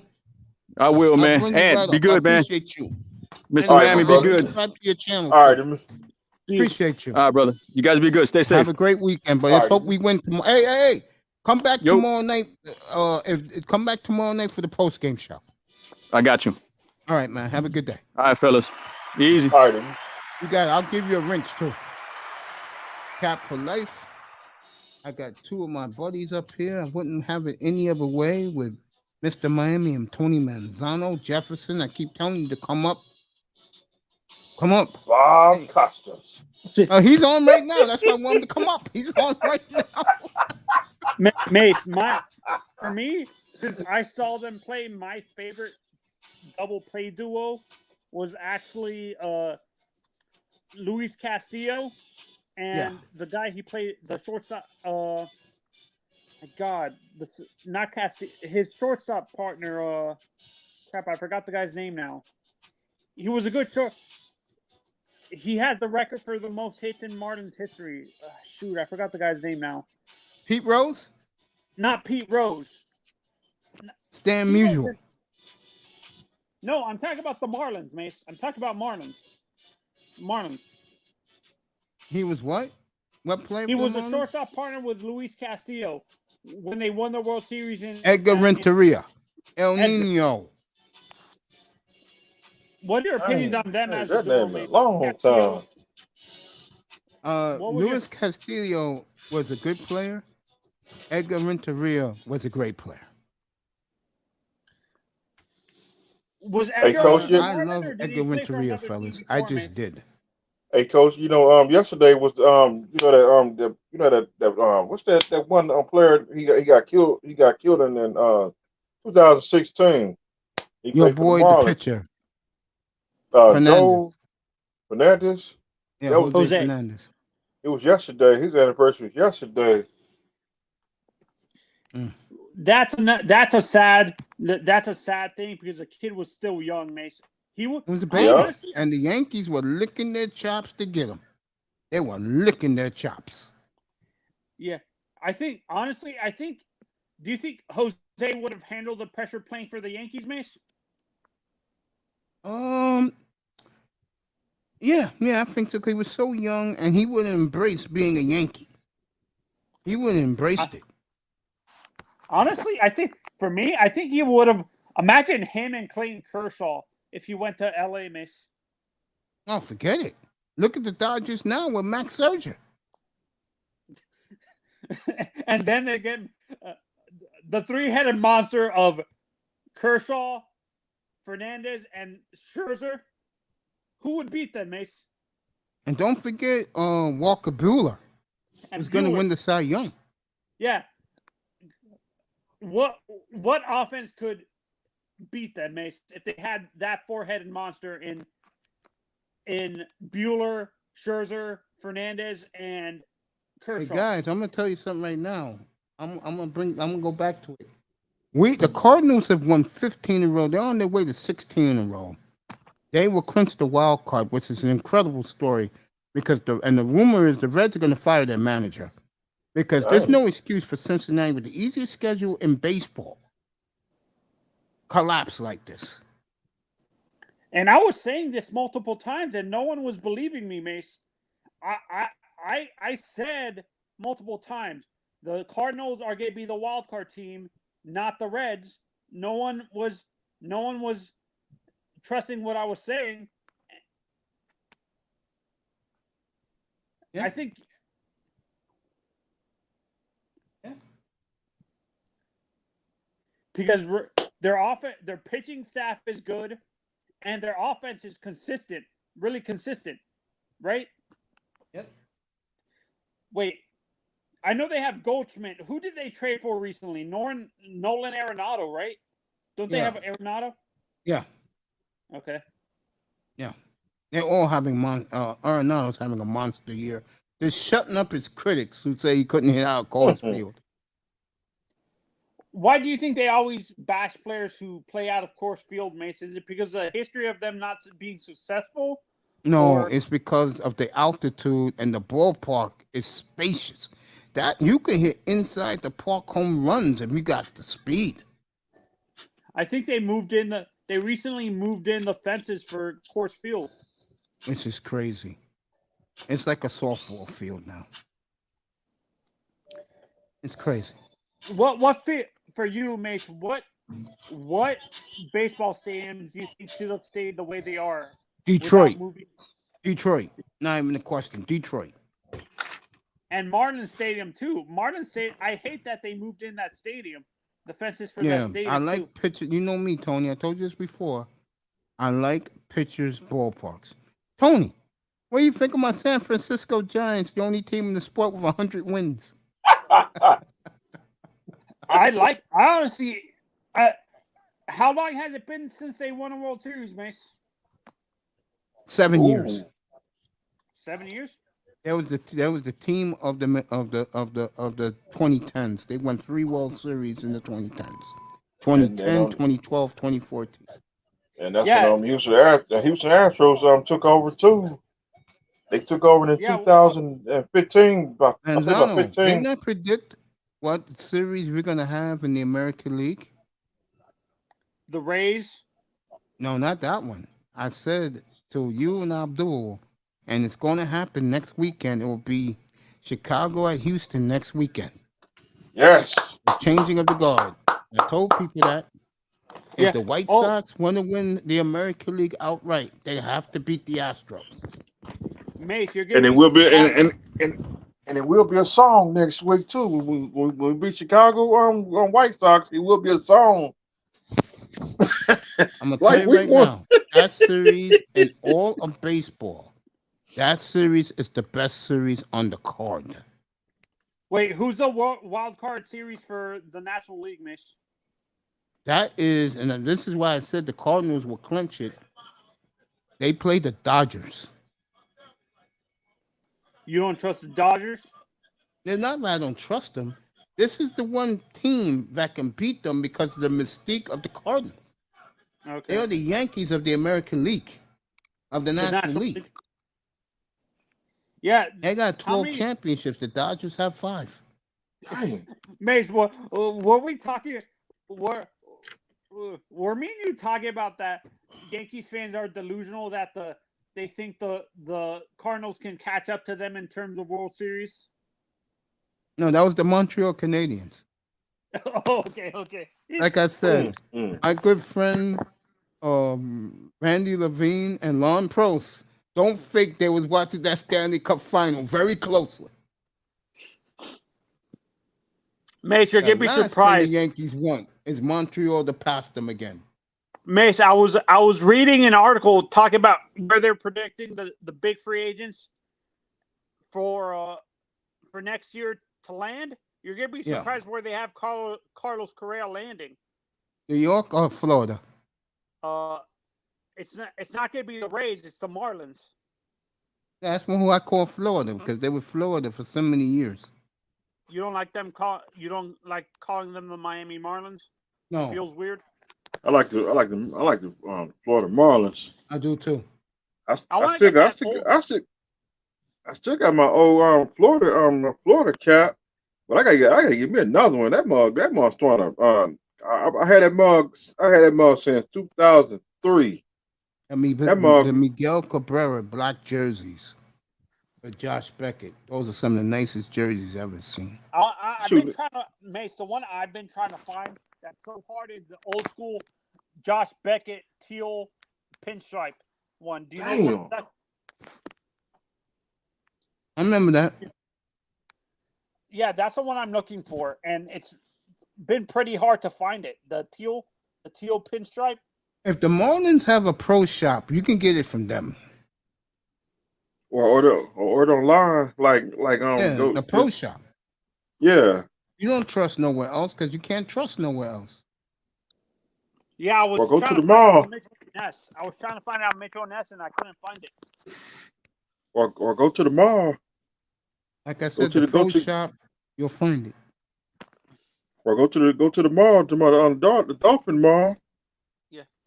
Mace, what are your favorite old school teams, like, of the more recent new teams? Like, the teams that haven't been around for, like, the teams who have been around since the 90s, like the early 90s, going into the 2000s. What are your favorite old school jerseys for the newer teams? The Astros. Are you a big Astros? do you like the Marlins teal pinstripe? Yeah, I do like them. I like the jersey they wore in '93. Talking about the all green. That's the one I'm talking about. That's the one I'm talking about, Mr. Miami. The teal pinstripe. The pinstripe teal one. Mm-hmm. And I like their old classic. I think they were trying to copy the Yankees, Mace. They have a white pinstripe one too. They do got the one with the pinstripes with the black sleeves. That's the one they wore in 2003. The old school Rays jerseys. The old school Rays jerseys, Mace. I couldn't stand that uniform. What about the Colorado and the old school Colorado Rockies? I like their old jerseys and the Expos. I got the Expos 10 rings. Hey, Mace, do you have a Andre Dawson Expos jersey or Cubs? No, I want to get the white Dawson. I want to get that the Andre Dawson Marlins jersey. He did play with the Marlins back in '93.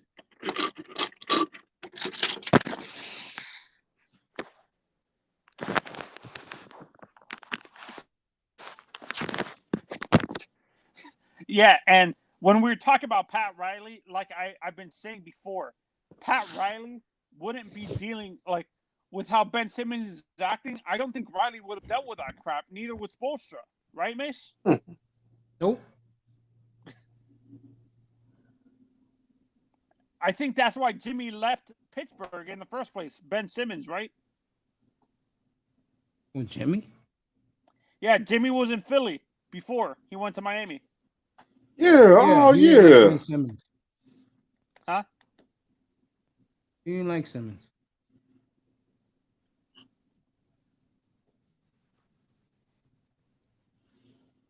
Yeah, he didn't like Ben Simmons. Yeah. For me, honestly, Mace, I can't believe I'm saying this as a Heat fan. I would give up Bam Adebayo for straight up for and like 2 or 3 draft picks for Damon Lillard. I'll make that trade. But I don't think Roddy would do it though. It's a problem. Oh shit! I didn't even know they had this. What's that? The Blue Expos, Guerrero and Pedro Martinez. Hey, Mace, did you ever get the sugarcane jersey? Your sugarcane jersey? No, but I'm gonna get them now. But I'm doing the studio. That jersey's hard. Which one? The Marlins sugarcane jersey. That's the jersey they wore in Cuba. Oh, you like that one? Mm-hmm. Besides the Marlins ones, did you like any of the other City Connect jerseys, Mace? The White Sox. The Whites. Were you a big fan of the Boston one? Or no. Not really. No. That was so ugly. Oh my God, it was horrible. I like the Dodgers. Did the Dodgers have a City Connect jersey? Yeah. They did. It's like the Dodgers. I like the black hats. They got a all black, like an all black Dodgers cap. I do like that black.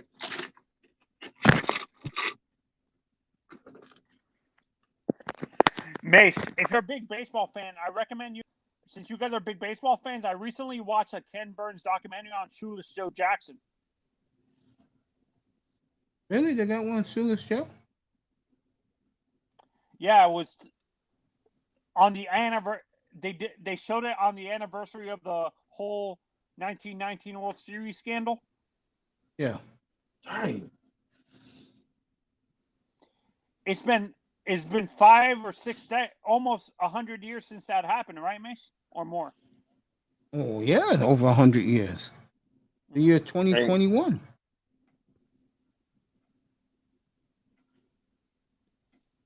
That's when Tom Brady was 7 years old. Oh, good Lord. So, Mace, do you guys think that Yankees fans overrate Babe Ruth a little bit too much, even the younger fans that never saw him play? The Bob Costases of the world do. I can't stand Bob. Why you hate Bob? I love Bob. He just goes overboard. He takes it. I like Joe Buck better than him, honestly. Yeah, I like Joe. I love Joe Buck. I love him for baseball and for football. Come on, you want to be on Fox? Yeah, Joe Buck. I love Joe. Yeah. Who's his partner on Fox usually, Mace? Troy Aikman. Joe. No, not for Fox. It's John Smoltz in baseball. He's trying to grow a beard now. What's up, Grinder? Grinder. Hey, what's going on, brother? Yeah, the what's up? What's up? You know, CEO of corporations in the building. Yeah, man. The CEO is all right, man. CEO, we need to recruit some young ones, man. Some young women. See, I want to bring in another member of the corporation. We got to get some. I want the corporation to be strong. So what are you thinking about? We got Anthony. Anthony, he's on board. Okay. Yeah. We gotta have Miss. See, I want to. See, we gotta bring another member. We gotta wait till she come on board. See, do I know her? Yeah. I know who it is. Well, I really don't know, Mace. You got a lot in counting, so I don't know. We got to wait till she come back on back on the thing. Mr. Miami, I mean, she's a regular or something. She be on the panel. Damn, I got so many women up here. I don't know which one is which. That's what I'm talking about. There you go. I'm gonna say the initials. CW. Oh, I know who that is. Oh, yeah. You know what? You have to say no more with that, man. Mace gonna okay that quick. I get it. Yes, he is. Yes. Yeah. Wait till you. He gonna say yes. I know what it is. He gonna say yes. I agree with that. Mace, don't worry about it. She been down ever since we got. The Queen of Miami. Yeah. You gotta have my. I understand. I get it. Yeah. She love that. Wait till she come back. Come on back over here. Yeah. But make sure I'm around. You gotta make sure I'm around now. You know. See, I was on there last night. I was on there for a minute. Just go there and show love. There's a big fight happening tonight, but it's not all that big. I really don't care about it. But the U.S. I mean the USIC. UCF fight. Huh? UCF or boxing? Boxing. Okay. UCF, they got somebody tonight. Ain't all that big. Hey, though. guess who's joined me on YouTube? Who? I mean, not YouTube. Instagram. Who? My niece Jessica X. Ooh. Yeah, that's big right there, bro. That's big. I told you that me and her go back to we first came in. Me and her, China White, we came in at the same time. Oh, okay. And like I said, I was telling her the truth then. I wasn't BSing her. When I saw her avatar, I said, whoa, hold up. Let me take a look at this again. I said, oh, goddamn. Who was the snake serpent?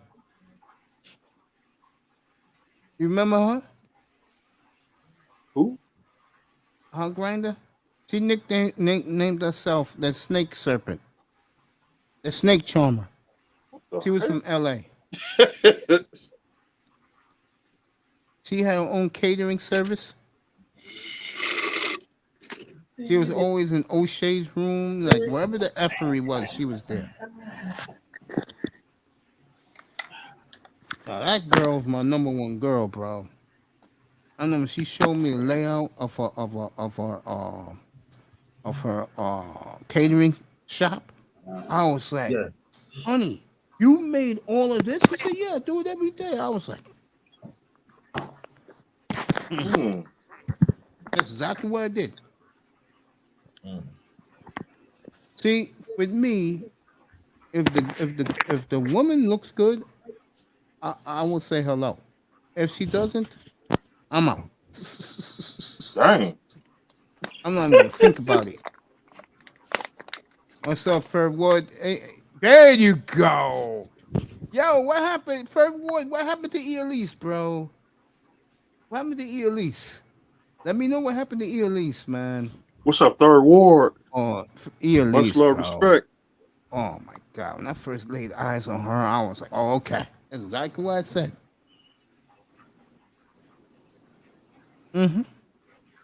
Again, that's the one thing about our sector. The women come in. The question is, can guys handle themselves? And obvious they can't. All right, St. Louis has tied this game, and the Cardinals are going for their 16th in a row. Oh, really? And if they win today, they'll clinch the wild card. They'll play the Dodgers next Saturday in Chavez Ravine, which is Dodger Stadium, a one-game playoff. And you know what, Manzano? You there, right? Yeah, I'm here. The Dodgers are in trouble, bro. Yeah. Really?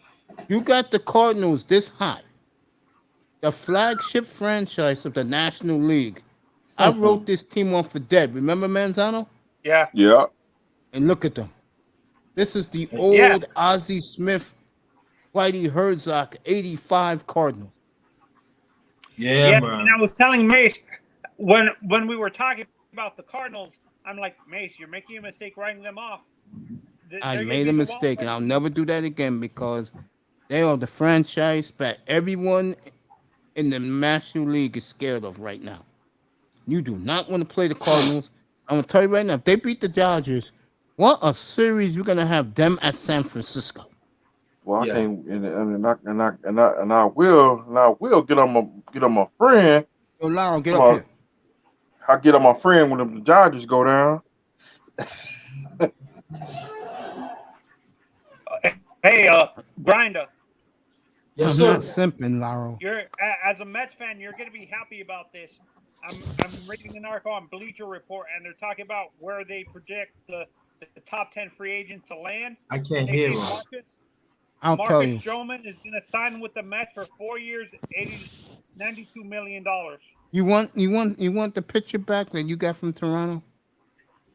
Who's that again? The black guy who pitches. He's from Long Island. Marcus Yeah. Stroman. Yes. Yeah, they're gonna give him. They said word is the Cats is gonna give him a 4-year, $92 million deal. That's good. Dang. That's Hey, good. the Mets got money, bro. They They got got a money. lot of money. They The got a Mets lot is of no money. excuse for Yes. them. That collapse that they just did, heads will roll in Flushing. Yeah. You know what? When the last black ball baseball guy they had Brother Mace? How many decades? In a long, long time. There you go. Andy That's Chavez. good. Nearly 40 years, Chavez. good and strong. There you go. And He had Kevin proved Mitchell and himself. Mookie Wilson.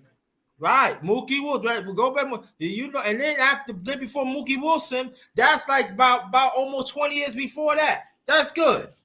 That's very good. It's Mets, mighty you did funny something. how when Mookie went to Toronto, it really changed that franchise around because they finally got a champion in the clubhouse. Wait, Yeah. was Mookie on the Mets the same time as Gooden and Dwight and the other guy? Yeah, Okay, I wasn't sure if he was on the same team. yeah, he was at the same time. Yeah. So Mookie got how many rings? He got one. He got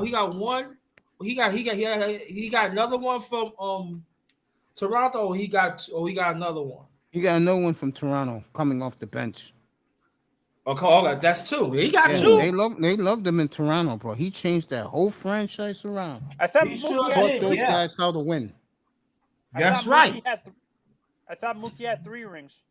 Or No, am I he making- he was done after the first World Series. Yeah. One with Toronto, one with Toronto, one with the Mets.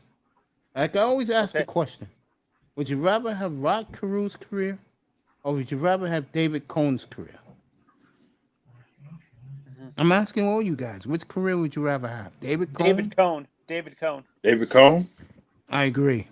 Cole. I'd rather win 5 World Series and be held as a great champion in the city that never sleeps than be Rod Carew that wins nothing but batting titles. And Yeah. then you think about Rod Carew, the question is, did Rod Carew ever have a Gold Glove? Yes, I at think second so. base, believe it or not, when he was younger. That's But how many after that? Hardly none, right? No, but he was a great player. Yeah, he All was. right, No, St. Louis I'm is not t- saying he's not. He is a great player, but he's not holding a trophy. That's true. St. Louis is just taking the lead, and they're looking for win number 16 in a row. They are burning it up at the right time. Yeah. And if I am the Dodgers or the Giants, I'll be taking noticed. Well, be on notice. And St. Yeah. Louis right now, folks, they look like a championship baseball team right now. Because it's all about history, baby. Mace and Grinder and Mr. Miami. I'm gonna bring up. Yes, sir. I'm gonna bring up a Mets team. If it wasn't for their bullpen, the Andy Chavez Cats would have won them the World Series. I can't remember what year. No, that he was. missed that was the championship game, Game 7 at Shea Stadium. Yeah. If the Mets would have won to win that game, they were considered the greatest catch in the history of baseball. But because Didn't he jump over the fence or something? Homer, Well, did he jump over the fence or did he? yes, he did. Yes, he did. With one arm. Yep, and snatched it. Yep. Yeah. What was the home run? Who did he rob the home run from? I can't remember. Oh, I'm gonna tell you right now. I gotta remember those It was Cardinal against. teams. Was it Matt? Was it Matt? Matt. I can't remember. His Matt Carpenter? Not Matt Carpenter. No, Carpenter wasn't there yet. These are the Pujols Cardinals. Holiday. Was it Matt Holiday? Oh, I remember who it was. It was Scott Rowland. Oh Jesus! Scott Rowland, dang. Poor Scott Scotty. Rowland.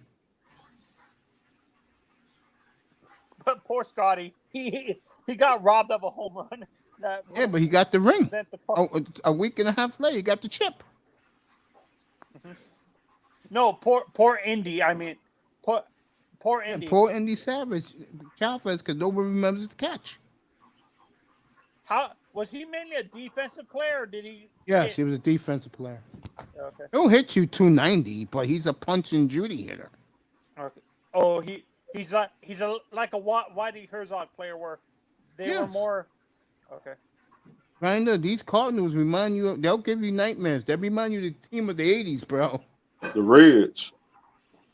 Cardinals, man. Come on, 89. The Boy, Reds. These teams, boy. Wow. I gotta give the Cardinals credit, man. And I'm gonna tell you right now, folks, the Dodgers or the Giants better be glad they're getting the home game. Because if that game was St. Louis, they will have no shot. So wrong. And when they take the field and you hear that Hulk Hogan theme, what they love to play in St. Louis, I'm a real American. Oh, Jesus. Oh, good Lord. You get sick of hearing that in St. Louis, but those fools like it. Shout out to the Dominica Marie. Shout out to my girl. What's her name again? Sexy Red 38. Those two live in St. Louis. Yeah, for me, I think the teams that are going to suffer the most when it comes to I kind of feel bad for. I think the teams that are okay for me that can last because they're funded by the beer companies are Milwaukee and St. Louis and St. Louis. I think I think the Reds. Busch beer would. I mean, Budweiser beer will never go out of business. Yeah, so wrong. Yeah. Okay. I am sure won't. Yeah. Sure, no, I'm saying I'll be mad. I can see. Boy, I'll be mad if Budweiser go out of business. Yeah, no. What I'm saying, I think the teams in Major League Baseball, the teams I can see going out like not being able to last with the changing times are going to be the Reds and the Kansas City. I agree with that. I agree with the Reds. And the Royals. And also the Pirates. No, the Royals be fine. They sell out every night because they got a championship in these times. Okay. Royals will be fine. Because they just won a championship recently. And they did it with their own homegrown kids. 2015, they beat the Mets. In Kansas. The game was in New York. Yeah, they won it here, yeah. Yeah. I can't believe I think the Marlins might go. I can see the Marlins going out of business. Say what? I can, because no one supports them, bro. The Rays too. No, the Rays will go to Montreal. Yeah. I see the Marlins or the Rays going to Montreal. I think it'll be the Rays. All right, the Cardinals have taken the lead, and the fans in Wrigley Field are angry because this is the big rivalry behind Yankees, Red Sox. It's Cubs, Cardinals. If the Marlins go out of business, I just keep watching. Nah, I can't say that. we leave that alone. I'm a Yankees fan, so I can watch the Yankees. I like the Marlins. I like the Houston Astros.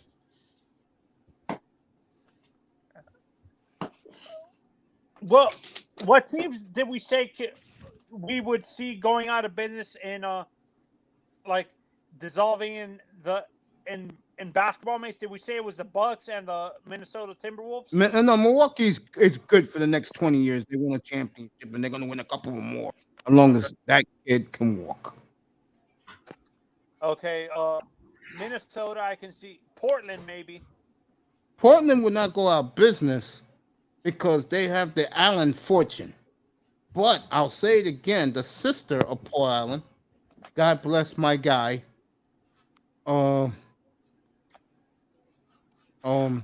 she doesn't like the basketball team at all. She's angry at the GM, and he's going to get the same drive-by that clown with the Detroit Lions got, the two Patriot flunkies. He's going to get the same drive-by. Okay. And this is what I'm hearing.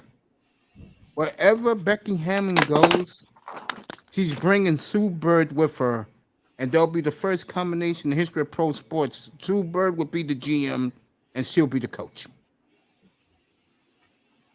Where do you think she ends up landing, Mace, in your honest opinion? I think she'll be in Portland where she belongs. No. Actually, for me, with A-Rod owning the Minnesota Timberwolves, I can see Becky Hammond. I don't see Becky Hammond going somewhere where it's cold. Okay. Portland is cool all year round. It's cool weather in Portland all year round. How about Sacramento? No. Yeah, I know the Texas Longhorns are on fire. They won very comfortably today. Let me get back to what you were saying. No, I see her in Portland. I see her. If Thibodeau doesn't work out, I see her in New York because she is a legend here from the WNBA. They love her here. And the fans here will give her a chance. They'll give her a chance in New York. Mace, if let's say he hypothetically leaves to Portland and Spoelstra, I can see Sue Bird and what's his name working under Pat Riley. Can you see that? Can you see those? No, I don't see Riley hiring a woman. Oh, you think he's too old school for that? Yeah, Pat. I don't see Becky. She's a Popovich disciple. But I thought Popovich has the same mentality as Riley, though. No, he doesn't. A little different. Okay. I think Pat enjoys being the Don in South Florida. I do. Didn't Shula actually say that Pat Riley's the godfather in Miami before he passed away? He did. Yeah. He is. He is. Yeah. Now, they get Urban Meyer and win a couple of championships in South Florida. He'll become the new Don. Yeah. No, look, Mace, this is a hierarchy in Miami. Pat Riley's the Don, and Don Shula is the underboss. Do you agree? No. Don Shula is the Don, and Pat Riley's the Godfather. and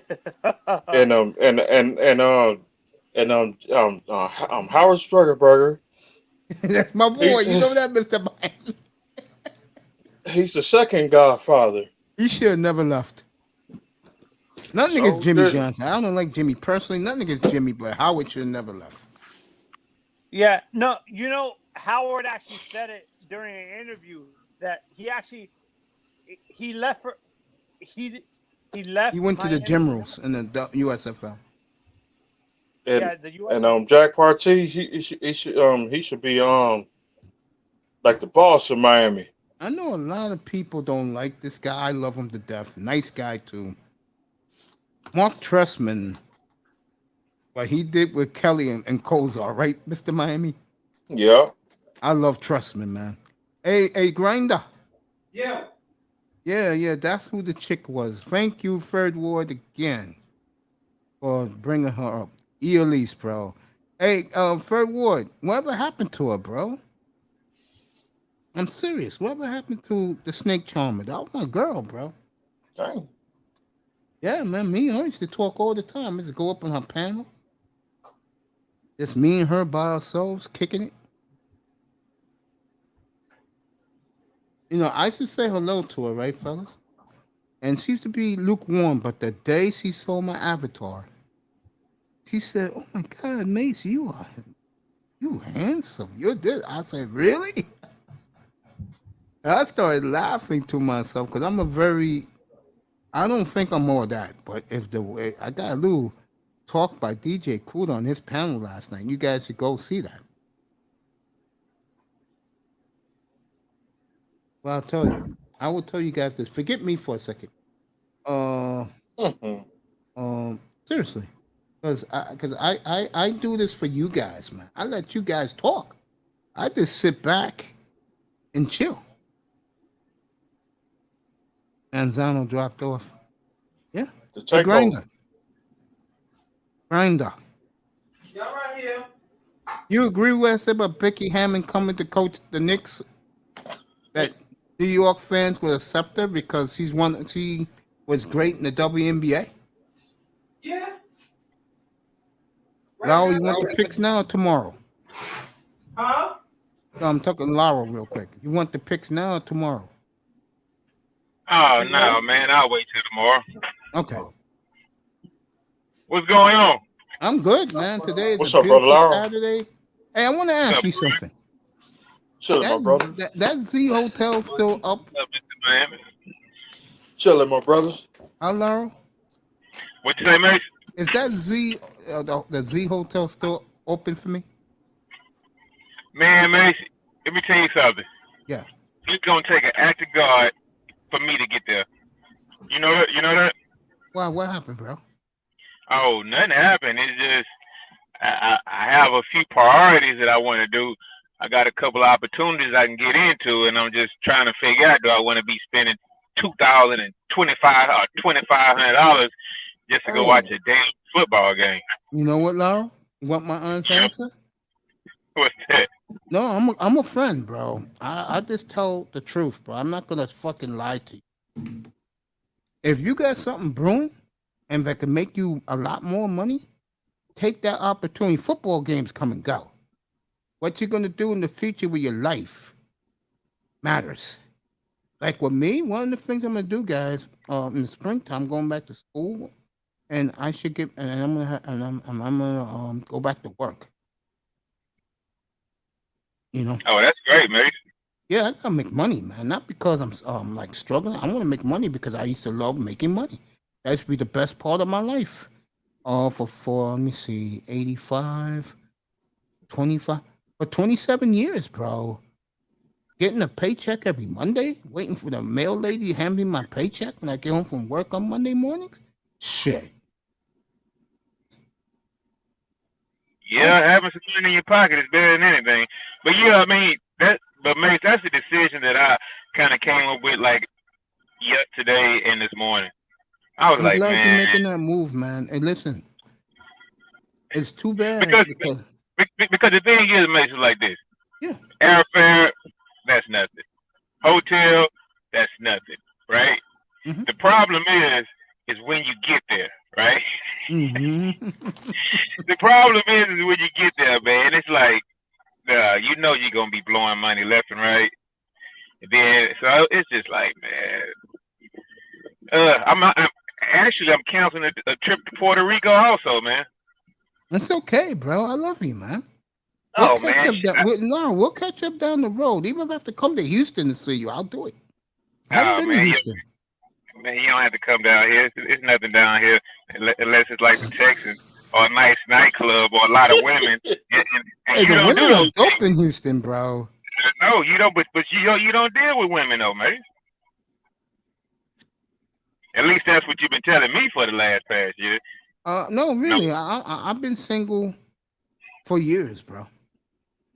I'm honest about that. I told you guys the truth, bro. I'm not gonna be up here bragging about I banged this chick. I don't be doing that, bro. I feel you. Remember I told you guys that night. I mean that morning. I take the L for the brothers, bro. When it comes to women, I take the L, and I'm not ashamed of that. It's only an L if you see it as an L, man. I do see it as an L, and that's my fault because I bought that on myself. I should have been more Oh. aggressive. Because I can talk to these women. The question with me is, I think, yo, do I really want to deal with this? With the effery? Is the juice worth the squeeze? Is that what you're saying, Exactly. mate? That's me. No. The way these women act, the way they disrespect us, bro. I'm gonna tell you something. The juice isn't worth the squeeze, but man, when she got a nice fat ass, that's worth the squeeze. Bro, I'll show you something right now. Nice plump. I'll show you something right now. If this, and me and her are talking a little bit right now, if this, Mate, don't put your foot in your mouth, okay? I'm not putting my foot in my mouth. I said if. I didn't say is. Hell no. I don't count my chickens before they hatch. I mean, I count my chickens before they hatch. You know what I mean? I don't forecast. Oh. There you go. Right, Mr. Miami? Yeah. There Who you is that Hey. supposed to be? She has a channel on YouTube. And she's like a life coach for women. I was watching her new videos a few minutes ago while these guys were having a battle royal up here. And hey, you will love today's panel, bro. All sports for 5 hours. Oh, I heard y'all up here when your boy EM came through. And Yeah. yeah, I was listening. And Ism came through. Talk shit to Pete. yeah. Yeah, I was paying attention. I mean, I guess that's an okay look, man. I mean, she all right, I guess. For me, see, I'm a different dude. I like my Nah, ladies. man, I ain't lying, man. I might chop that woman down also, man. But Yeah, that woman's nice and thick, bro. But I don't think she's all that you trying to make her out to be, though. But I mean, yeah.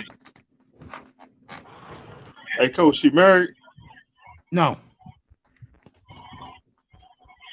Hey, man, let me kiss this call real quick. I'm gonna get you right back up. Yeah, stay. Go ahead. Take your phone call. I'm staying for a little bit.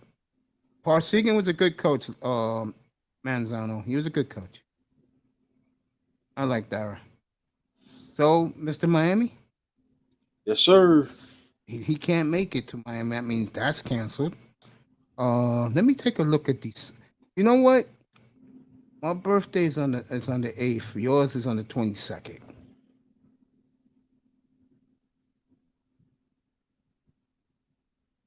I'd rather do you guys first, so I'll come on the 11th like I planned. You good with that? Or come down here and November 11th, that Thursday. or come down there or come down in December. I was supposed to go to California. It depends if California is still shut down. I could do California in the spring because I'm going to the West Coast anyway. I'm going out to Portland. Or what about the you think about your kidney? What do you mean about the kidney, buddy? If the doctor give you okay to travel? I can travel in the States. I can't travel outside the States until a week before Labor Day. I'm not Labor Day next year. A week before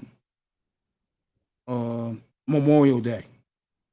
And I got my kidney on the 21st. So it's going to be May 20th, 2022 is the day I can travel around the world. Let me see. And my first May, stop is going to June, be July, my first August, September. Yeah. Come on, when you got your kidney about 5 months ago. 4 months ago. 4 months ago yesterday. Tomorrow, May. Yeah. May. It was a Friday. I did my clinic, and then they called me to July. the hospital. Yeah, June, July, August, September. That's 5.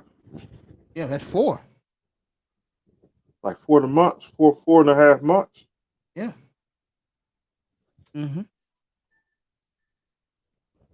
I gained some weight because I had to eat. but I do feel good. I'll get this weight off. I'm not worried about it. Drink a lot of water. That's what I've been doing, bro. You see me drinking the water? Yeah.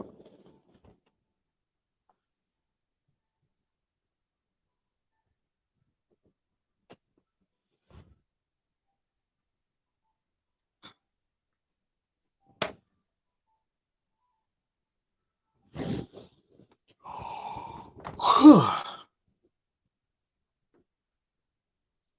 want to find out what the score on that Miami Hurricane. I ain't even watched the game today. That game should be over. They played at 12 o'clock. I'll let you know right now. Yeah, Hurricanes played at 12 o'clock.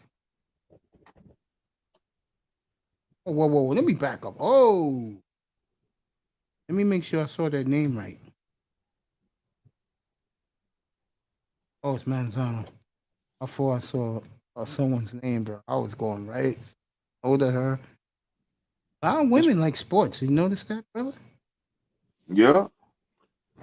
Did that surprise you? Mm-mm. You know, Miami Hurricanes.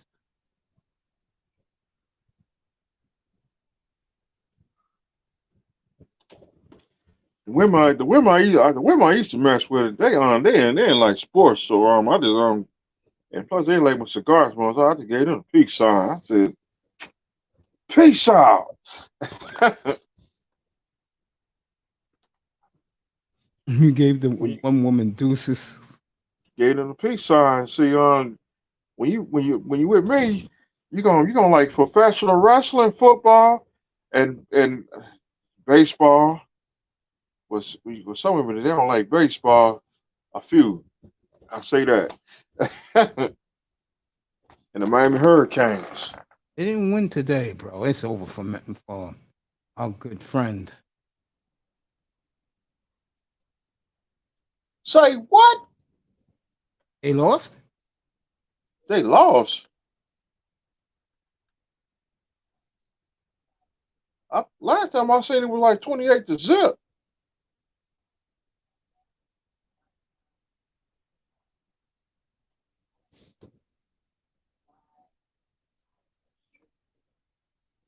Man, what the world is going on with the Hurricanes? Oh, Miami won today 69-0.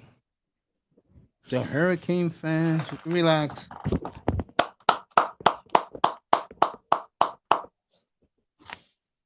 Miami steamrolled Central Connecticut State. Remember, it was Central Connecticut State, Manzano. It wasn't. Let's say it wasn't Boston College. It wasn't Northwestern.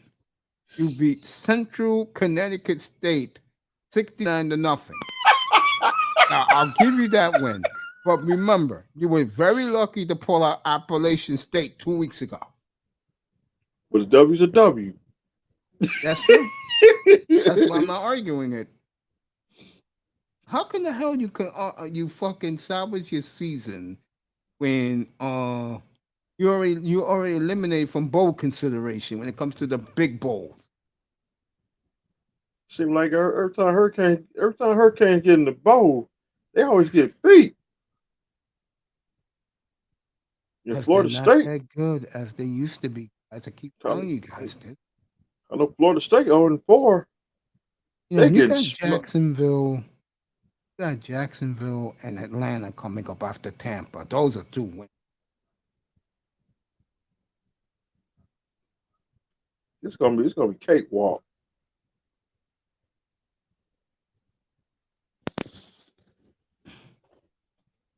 That's why we gotta get them W's. I like seeing W's. Of course you do. Cause no more. We don't want no L's. Cause you know you're gonna deal with Stephen A. Smith. You know you gotta hear him. I ain't gotta listen to Stephen A. Smith. I don't even watch God damn, ESPN. this day is gone fast. Dang. Yeah, that's where the underrated grinder with to go see the fight. What channel is the fights on? Remember, remind me, Mr. Miami, that's the next thing I gotta get. I gotta get where you can get the pay-per-view boxing. So I can stream it up here. And MMA fights. Let you guys get that. Giving you guys the best in coverage, fellas. I ain't getting this nowhere else. Texas beat the mess out of Texas A&M. Yeah, that's why Ferd Ward was happy. Let me send this man the link so he. Oh, the link is already in here. Yeah, just tap it. It's here already. Yeah, Miami wins 69-0. Yes, congratulations to the Miami Hurricanes. We gotta get that W because we don't get that. If we don't get that W, you gotta look at the mirror. The mayor, he grinding his teeth right now. You don't get that W, I promise you. He would have been fired right now. We got the new regime. Got the new regime in Miami.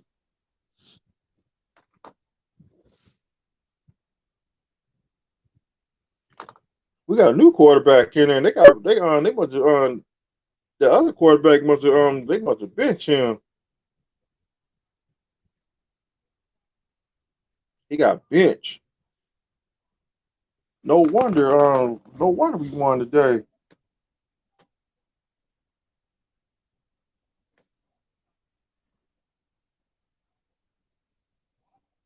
We 2-2. I can Laro. I'll And we got a turnover chain. You better believe it. We got a turnover chain.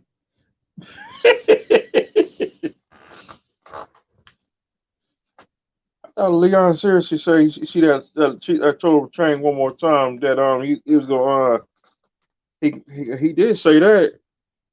Should go to my hey coach, go to my page and he and pull it up. He even said that he said that on a podcast. He said if I see that chain one more time, I'm gonna take that mug and set it on fire. That was funny. That was funny. Bar golf will be here at 7:00 for the big game. I will take you another 8 minutes. Then I'm off the air for 1 hour and 45. I'll be back for the nightcap.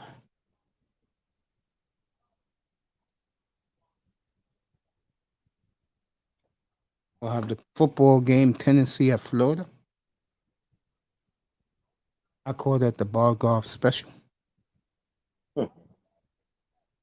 Tomorrow, we'll start the pregame show, everybody, at 9:30 Eastern.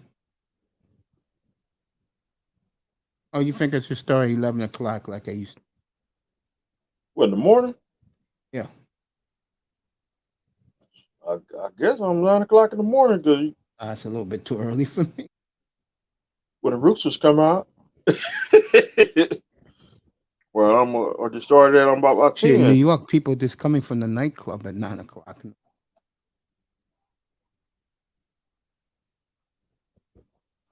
Or just started. I say about 10:00 or 11. I'll start at 10:30 tomorrow. That's cool. Take you guys all the way to kickoff.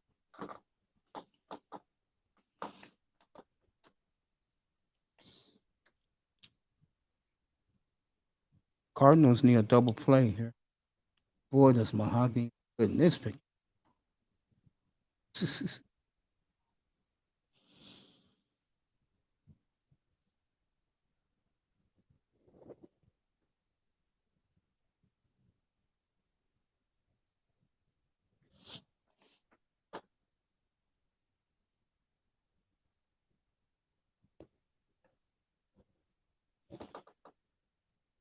Let me see who else playing right now. I know Kansas. They sorry. Michigan, and Rutgers are playing.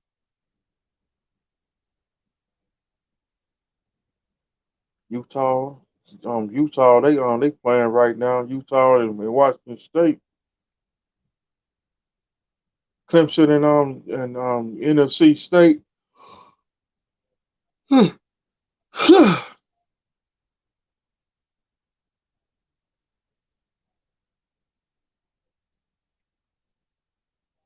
want to thank EM for being up here. I want to thank who else is up here? Anzano, Pete, Griner, Grinder, EM, and our boy Cap for life. Cap for life. First time up here. I want to thank all these guys. Tomorrow, we'll be there. There's a lot of Pitbull, and a lot of Miami 305. What channel? Mr. Miami 305. You on my channel? There's a lot of Mr. Miami 305. It's the one with it's the one with if we say 25, I got you. it's like 25 subscribers. That's me. Yeah. I got like 3 pages. Three I did had 3 I had 3 pages. The other 2 every time I put a long video, my phone dies. Then I had to get another page. Then my second phone, the thing, the one you plug up. Talking about the port on your phone. Yeah. When you plug it up. I got it right here. The thing broke. Sorry to hear that, bro. After it broke, what, every 5 minutes the battery juice was dropping. It was the battery. The battery died. Trying to find Leroy Cersei. Yeah. Or just see, I don't want you to get copyright strikes. See you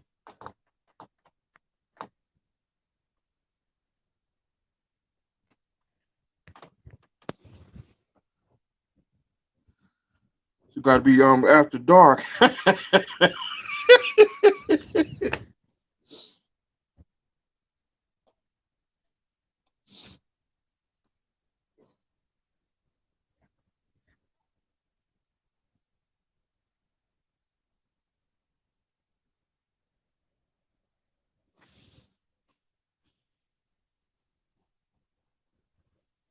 Which one is Cersei, in the middle or on the top?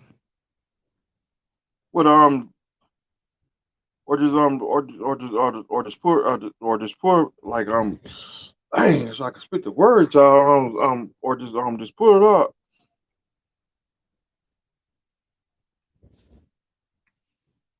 I'm looking for it in here. It's like an orange and a green and orange background.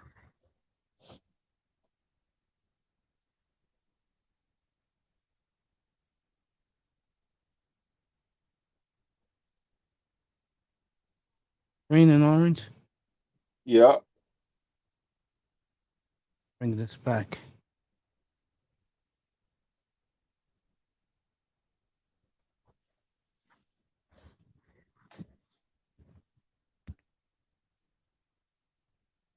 Like an orange and green with the orange and green background.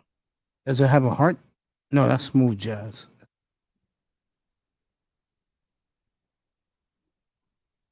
I think I just passed it.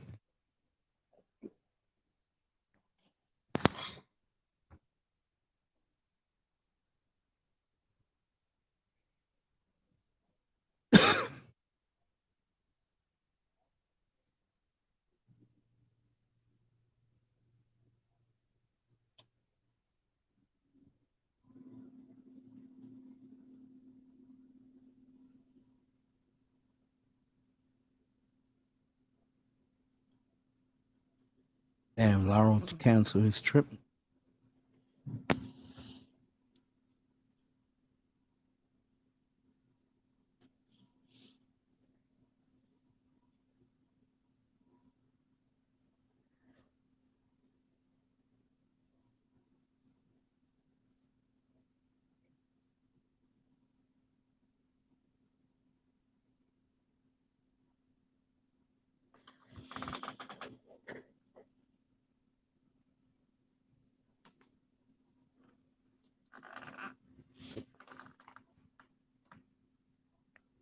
I know it's not the one with Ryan Fitzpatrick.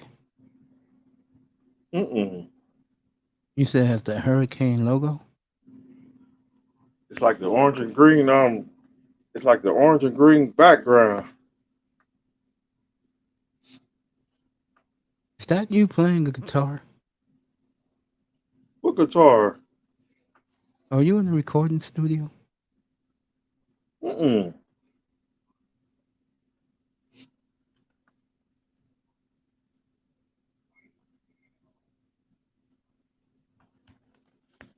If I was in the studio, I think I'd be on. If I was in the studio, I'd be on. I can't play no guitar. I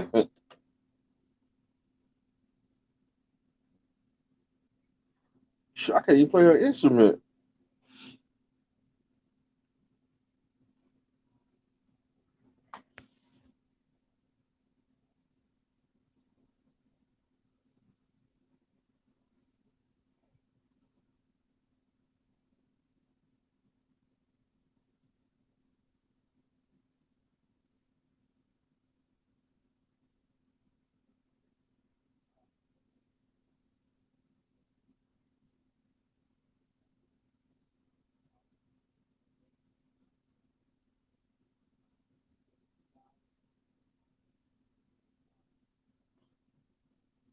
Or I can't find it. We'll get it later tonight. I'll see you later tonight, bro. Alrighty, man. I'll We'll be do up Dolphins here. later tonight, bro. Alrighty, man. Appreciate you, man. Thanks for coming. All right. Later, man. All right, man. Later. Everybody, I'll be back at 6. I'll be back at 7. More 6:55 Eastern time. Have a great afternoon from the Oasis.